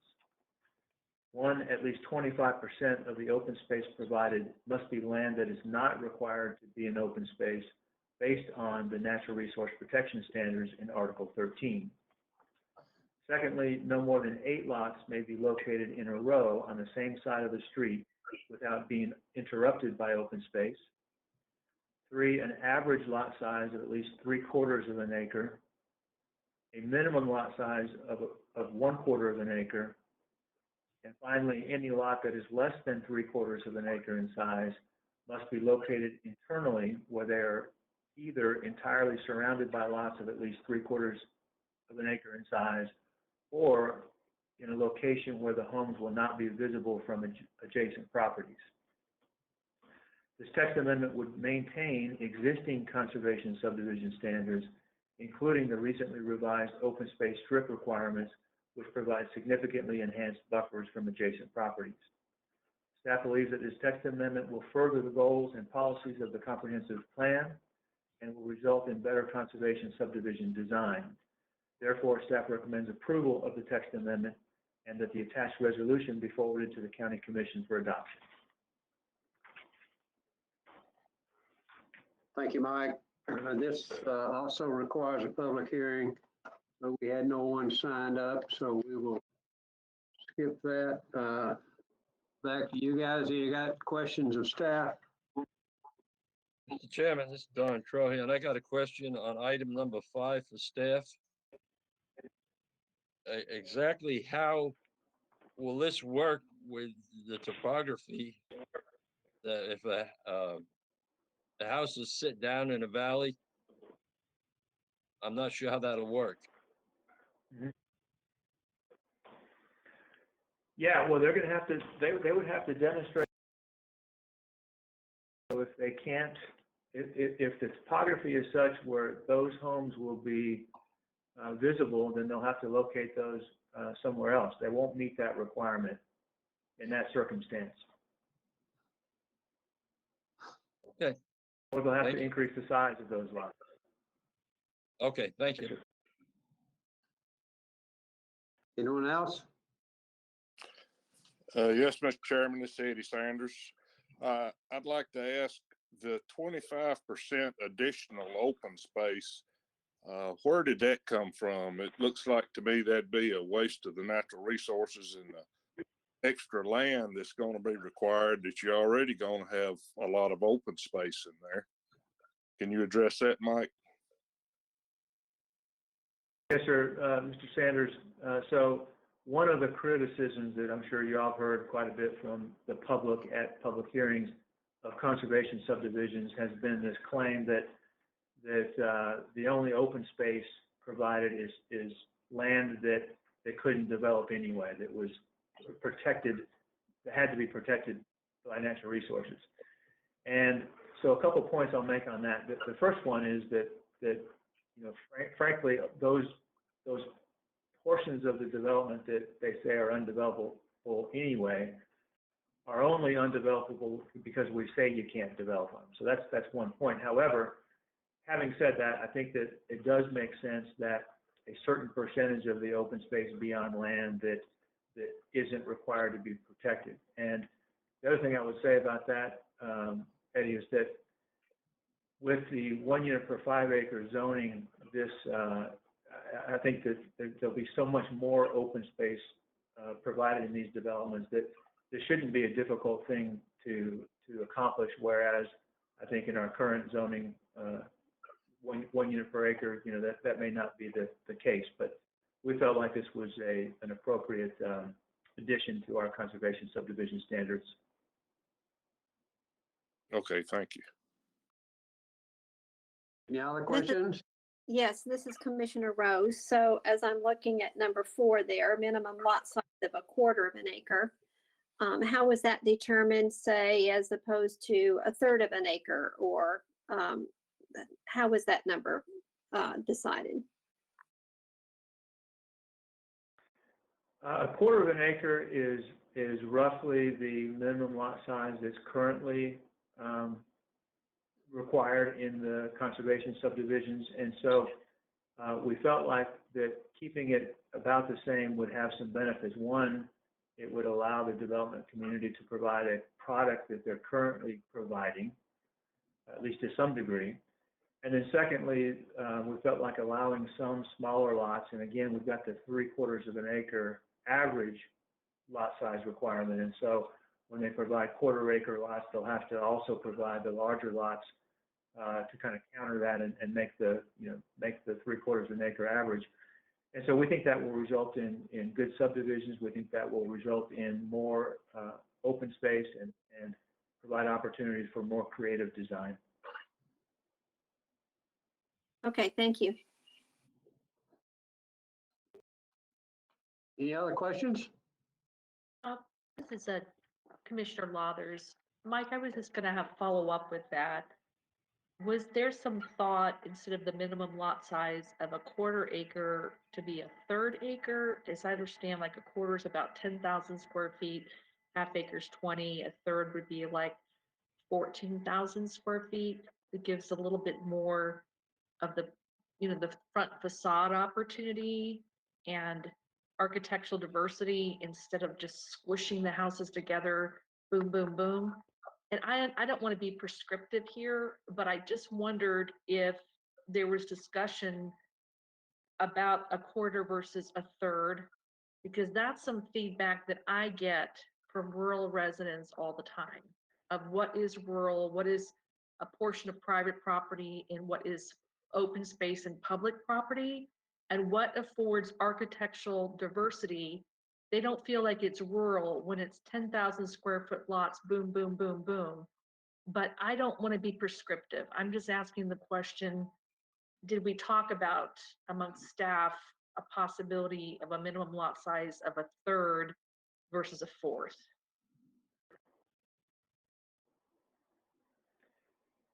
Commissioner Lathers, that wasn't really discussed. You know, we felt like 1/4 of an acre was the 3/4 of an acre average, and so again, what that would do, some developers would want to provide some 1/4 acre lots, I'm sure, but because there's a 3/4 average, you're not going to see, that circumstance that you're talking about wouldn't be the predominant look of the subdivision. So we felt like that 1/4 of an acre would provide a lot of flexibility, would result in good neighborhoods because they're balanced by the larger lots, and then would also allow the development to happen, the smaller lots to happen in areas that are cut back and result in better preservation of natural resources and open space.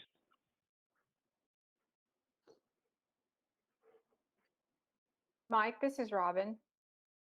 Also, to piggyback on what Beth was saying, is I would be for a little bit larger lots as well, because I know what you're saying, having the flexibility, but then you have like a lot more houses. I mean, there's a lot more density when you have the smaller lots, even though it's flexible and they can be maybe put in the middle of a development with the larger lots being on the outside. It's just still a lot of density. I think of Falls Grove. It's a good example. Although that's a nice subdivision and they've laid it out really well. In one part of it, they have the smaller lots and they are just like right on top of each other. Just my thoughts.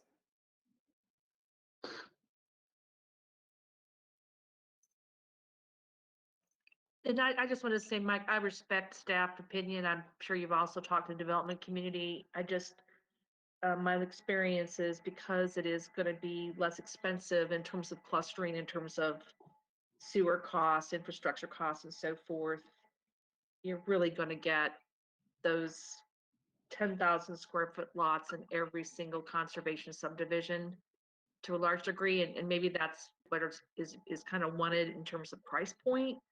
But it's kind of the biggest criticism that we currently have right now for conservation subdivisions is the 10,000 square foot lots. But anyway, I'm open to other thoughts and I appreciate it. Thanks.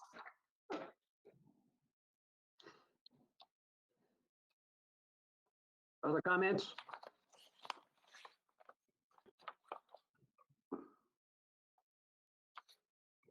I hear none. Is there a motion?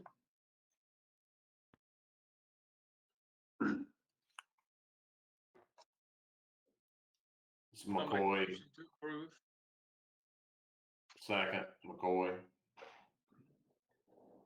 Motion made and seconded. Any further discussion? Prepare to vote. Mike? Commissioner Baldry, Yes. Commissioner Crohan, Yes. Commissioner Hatcher, Yes. Commissioner Lathers, Yes. Commissioner Lucian, Yes. Commissioner McCord, Yes. Commissioner McCoy, Yes. Commissioner Richter, Yes. Commissioner Rose, Yes.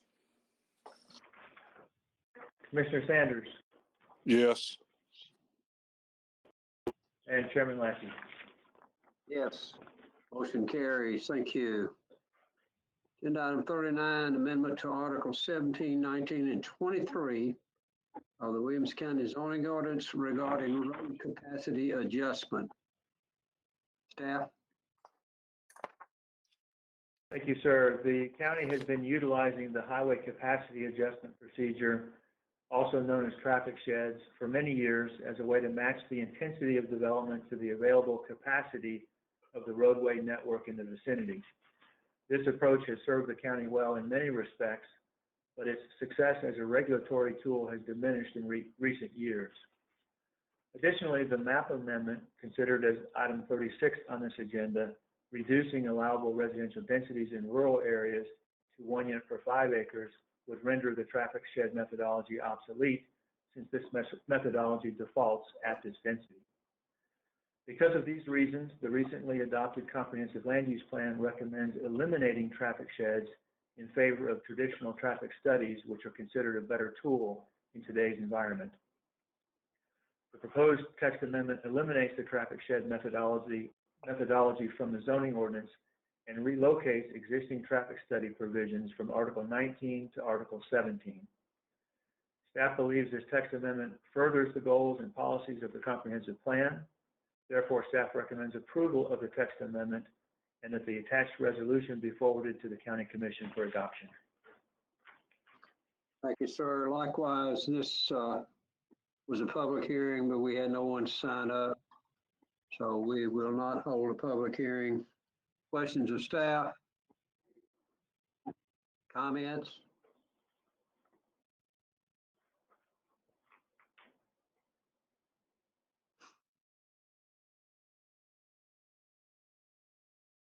Take a motion.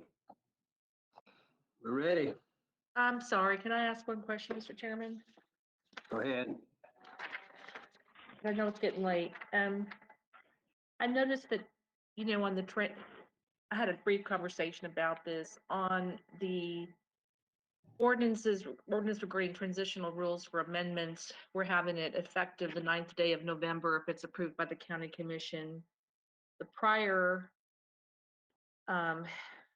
resolution and also this one here is saying will be enforced as of the first day of January 2021. For this specific, is it possible to have it enforced again if it's approved at County Commission November 9th? In that we just don't want this leeway gray area that a lot of our people at the public hearing are discussing, feeling like one thing is approved, but another thing is in effect. Would there be a downside to amending this to be effective November 9th? It passed by county commission like the other resolution was?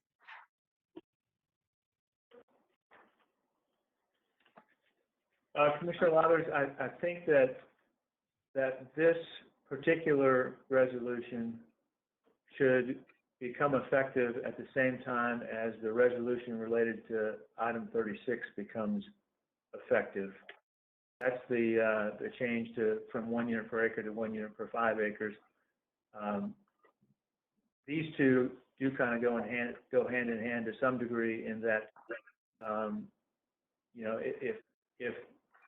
if the rezoning isn't passed, which I think we feel it will be, but if it's not, then we would want to do something a bit differently with this one. Okay. Mr. Chairman, if I could address, I'll say, this is Christy Ransom. Commissioner Lathers, the November date for the transitional rules resolution was my recommendation because it does specifically deal with projects that are, submitted and going through the process before any zoning change takes place. Whereas some of the other resolutions really kind of go hand in hand or rely upon the map amendment.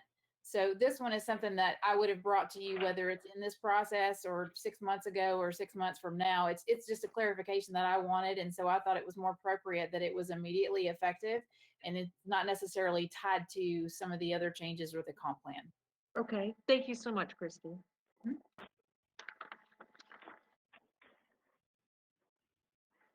Anyone else? Motion? McCoy, move for approval per staff's recommendation. Richter, second.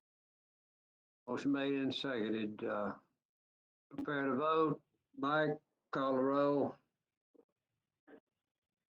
Commissioner Baldry.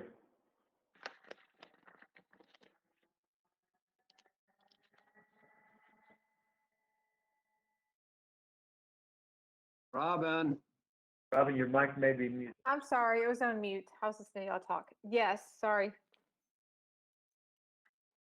Thank you. Commissioner Crohan. Yes. Commissioner Hatcher.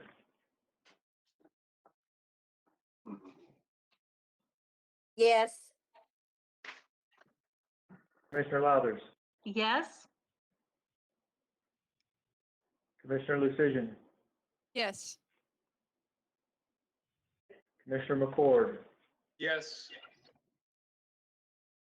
Commissioner McCoy. Yes. Commissioner Richter. Yes. Commissioner Rose. Yes. Commissioner Sanders. Yes. And Chairman Lackey. yes. Motion carries. Thank you.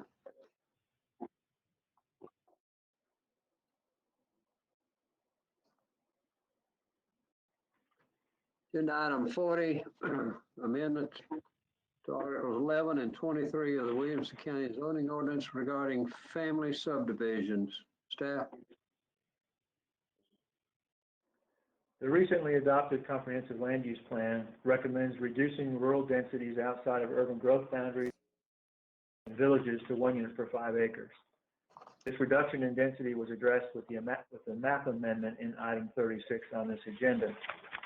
The comprehensive plan also contains a recommendation to explore methods, incentives, and tools to protect working agriculture in the county.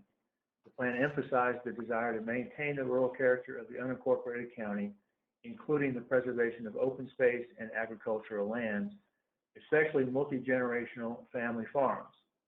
Additionally, during discussions held in conjunction with the plan adoption process, citizens as well as appointed and elected officials expressed a desire to ensure that landowners could maintain the ability to create parcels of land for family members in smaller increments so that residents would have the opportunity and incentive to pass down land to members of their family, thus allowing continuity of ownership.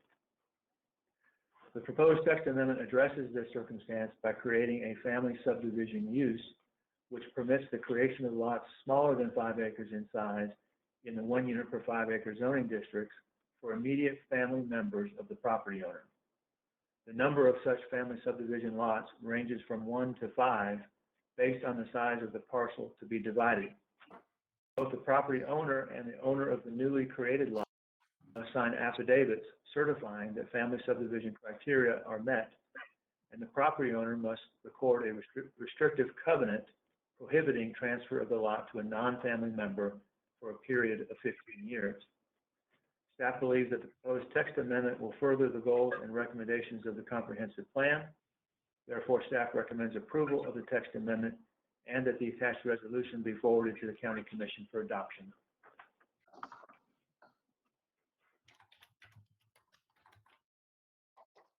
Thank you, sir.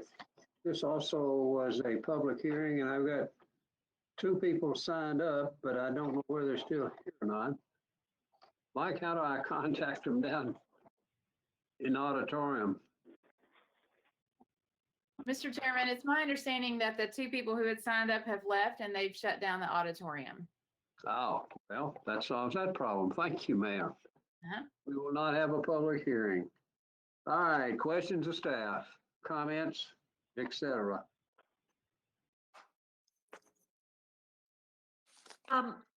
In light of no public hearing, Mike, have you had any other feedback on this? It seems so positive. Have you had any other feedback that we're not aware of? I really haven't. It was discussed a little bit at the joint meeting. I don't remember any correspondence sent to the Planning Commission email that addressed this. Okay, great, thank you. Mike, I got a question. This is Eddie Sanders.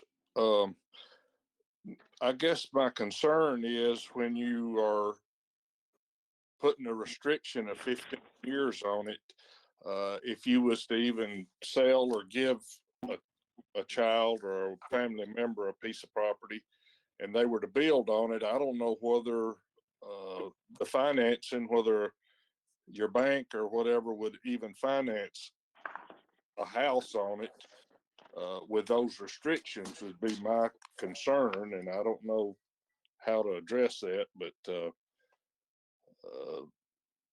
that would be prohibitive for them maybe to want to build and not be able to.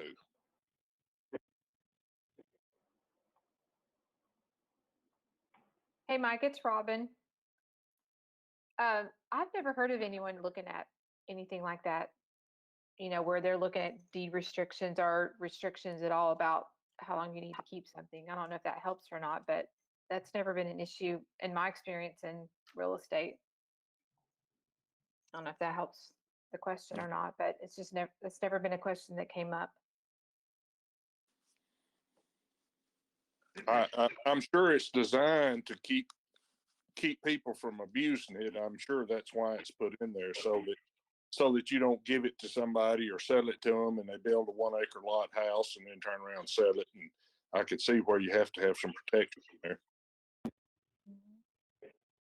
Yeah. This is McCord. I've got a couple of comments along those same lines on that 15-year restriction. That does seem a little onerous. You heard somebody earlier talk about really wanting to sell their property to provide money and for their long-term care expenses. You've got half the marriages in the country that end up in divorce. And how does that work? Okay, so I think it's a little punitive there, by a good stretch. To be honest with you, if somebody wants to go to that extreme to make a nickel or something, I'm not sure that that is some area we want to get into. So I really think we need to be careful here on that length of time.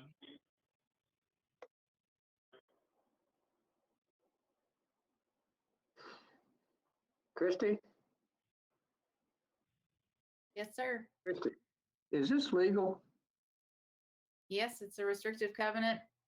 And it's so long as it is based on the reasons that the staff has recommended and the county commission adopts, then yes. It is enforceable. Yes, it would be enforceable as a violation of the zoning ordinance, because it's a zoning ordinance provision. So it would be just like any other codes enforcement. Okay, other comments? Then what is the purpose of it then? I guess we need to start back from scratch. What is the purpose of putting a 15-year covenant on it? I think you identified it, Eddie, when you were talking about there needs to be something that would prevent abuse. And if there's not something like that, then what's to stop someone from taking advantage of this, creating some 1-acre lots and immediately, selling those to a non-family member? Who came up with the 15 years, I guess it'd be?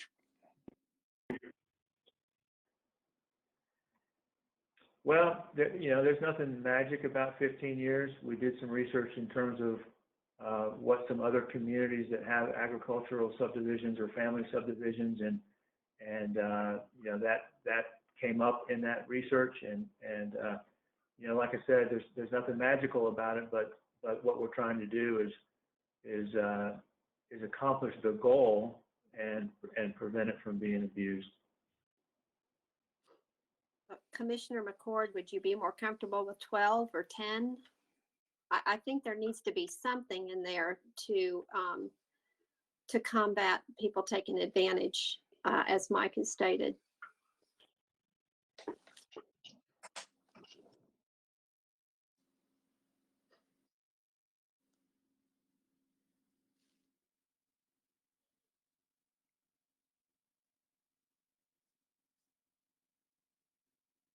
I make a motion to make it 5 years.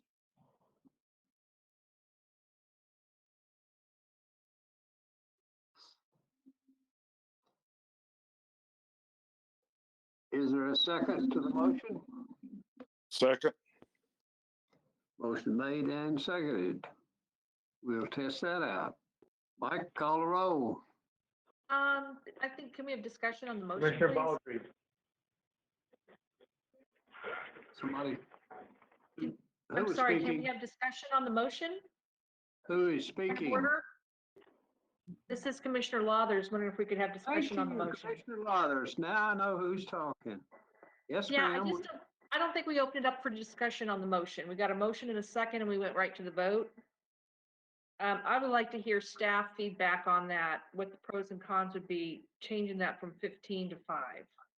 That feels as erroneous to me, where staff was actually doing research and looking at comps and comparable situations. Like, what is the pros and cons of the 5-year versus 15?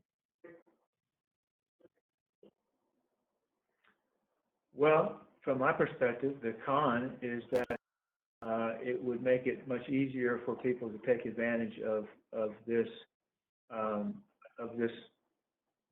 amendment, which is intended to provide opportunities for family members to live on the property. And in my view, and it's just my personal view, 5 years doesn't really accomplish that very well. Okay, thank you, Mike. Thanks, I appreciate that.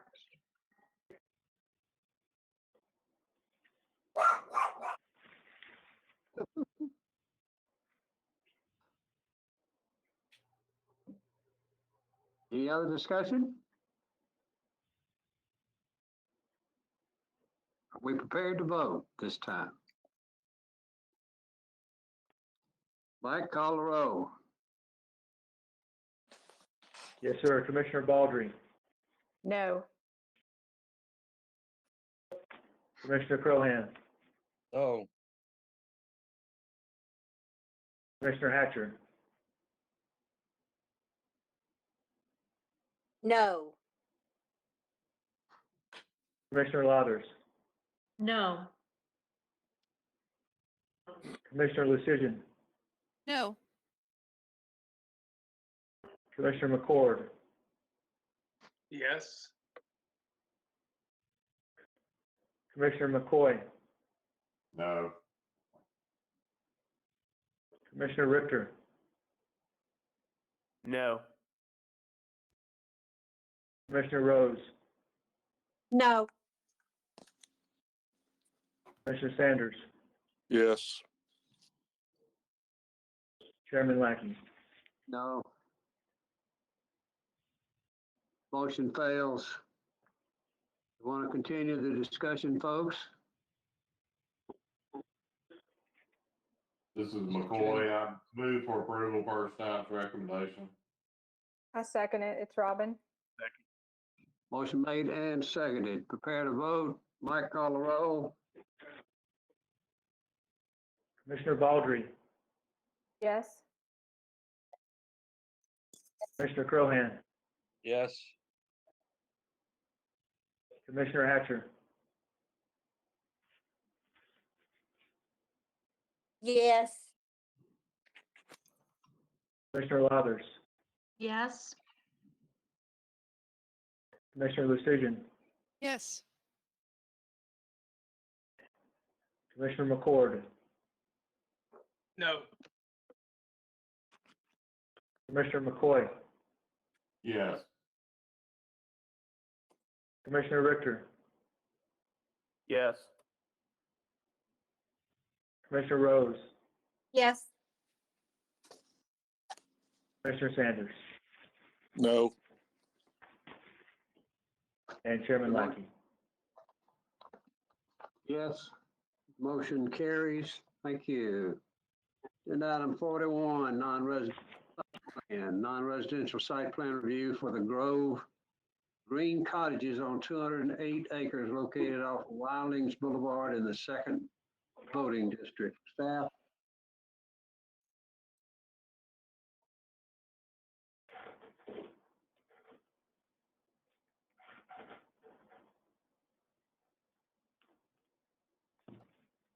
Giovanna, we Staff? can't.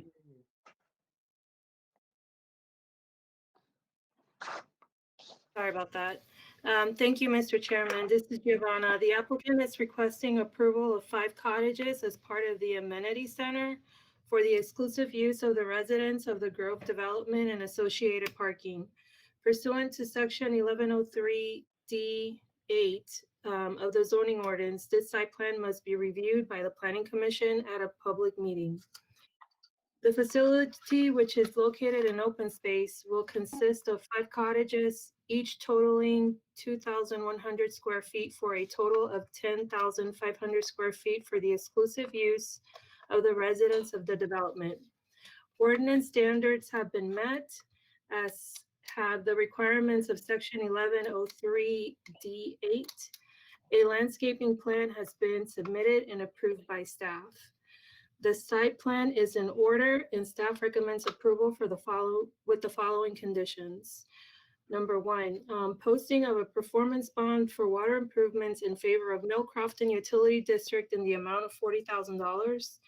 Number 2, posting of a maintenance bond for water improvements in favor of Mill Crofton Utility District in the amount of $6,000. Number 3, posting of a performance bond for landscaping improvement in the amount of $15,900. And lastly, number 4, execution of a performance agreement for the above referenced sureties.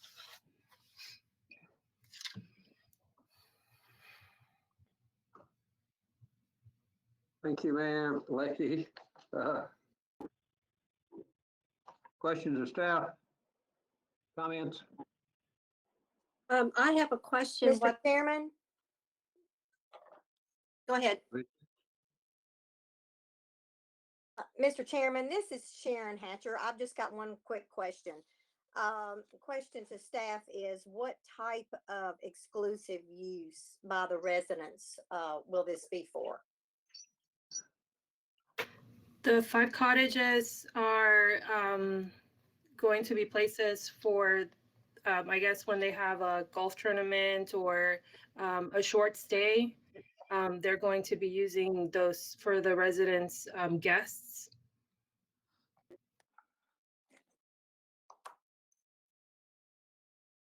Okay, thank you very much. So I have a question for you. This is Robin.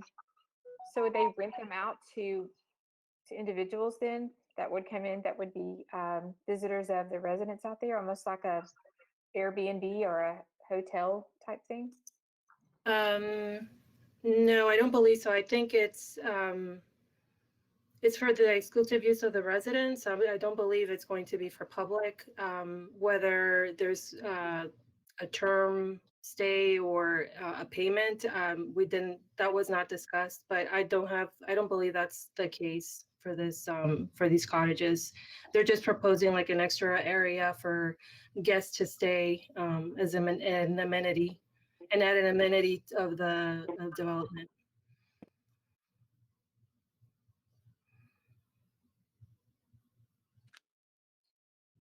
Okay, thank you. Other questions? I have a question. This is Jessica Lucision. I mean, I guess I'm trying to understand what this cottage use is and how that applies to open space. It says the facility is an open space, but it feels like it's another residence or a guest house, or just can someone help that? The location of it is. Jessica, this is Mike Madison. Go ahead, Mike. Yeah, I'm sorry, and forgive me, Giovanna, but so this is part of the large amenity center for the Grove that includes the big clubhouse, tennis facilities, a number of facilities that are available for members of the club and of the neighborhood. And so this is, and that amenity center is and has to be within required open space. That's a permitted use within the open space. And so that's why this is just an extension of that existing amenity center, and that's why it's located within open space. This is Commissioner Rose. Was this a part of the initial application in the initial plan? Or has this been added now? This is an amendment to the original and approved site plan. So this is what's added just recently. Okay, as an amendment. Thank you. You're welcome. Other questions?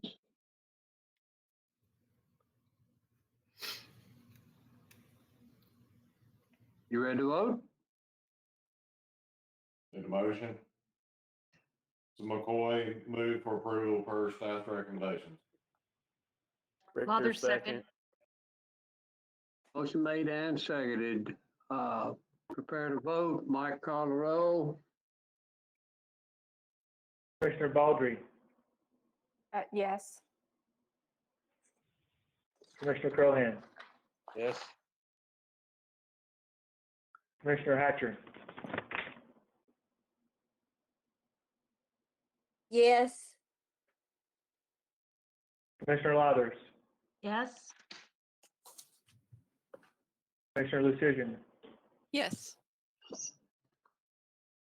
Commissioner McCord, Yes. Commissioner McCoy, Yes. Commissioner Richter, Yes. Commissioner Rose, Yes. Commissioner Sanders, Yes. Chairman Lackey. Yes. Motion carries. Thank you. Agenda item 42, final plat review for property of Robert Wilson, lots 1 and 2, large lot easement subdivision containing 2 lots on 14.90 acres located off of Smithson Road in the 2nd voting district. Staff? Thank you, Mr. Chairman. This is Lincoln Sweet. The subject property is approximately 15 acres in size and is located on Smithson Road, approximately 1/4 mile west of Banner Adams Road. The applicant is requesting approval of a large lot easement subdivision in order to create the 2nd and 3rd lots off an existing ingress-egress utilities easement. The site contains natural resources requiring protection, including steep slopes, a hilltop, and woodlands. There are moderately steep slopes inside and outside of building envelopes and very steep slopes outside of building envelopes. The site is also almost entirely under tree canopy. All zoning ordinance requirements, including those regarding the protection of natural resources, have been met. The applicant is proposing individual septic systems for the lots, and the Williamson County Department of Sewage Disposal Management has approved the request.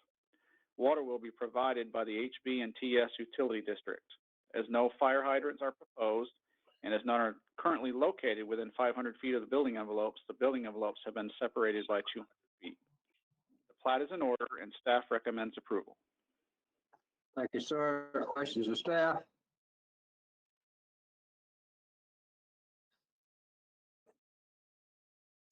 This is McCoy, move for approval per staff's recommendation. Richter second. Motion made and seconded. Prepare to vote. I call the roll.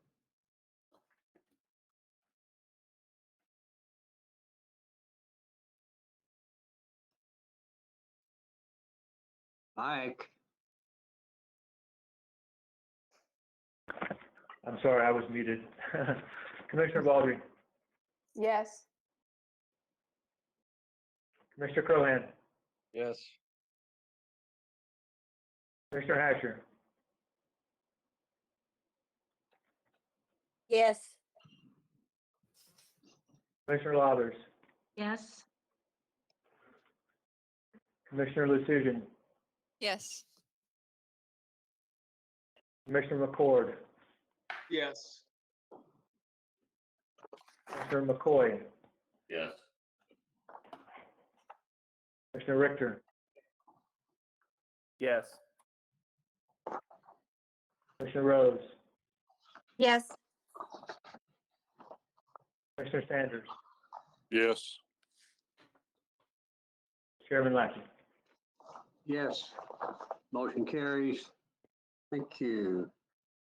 Agenda item 43, final plat review for the mill at Bond Springs, Section 2, containing 29 lots on 57.88 acres, located off of Bethesda Road in the 2nd voting district. Thank you, Mr. Chairman. This is Aaron Holmes. The applicant is requesting final plat approval of the 2nd section of the development, which contains 29 lots and 20 acres of open space. At the time of this writing, staff's comments have not been adequately addressed.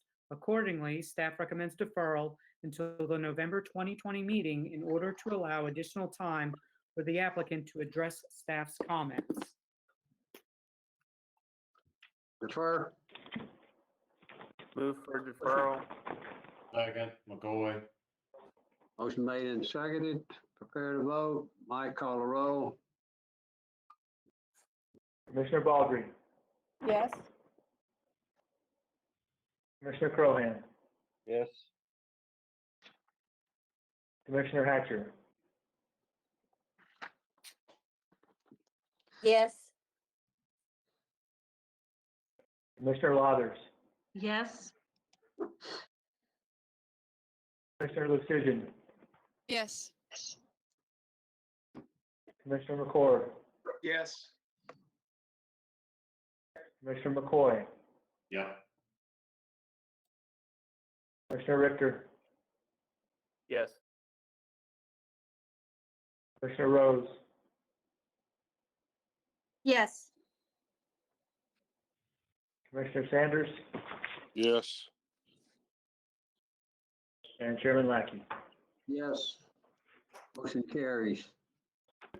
And item 44, establishment of a performance bond for landscaping improvements for the New River Fellowship on 5.12 acres located off Lewisburg Pike in the 2nd voting district. Staff? Thank you, Mr. Chairman. This is Aaron Holmes. A site plan for this use is under review by staff. However, due to the cost of the required landscaping improvements and pursuant to section 16.07 of the zoning ordinance, a performance bond for landscaping improvements must be established by the Planning Commission prior to final site plan approval by staff. Staff recommends the establishment of a performance bond for landscaping improvements in the amount of $20,750. Questions of staff? Motion? Move for approval per staff recommendation. Second. Motion made and seconded. Prepare to vote. Mike, call the roll. Okay, one last time. Commissioner Baldry, Yes. Commissioner Crohan, Yes. Commissioner Hatcher,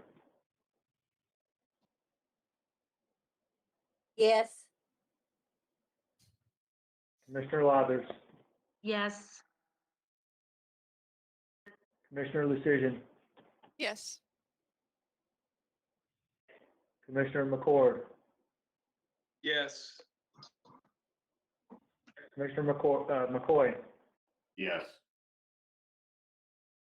Commissioner Richter, Yes. Commissioner Rose, Yes. Commissioner Sanders, Yes. and Chairman Lackey. Yes. Motion carries. I don't think we need to adjourn. Let's just see if we can go to daylight.